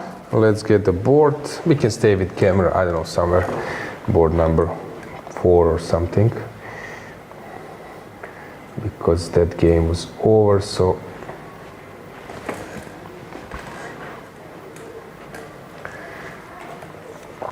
So Elina was playing actively. Things were looking fantastic. She was 3 out of 3 4 out of 4 maybe out of even. 4, yeah, 3 out of 3, 4 out of 4. Then 2 losses, 1 win, 2 losses. She Then in next somehow 5 lost games, her- only 1 point.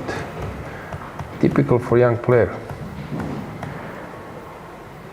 But I like her style. Okay, problem is that you want to win versus Zala, since she's 2200, 2250, but that's not at this tournament. You can check her performance.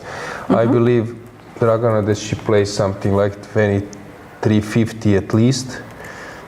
And let's not forget that she could have beaten Lela as well with that f7 simple trick. And even with that loss, she is performing above 2400. Yeah, so, and Elina is performing prior to this round.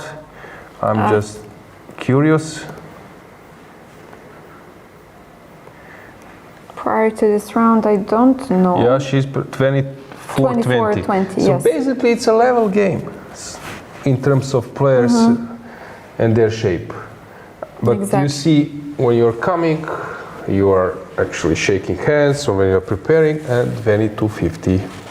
You see this 2250, you go to bed, you go to sleep, 2250, 2250. Yes, yes. Yeah, I need to win, but you're playing against 24 player 100, and now she won, so she's Even stronger 2450 playing performing, yeah. like an IM norm.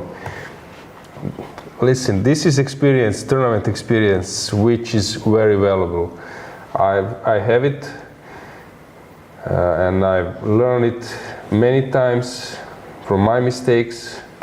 It's tricky. You know that this 22 player will stop playing super strong at some point, Exactly. but you don't know when.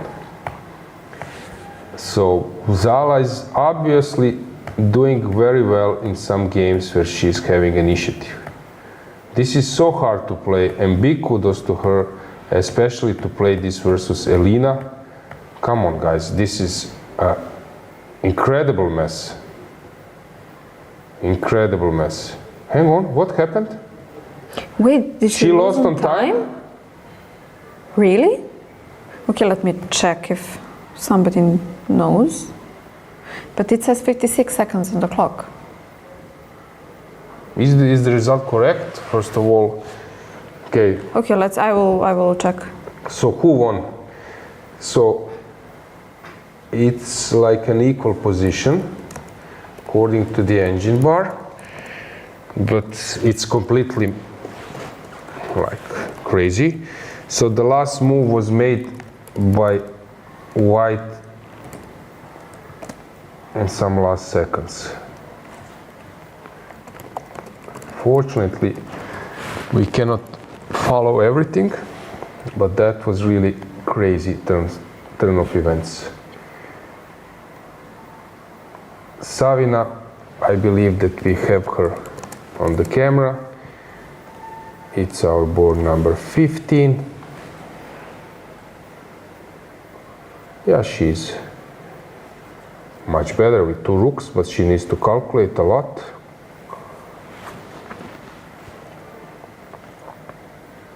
Yes, Elina lost on time. Once again, This is a tough blow. really tough blow for her. Okay, she was having a bad position against Bella when she lost her time, but to get flagged twice in the same tournament.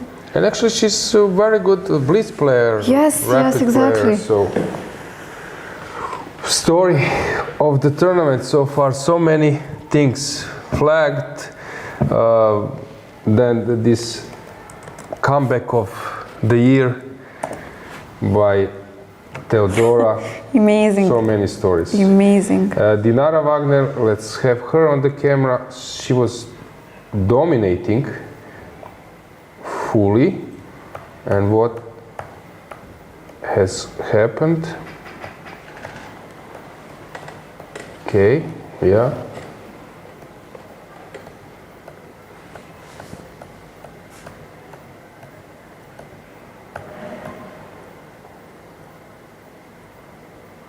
Okay, still a tough game, but Inga is super long time.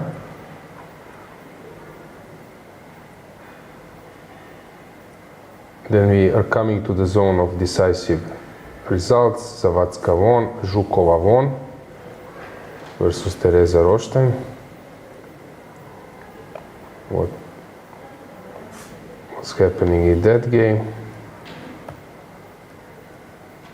Oh, she just blundered the exchange, but probably it was already close to losing. Laura Unuk, that game is still going on. I don't know if we have them on the camera. We Maybe did previously. 24th game. She's about to be mated. Yeah, we can get the board above them.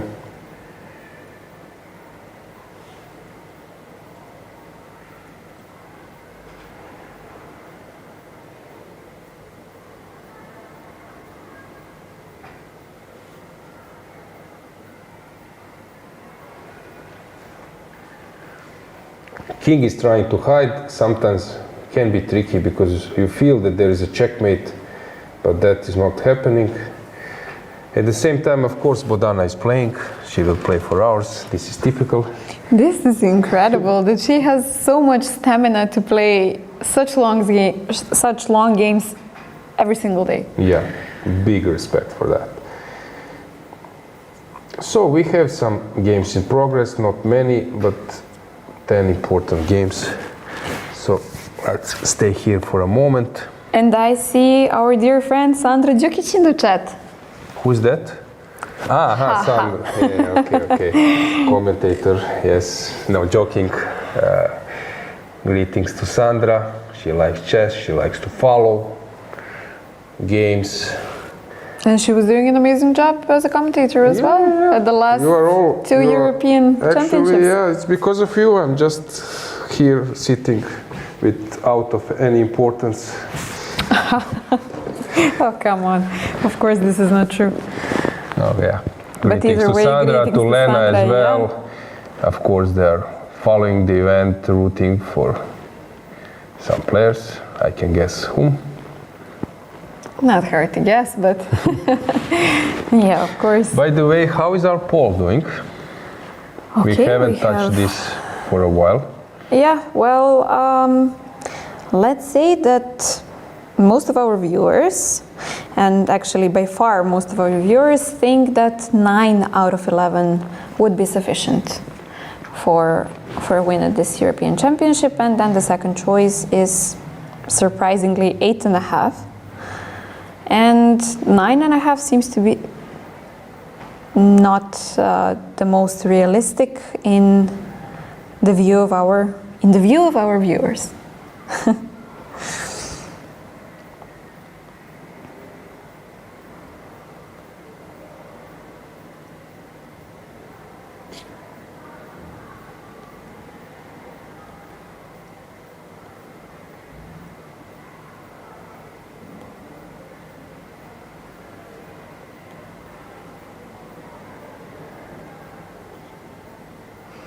And I believe I saw a comment earlier. We were mentioning that we had a lot of Polish encounters these days, and most of the Georgians are playing on the top boards, and we still haven't seen a Georgian encounter, I believe, or if we saw maybe only one or two. I believe that Kitadze played, no? Maybe not. Yeah, she played with Lela in round number 3, but considering how many players we have with higher number of points, let's say, we are not seeing many Georgian encounters, which means that they might face each other in the last rounds. But of course, nobody knows. We will still see. Nino is still playing, Meri is still playing, so a lot yet to be decided. Bella as well. All of them are great fighters. Yeah, many tournaments in progress. Today we have also Reykjavik Open just started. It's dedicated to Fridrik Olafsson, who has passed away. We had this minute of silence here. Interesting tournament to follow, many interesting events around the world. Of course, we cannot not mention the world's freestyle World Championship match, Women World Championship match. June won the game number 5, so it's now 3-2.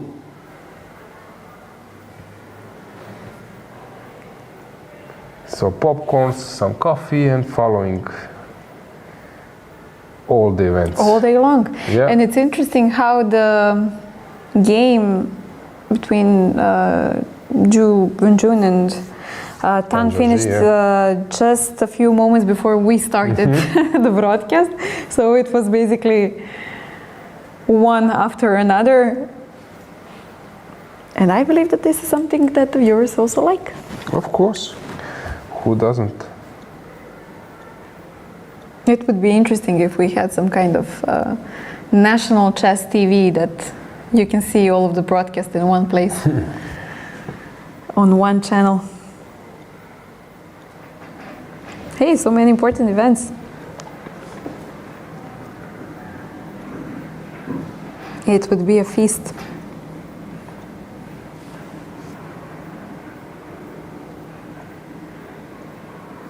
So Savina is already on 1 minute.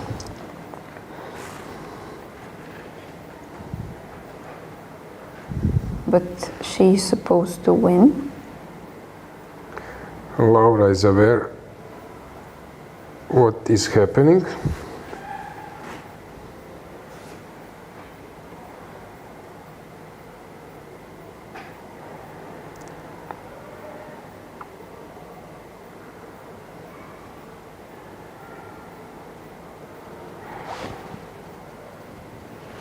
Yeah, shaking her head in disbelief. Not liking what she sees at all.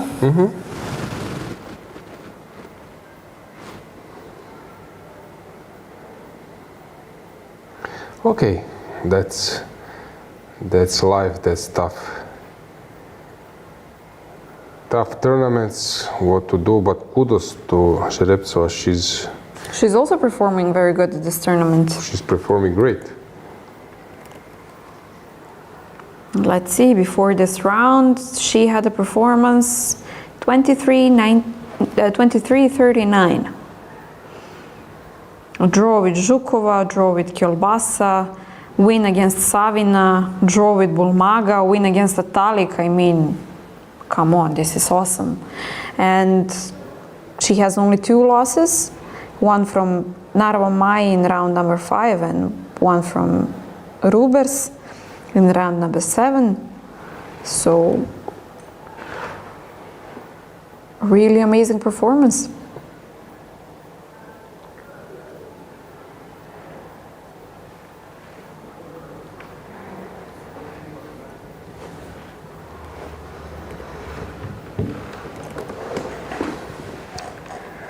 So, Laura still thinking, but maybe that's not like thinking, it's more like,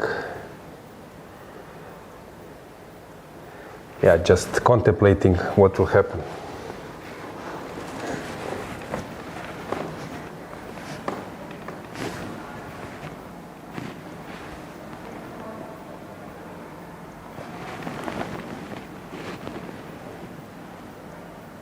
My Narva seems to be outplaying Radeva. Savina with those 2 rooks, she's about to win, and here Laura is on 4 minutes. She will think for a moment, but it seems that she's devastated. Okay, we have some games still in progress.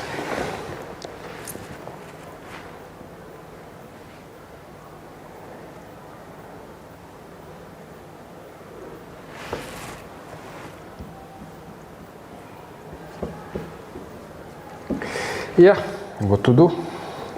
Let's move on.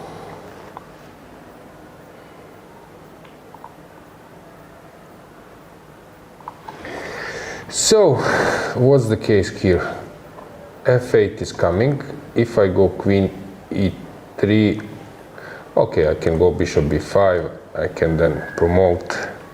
Not much is happening. But wait, Alexandra seems to have a winning chance on board number 4. Okay, let's check. What has happened? Let's get the camera. Rook b1. So she couldn't wait any longer. And she sacked on g2. Let's go full screen. What's going on here? Why would you leave that pawn on g2? What's no, it going was on? not correct. Or it is. It is? The rook is on b1? But the king is okay, we don't have correct the position. king is on h1, okay. Maybe we should zoom it a bit and move the board so to be sure.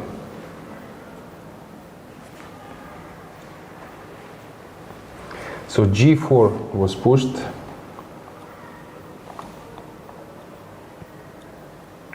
At some stage. So this is not the position, we got the wrong so setup. I think that she pushed g4 and then king start marching and she's preparing. Unfortunately, we don't see the clock.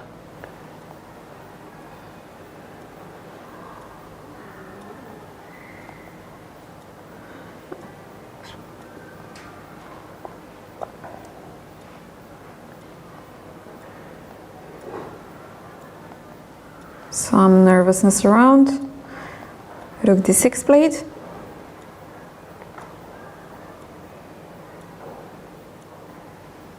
Still not caring about the g2 pawn.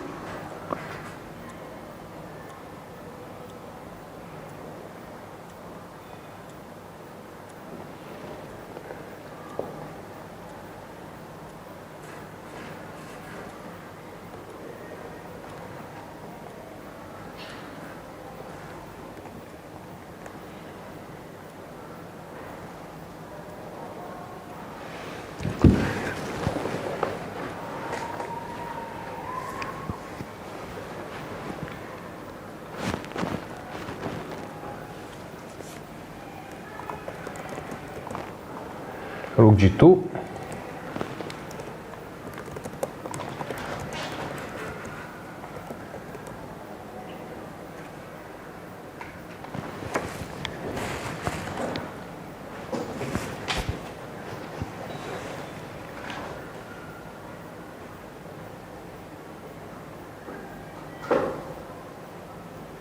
So if you take the bishop,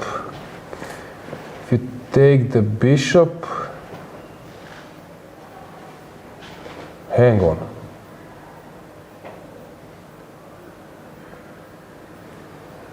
But now I think she will be checkmated. King, check, and king h3. This is a checkmate.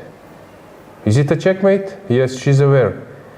So rook gives check, then another rook gives check, and king h3. And there is no rook d3? No. Because of the pawn I think she's c4? aware. Let's zoom it out a bit, but we don't have a position. No, let's stay here. I wanted to see the faces as well. But now this is a checkmating system. Ah, no. She goes back, bishop d4. So it's not checkmate. Hang on.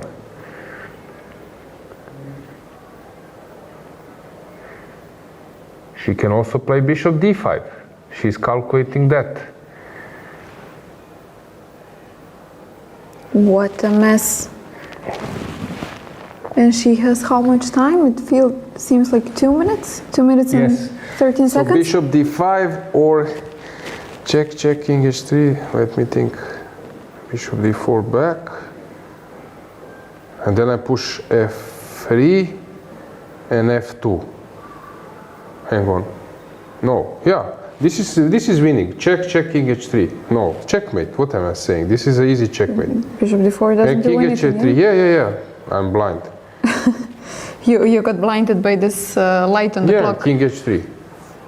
And this is it? Ooh, shocking defeat for Nino. King h3. No chance to defend. Let's outzoom it a bit. Now we will have either resignation or desperation. Or both? Yeah. We have the board. Let's get the board above because the moves were inputted. She's devastated. So she moved the rook. She was not ready to wait. Okay, king g5 was always the idea.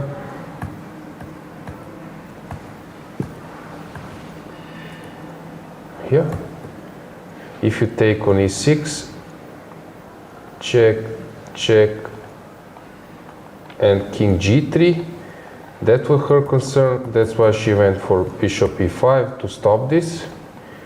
Check, and if you go king g3, I can take, at least. But now king h3 just wins.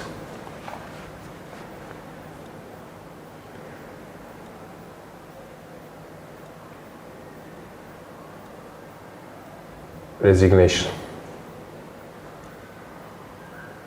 Let's move the board.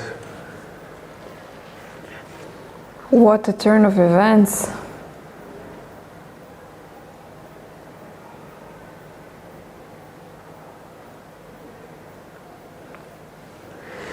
In the end, it always looks so simple. But when you have to play it, not simple at all.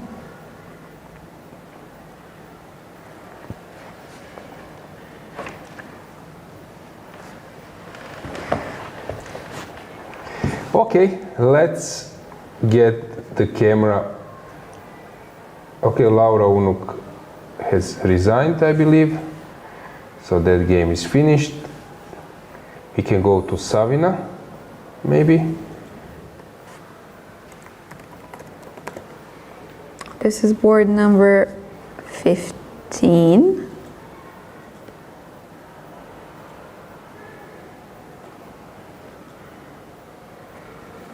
I don't think we have them on the camera, actually. Yeah, we have. No? Board 15, no. We might move some camera to board 15. Maybe we can stroll around to see what cameras do we have.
We have many games finished at the same time. So this is Bejdulaeva versus Krsteva.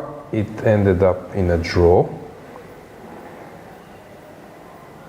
Claudia Coulon won the game.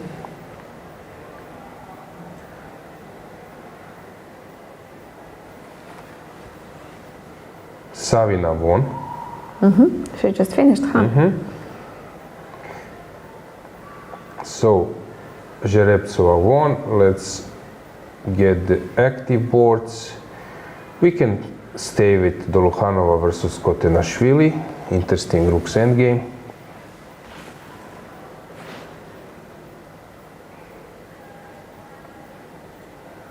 And basically our highest board that is still in progress. Yeah, regarding standings, we can say that Teodora Injac is having 8 points, then Irina Bulmaga 7.5, forced pairings for tomorrow, and then 6.5, Elina Danielyan, Lilith Marchian, Anna Ushenina, Lela Javakhishvili, Alexandra Maltsetskaya, Deiman Daulite Cornet, and maybe Bella Khotenashvili, depends how she finishes this game. Also, Narva Mai may join them. Yes, exactly. She seems to be winning against Victoria Radeva. Maybe we should go to that game because it's a little bit more defined. Okay, this is board number 10. Camera 6.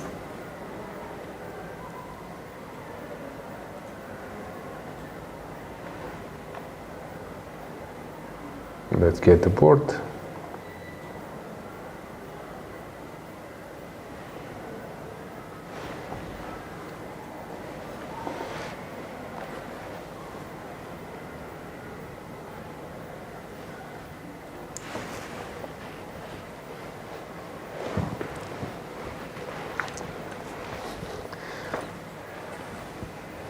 So pawns are too strong and bishop. Guys, this is very instructive example why a bishop is better than a knight in the endgame, usually, if it's not blocked, especially when there is a race. Usually we connect this with rooks. So when it's a race, so bishop can protect your, or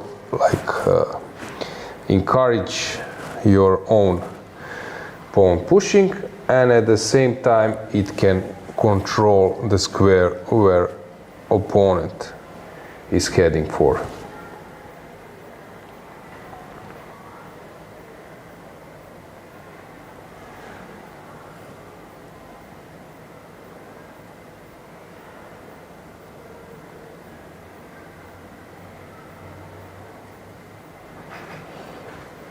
I just wanted to add that Victoria Radeva and Narva Mai were also teammates.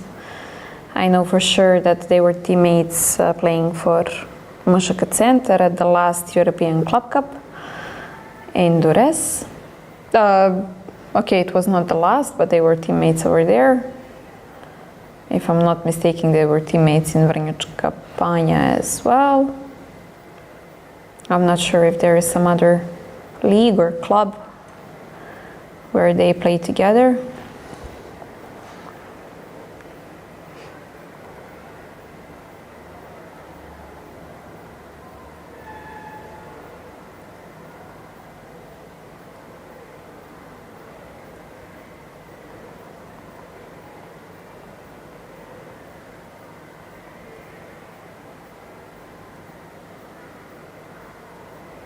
F3, not taking the pawn on A7 immediately. And this will probably end very soon. Narva captured the pawn.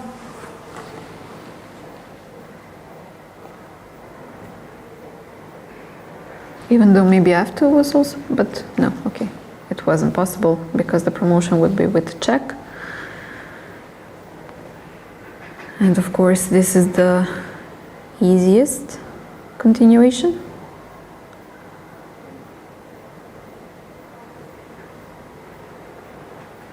So white will recapture some of the pawns, probably the one on d2. Exactly.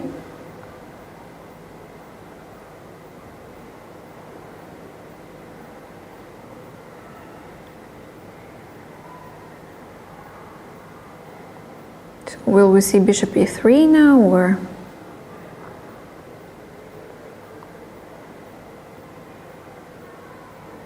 Yep.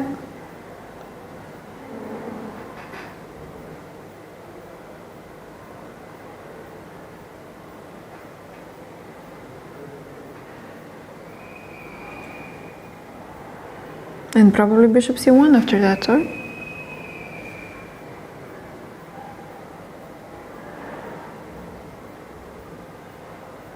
Just locking away Yes. the rook and start to roll with the pawns. h5, g4. Too many to stop with only a king. And Lao Yan and Erich Jovana just finished. Lao Yan was winning this game. I believe that she managed to win it in the end. But maybe we can go back to see the final moments of the previous game.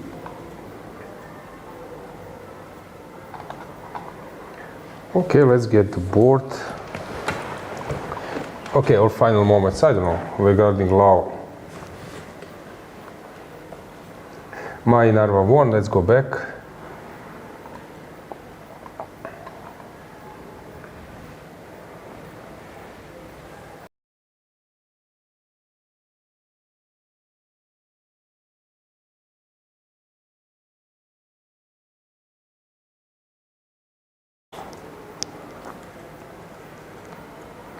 Yeah, and the game just ended. Important win for Narva Mai to come back to the top spots.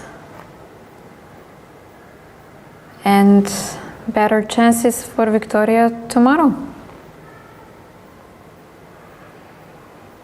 Yeah, Mai deserves to be at top. She's really playing interesting. Lan Yao versus Jovana Erich. That was the final moment. Let's get the board.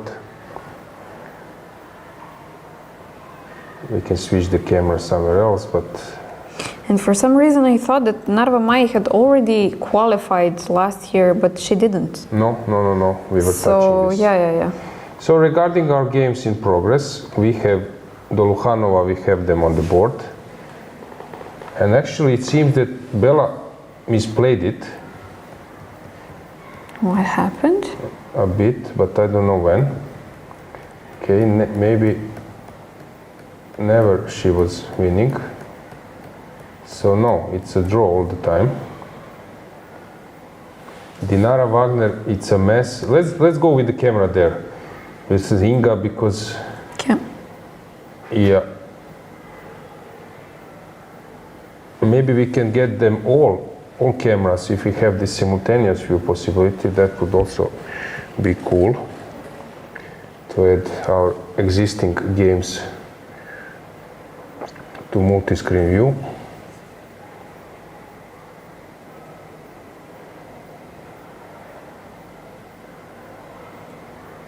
Here it's a real mess, and Doluchanova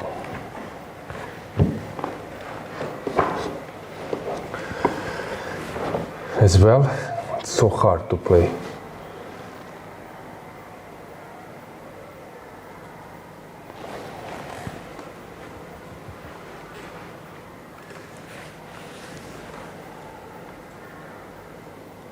Awesome. Okay, so this is 2 games already finished. This is Bojana, right? What did they do?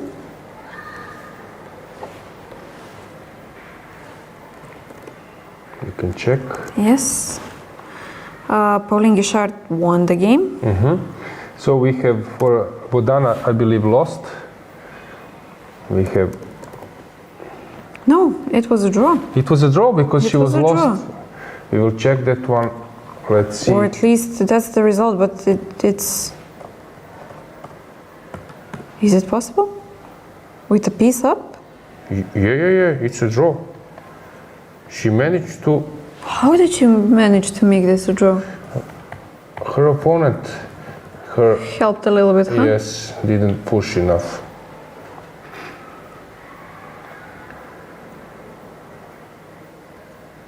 Okay, so let's stay with Kudos to Bogdana. yeah, very nice result. And yet another game just finished. Board. Zimina Zimina. lost.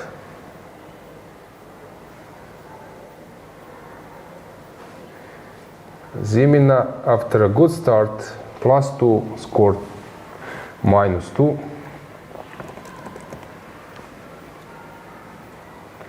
Let's go to our main board. Huge results for Narmin Abdinova. We can stay with full screen on board number, or Dolukhanova versus Khotenashvili is board number 7. Let's get the board.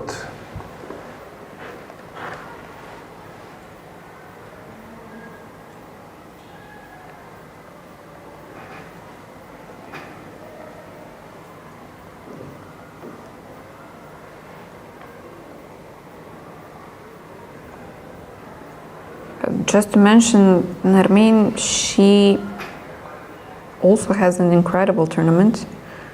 I don't think that we were following for a lot, but I just checked her results. A draw in the first round against Lela Javakhishvili, then she had the draw with Anastasia Avramidou, with Slevichka, with Zavatska, with Gaponenko, and today she managed to get a win against Zimina, which is an amazing result for such a young player.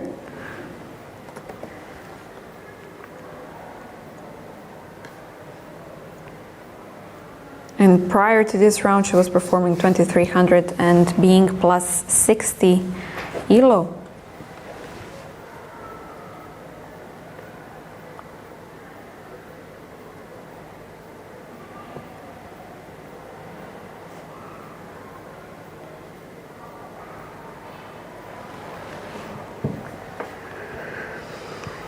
Very good defense by Evgenia.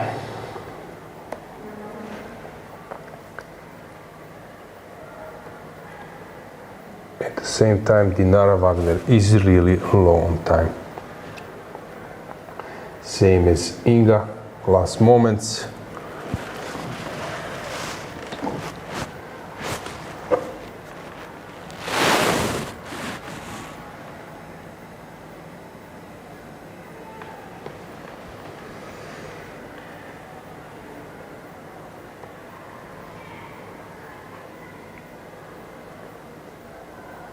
No way to win the game.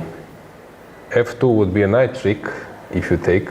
I love it, but it doesn't work. Yeah, last trick, King F1 will just be played. She won't fall on the trick. King F1, of course, only move.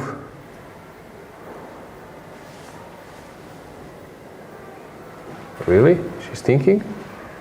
Okay, King F1 must be immediately played. Is there any chance that she takes the pawn? Really? No, King F1. Yeah, that was forced move. No need for spending that much time, but okay. Her choice.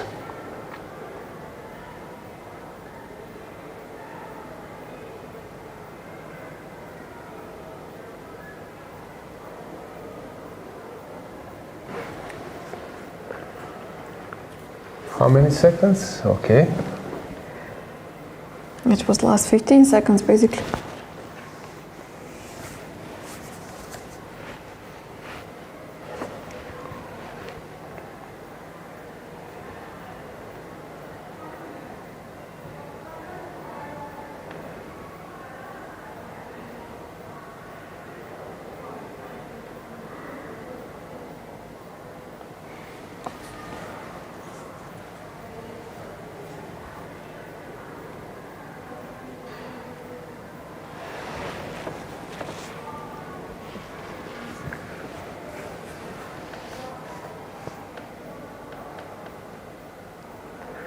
So, where to go, what to do? Not clear. At the same time, Dinara Wagner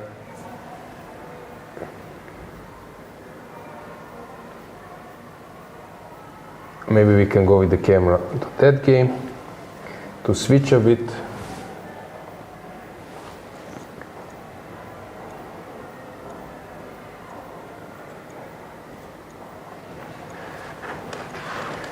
What happened? Black is winning now? Really? Time trouble taking its toll. What has happened? Really? So white was better, winning. Now king e4 wins. He went for this combination. Now blundered bishop f5. King c7 was winning. King e7. King e5. He came at the right moment.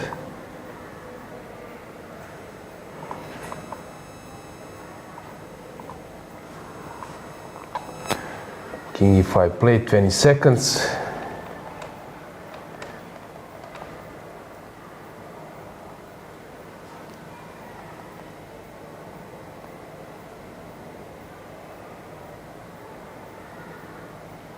Rook d8. Played on last 2 seconds.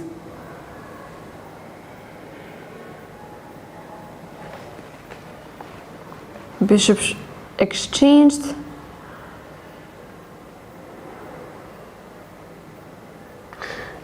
HNF.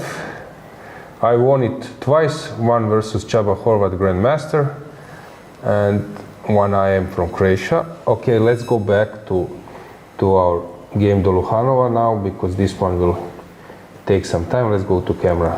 To the other rook endgame. What a turn of events.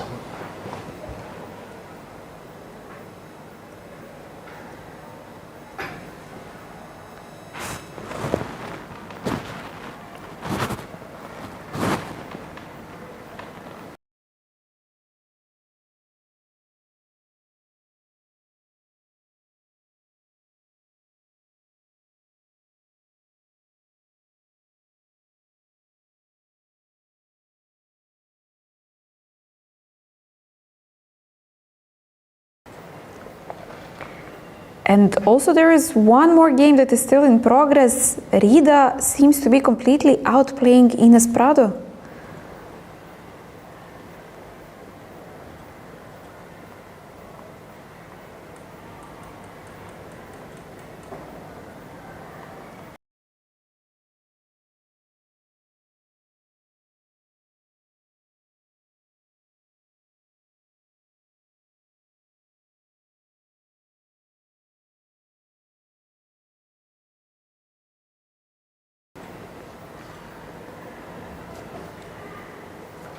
Yeah, we can see them on the camera as well, guys. If you remember, we were following this endgame, this English encounter, Lan Yao against Rida, a few days ago, where there was this beautiful stalemate motif, which was actually quite hard to spot. It didn't come to life in the end, but it was there as a possibility. And today, Rida is outperforming Ines from Spain.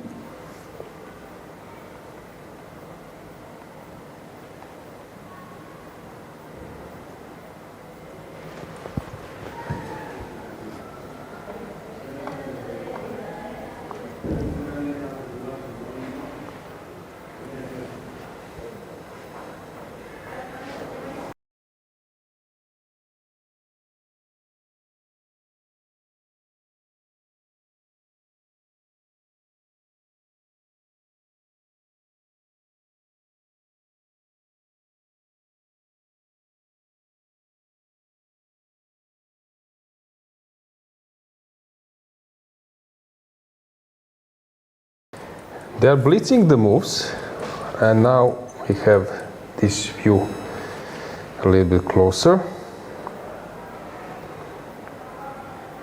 Just to give you a feeling of what we're seeing or missing, there is a knight on f6, which is maybe a little bit hard to spot from this perspective, but black has also a knight on f6, pawn on g5 and b5, while white, as you can see on the board, has pawns on f3, g4 and a rook on f5.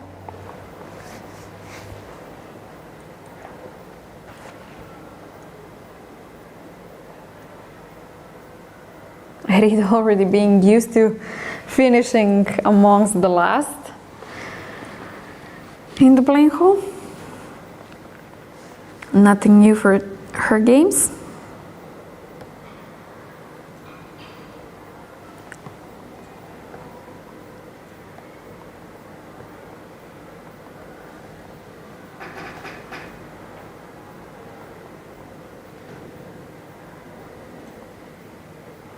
Okay, so we have a result, a draw on board number 7. Dolokhanova came to the top boards in the last rounds and she intends to stay there. Yeah.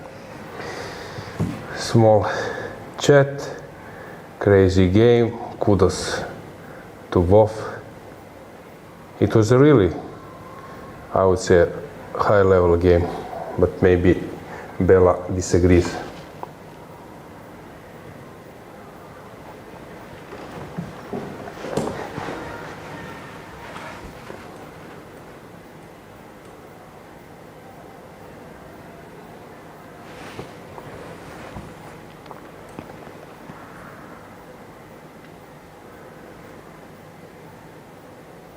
After yesterday's loss, she was probably hoping for a win today, but even playing for... Yeah, maybe just to show you once again graphics from the last year so that you have a feeling who is qualified regarding current standings. We can a little bit remind you. So Fatalieva having a bad tournament here, Buksa is not present, Lela Javakhishvili doing fine, sharing 3rd place at the moment. Then we have Burmaga sharing 2nd place, but they are already qualified. Nino Batsiashvili. She lost today, but even so, she's still in the top. Today she lost. Yeah, From okay, Nino Maltskaya. is only on 20th spot, so I believe that she's quite happy that she has already qualified. Mamazada is not here. Toncheva is doing fine, but not great. She's sharing this 10th spot. Tsolakidou, Stavroula, she's the same, 10th spot. Okay, fine. Lilith Merchian lost today, but she's sharing 3rd place. And Slivichka is having a bad tournament, I believe. Yeah. So for her, it's very important that she got qualified. Let's go back to our game. Let's go to Ines Prado versus Rida. And then we will check this end game.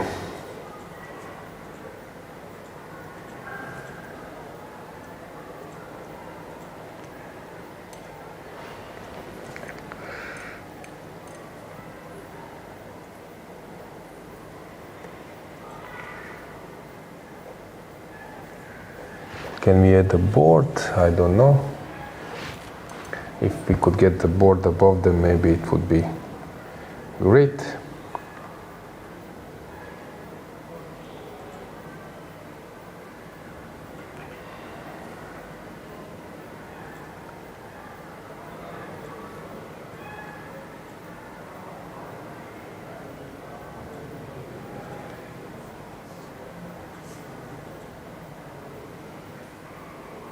Great.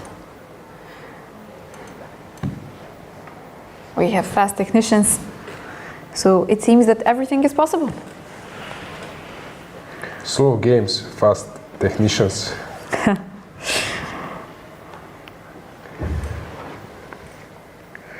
So what's going on? She needs to play some good move, maybe 94.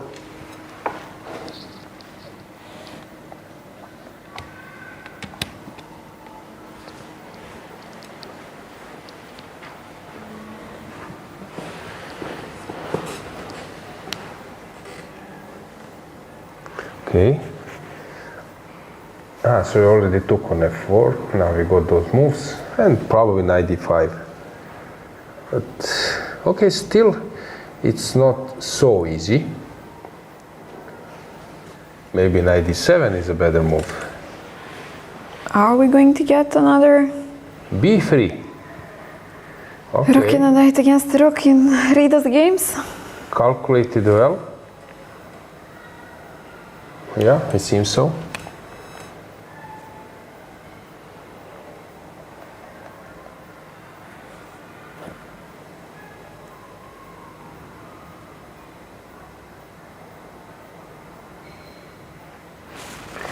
In the meantime, maybe we can reveal our situation in the poll.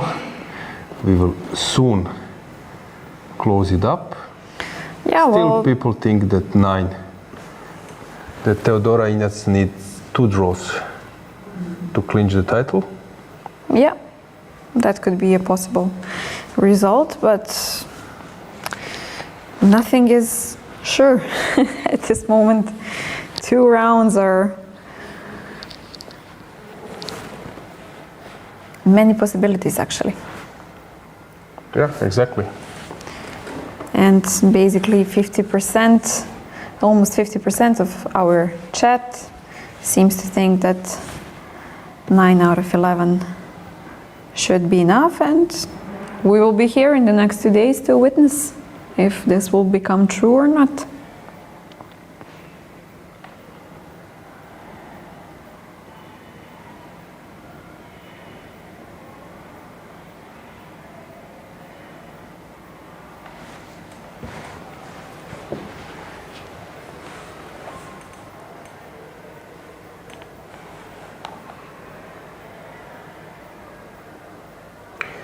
So what do we do now with the black pieces?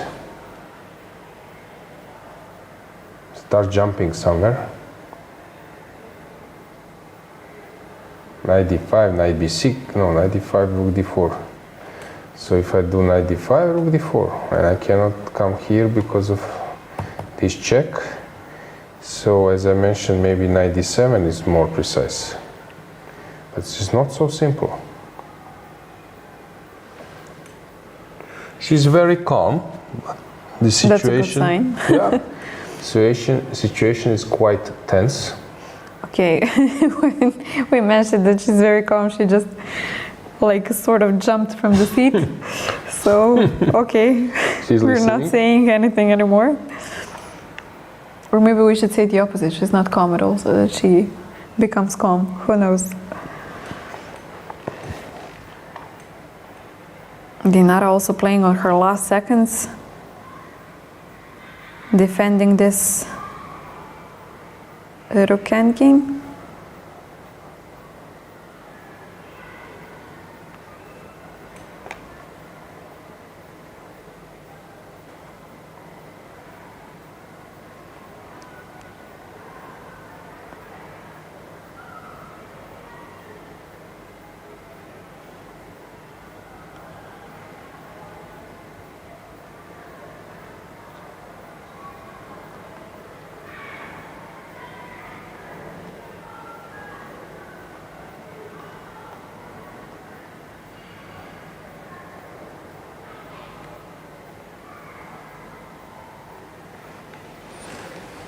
Rook g1 just played.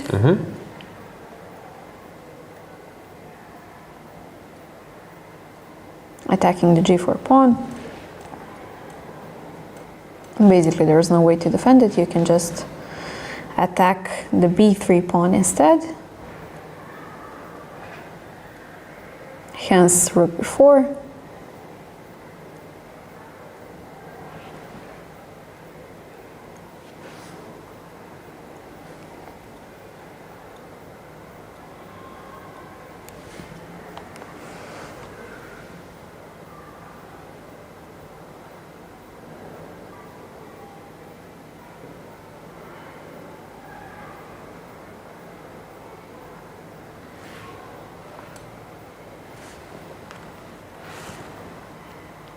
Okay, seems like we have Yeah, let's go an back. important moment in Let's Dinara's go game. back to Dinara Wagner game because she seems to be misplaying versus Inga. In that position you need to go to F.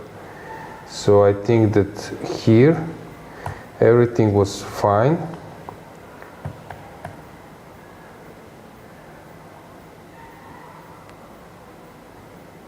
Okay. Rook G8 was maybe more simple. King F6. Okay, you need to go King H2 at some moment. So King H2, yeah. F4. Rook G8. Check. No, it's fine.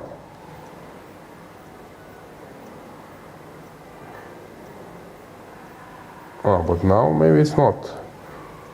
Rook A1, Rook E6. So why didn't she give check?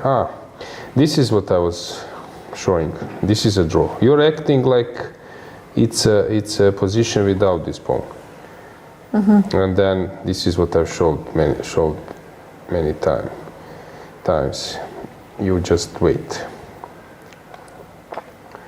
And I know you have this checking. Okay, maybe Rook E6 is more precise. You wait. On this you take.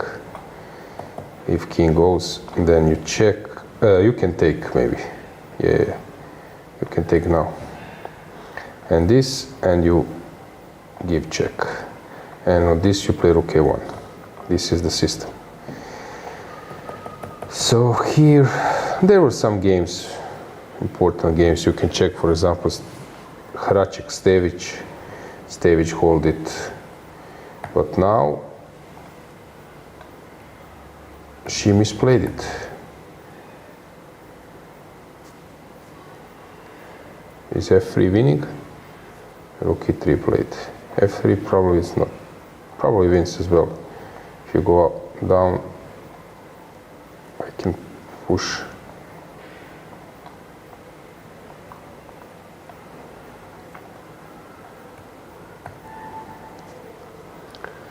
What a painful situation for Dinara. Yeah, not the best tournament for her at all.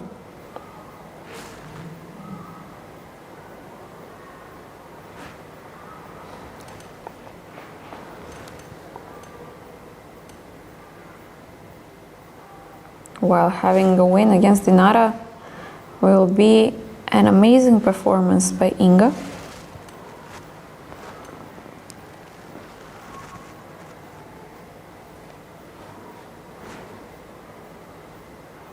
F3 played. A good move.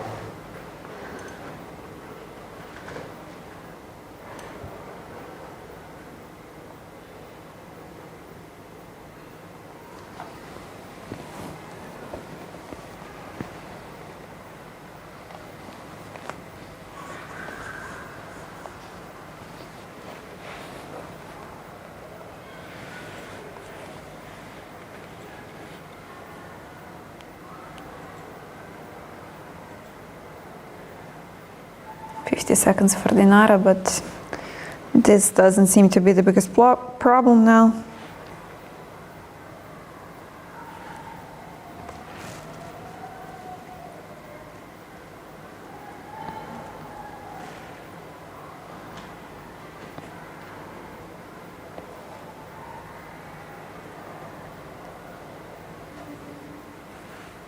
Everything wins. Rook E1. Check. Rook E2 wins probably, but Rook E1 is of course better.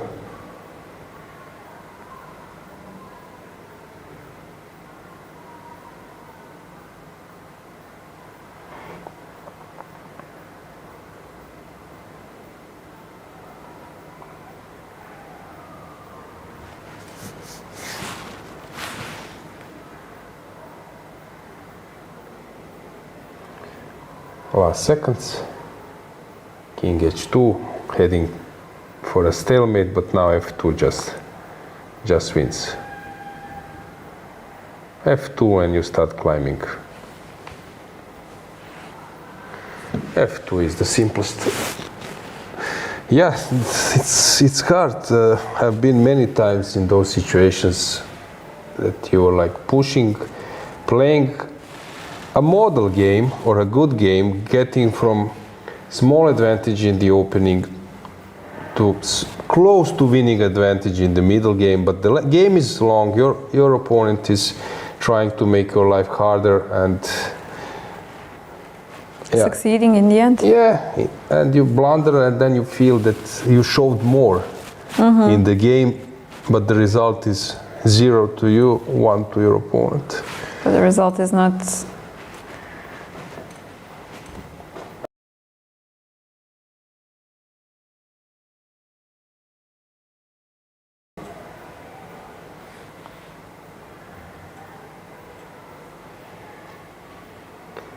Okay, we got an insight about this game. It's interesting, but let's go back to our main game.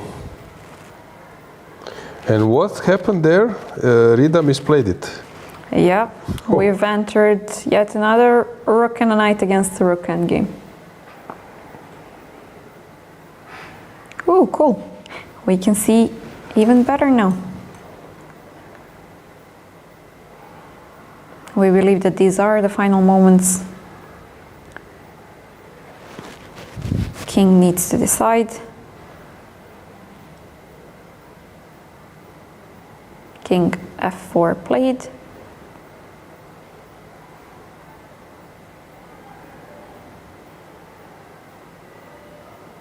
And f1 is a serious threat.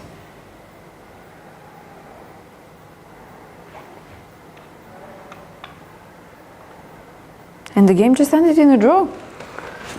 Really? The other game just ended.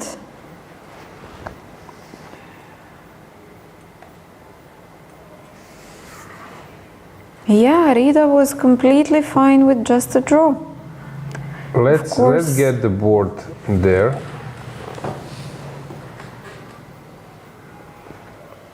But let's first go back to Dinara Wagner because we will get. She's trying to go for a stalemate, but it's over. Let's go back.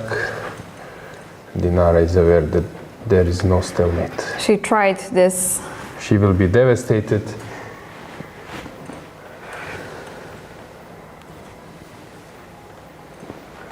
She tried this rook g4 trick. The king was on f4. Of course, black could not take on g4 because of stalemate.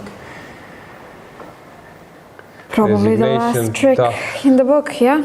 Tough game for her, but she's a fighter and she will come back, sure, in future, maybe if this tournament didn't go her way.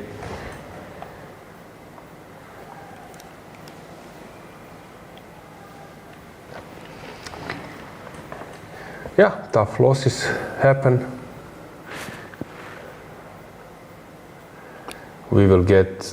Let's get the board, broad view and a board just to check how Rida misplayed her game, which ended up in a draw.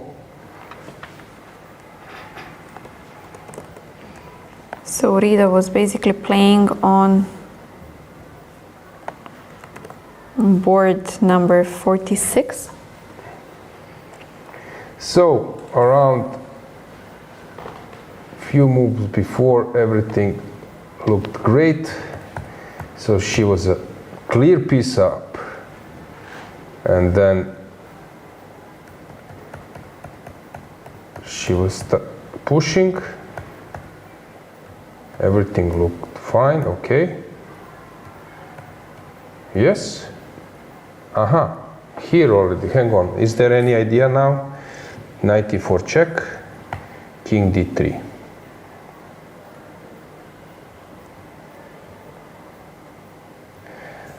She blundered that king d2 now saves the game. So she was counting on this.